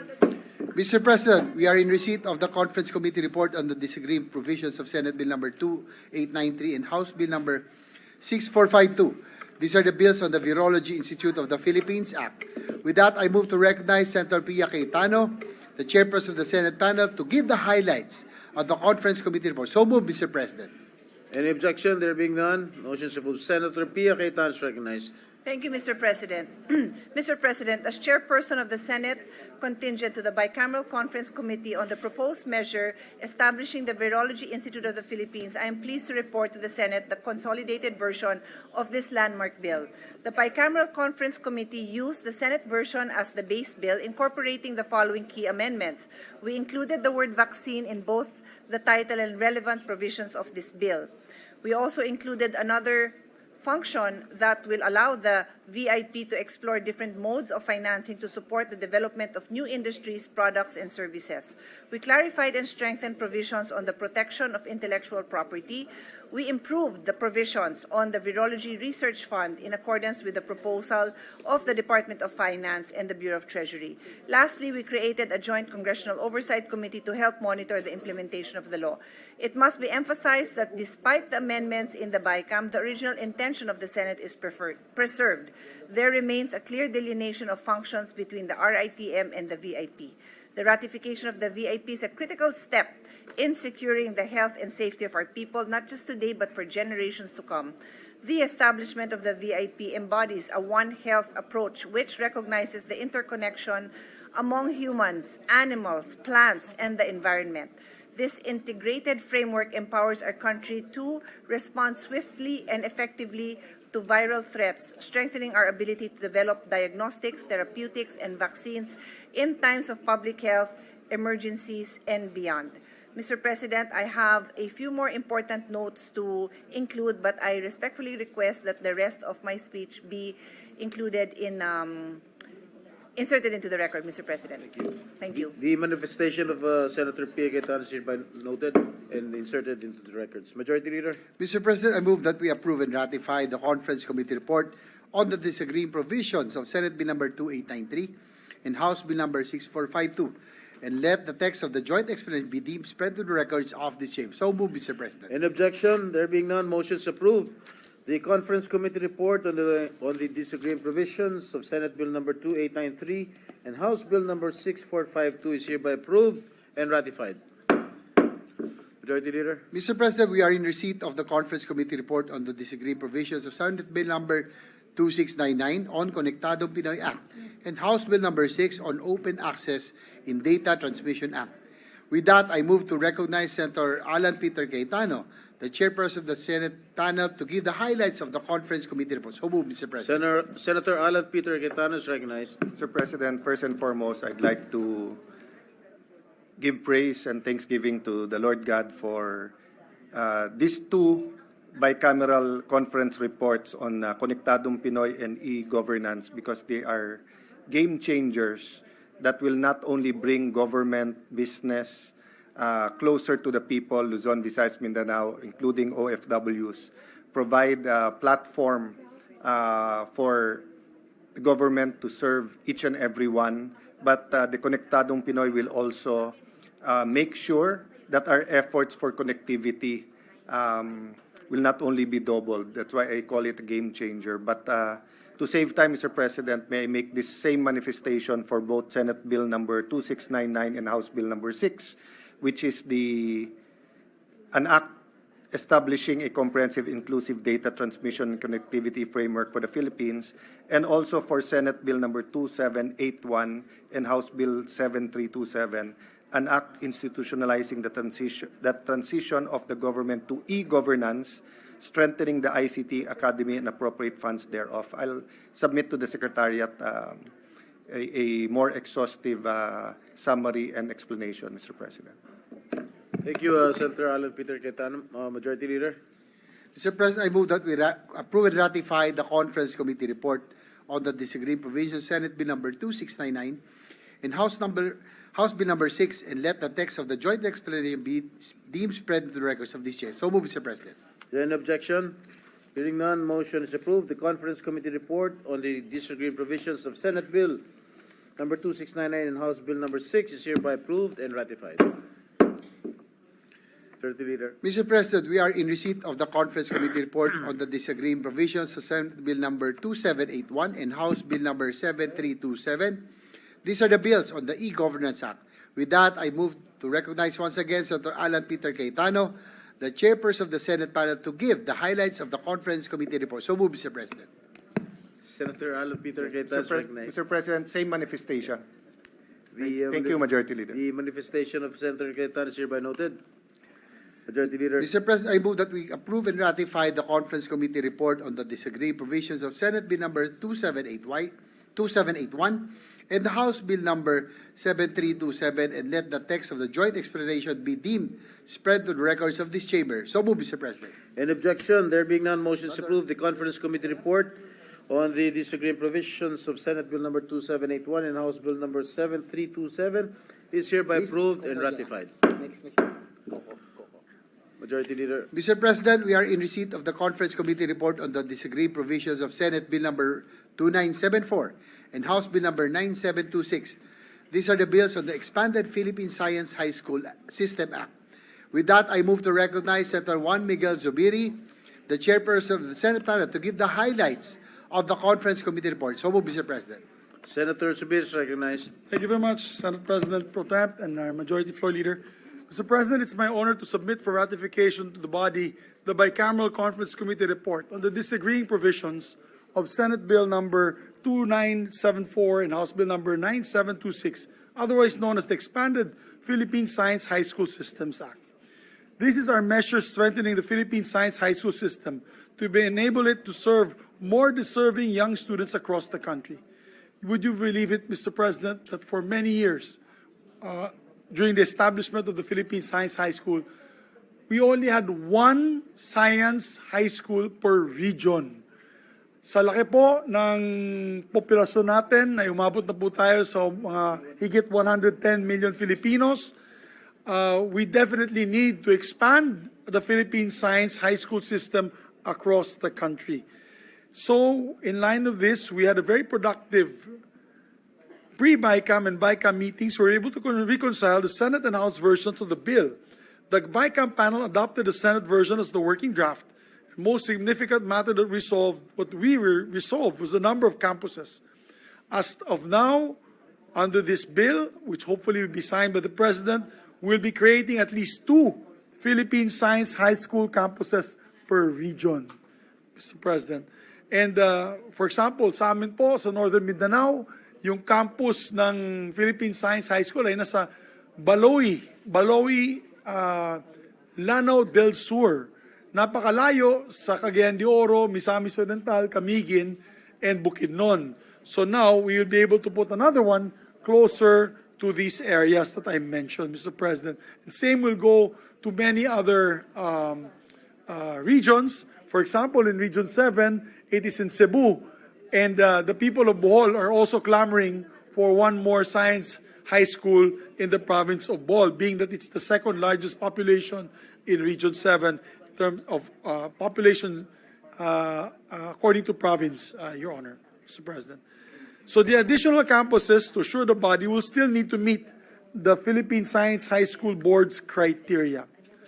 Furthermore, in the reconciled bill, we'll be able to receive the PSHS will be able to receive support from the Adopt a School program for its improvement of its learning facilities and research-related activities. The campuses will also facilitate partnerships with the DepEd, the Department of Education, Science High Schools, and Special Science Elementary and High School programs. I'd like to thank the members of the subcommittee that helped me in the passage of this measure. This is one step towards our mission to bring high-quality education to every Filipino across the country. I hope that we can all get behind this measure to make our STEM education more accessible to more deserving young students.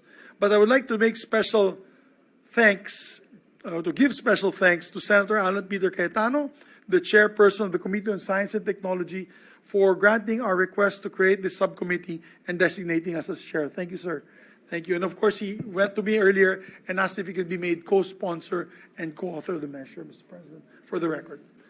I would like to also thank our BICAM panel headed by my co-chair, Congressman Carlito Marquez, together with Minority Leader Coco Pimentel, Senator Nancy Binay, Senator J.V. Ejercito, Senator Win Gatchalian, Congresswoman Maria Vanessa Aumentado, Congresswoman Divina Grace Yu, Congressman Gabriel Bordado, Congressman Ino D., Congressman Jazel Yu, and Congressman Joey Salceda. With that, Mr. President, I'd like to move for the joint explanatory note of the disagreeing provisions of Senate Bill number 2974 and House Bill number 9726 to be read in toto into the records, that the conference committee report be ratified as well by the body. Maraming salamat po. Mabuhay ang Senado, mabuhay ang ating bansang minamahal. Thank you, Senator Subiri. Majority Leader.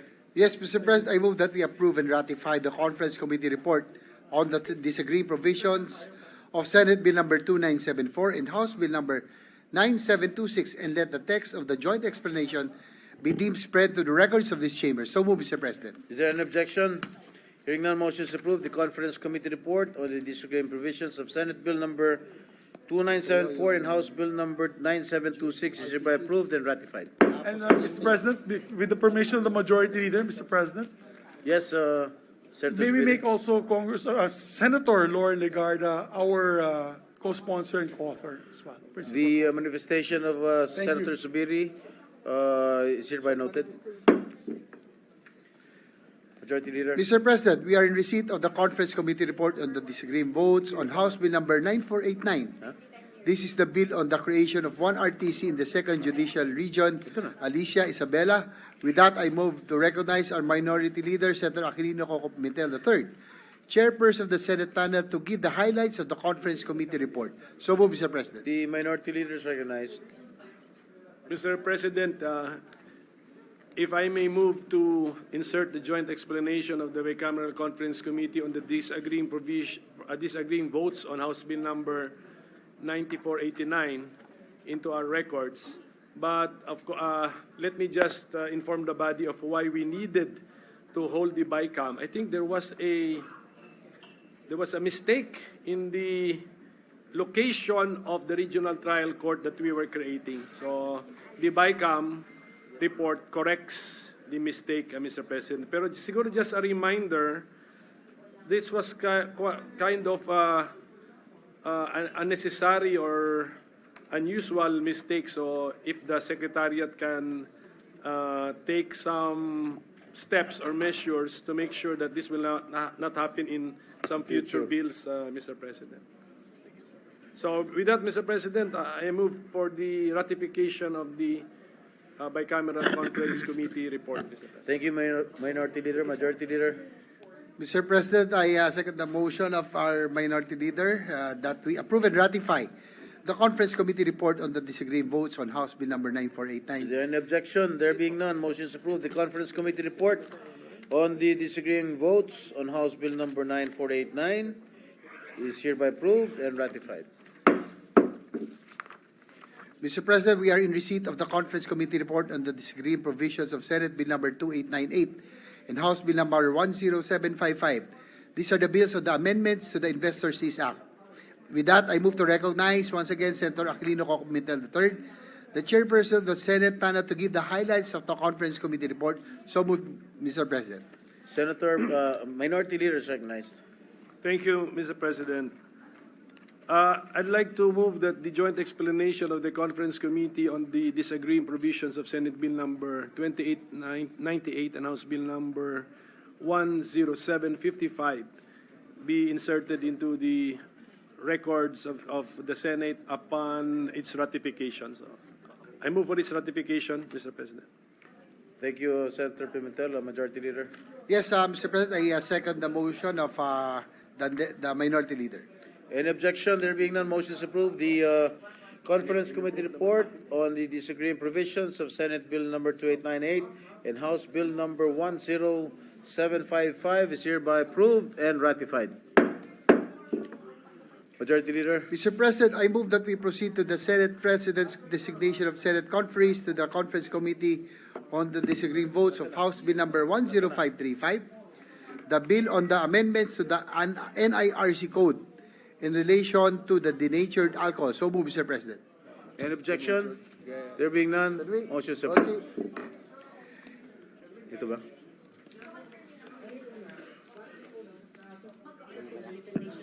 Denatured ba yung sinabi niya? Sabay mo na. Denatured? Isa na lang naman to. The following members are hereby designated as Senate conferees to the Conference Committee on the disagreeing votes of House Bill number 10535, and they are Senator Win Gatchalian as chairperson, Senator Pia Cayetano, Senator J.V. Ejercito, Senator Nancy Binay, Senator Aquilino Coco Pimentel, the third on the part of the minority. So designated. Majority Leader.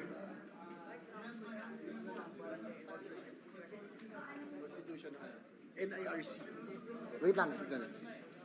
Mr. President, I move that we proceed to the Senate President's designation of Senate conferees to the Conference Committee on the disagreeing provisions of Senate Bill number 3000, the Bill on the Career Progression System for Public School Teachers and School Leaders, and House Bill number 10270, the Bill on Career Progression System for Public School Teachers. So move, Mr. President. Hearing no objection, the following members are hereby designated as Senate conferees to the Conference Committee on the disagreeing provisions of Senate Bill number 3000 and House Bill number 10270, and they are the following: Senator Sherwin Gatchalian as chairperson, Senator Jingo Disrepresentation, Senator Loren Legarda, Senator Ramon Bong Revilla Jr., and Senator Coco Pimentel on the part of the minority. So designated. Majority Leader.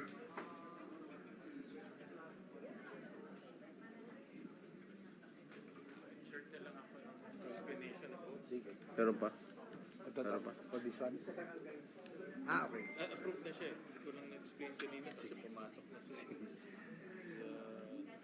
Mr. President, I move that we proceed to the Senate President's designation of Senate conferees to the Conference Committee on the disagreeing provisions of Senate Bill number 2816, the bill on the setting the term of office of barangay officials and members, and House Bill number 11287 on the same title, Mr. President. So move, Mr. President. Hearing no objection, nasa Semi. This a minute suspension.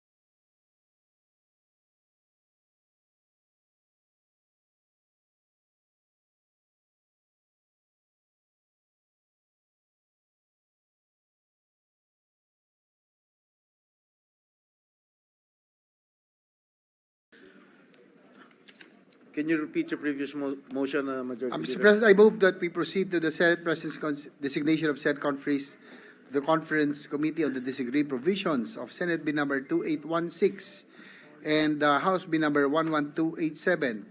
These are setting the term of office of barangay officials and members of the Sangguniang Kabataan. So move, Mr. President. Thank you. Hearing no objection, the following members are hereby designated as Senate conferees to the Conference Committee on the disagreeing provisions of Senate Bill number 2816 and House Bill number 11287, and they are the following: Senator Amy Marcos as chairperson, Senator Loren Legarda, Senator Cynthia Villar, Senator Mark Villar, Senator Robin Hood Padilla, Senator Bato de la Rosa, Senator Juan Miguel Subiri, Senator Jingo Ejercito Estrada, and Senator Coco Pimentel on the part of the minority. So designated.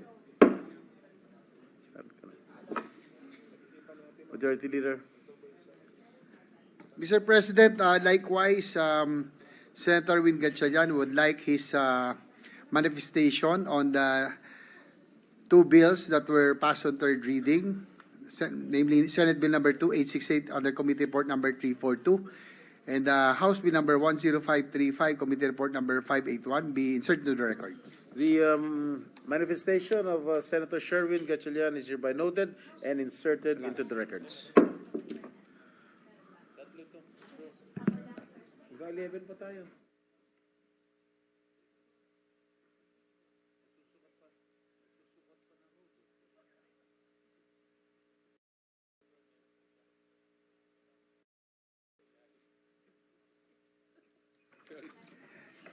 Mr. President, likewise, again, Senator Win Gatchalian would like his manifestation on the approval of Senate Bill number 3000 and under Committee Report number 537 be inserted in the record. All right, the manifestation again of Senator Gatchalian is hereby noted and inserted into the records.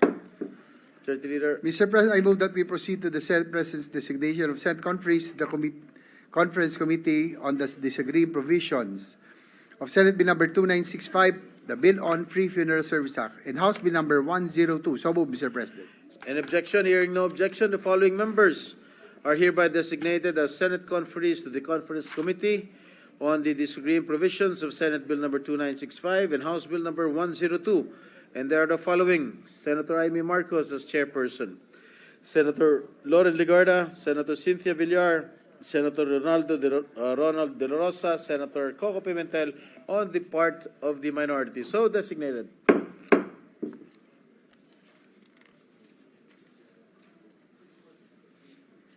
Majority Leader. Yes, Mr. President, before adjourn, the Deputy Minority Leader, Senator Risa Dibar, is seeking the floor. Senator De La Rosa is recognized. Senator Ontiveros is recognized. I'm sorry.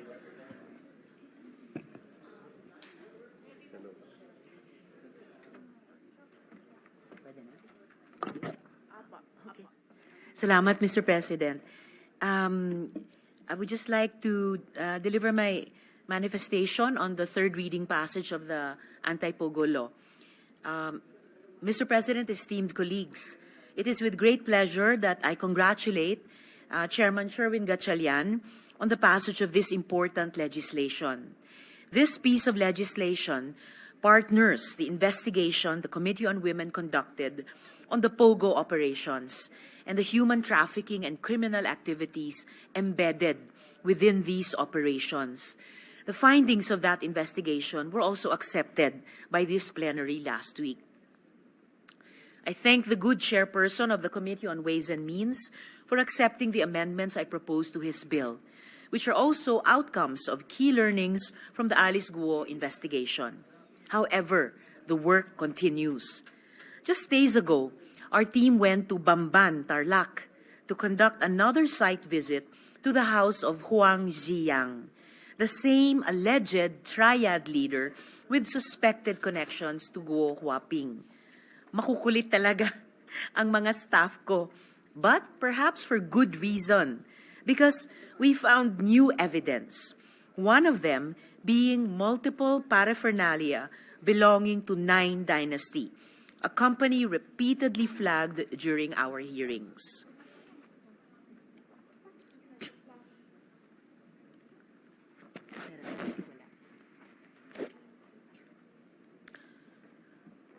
Why does this matter?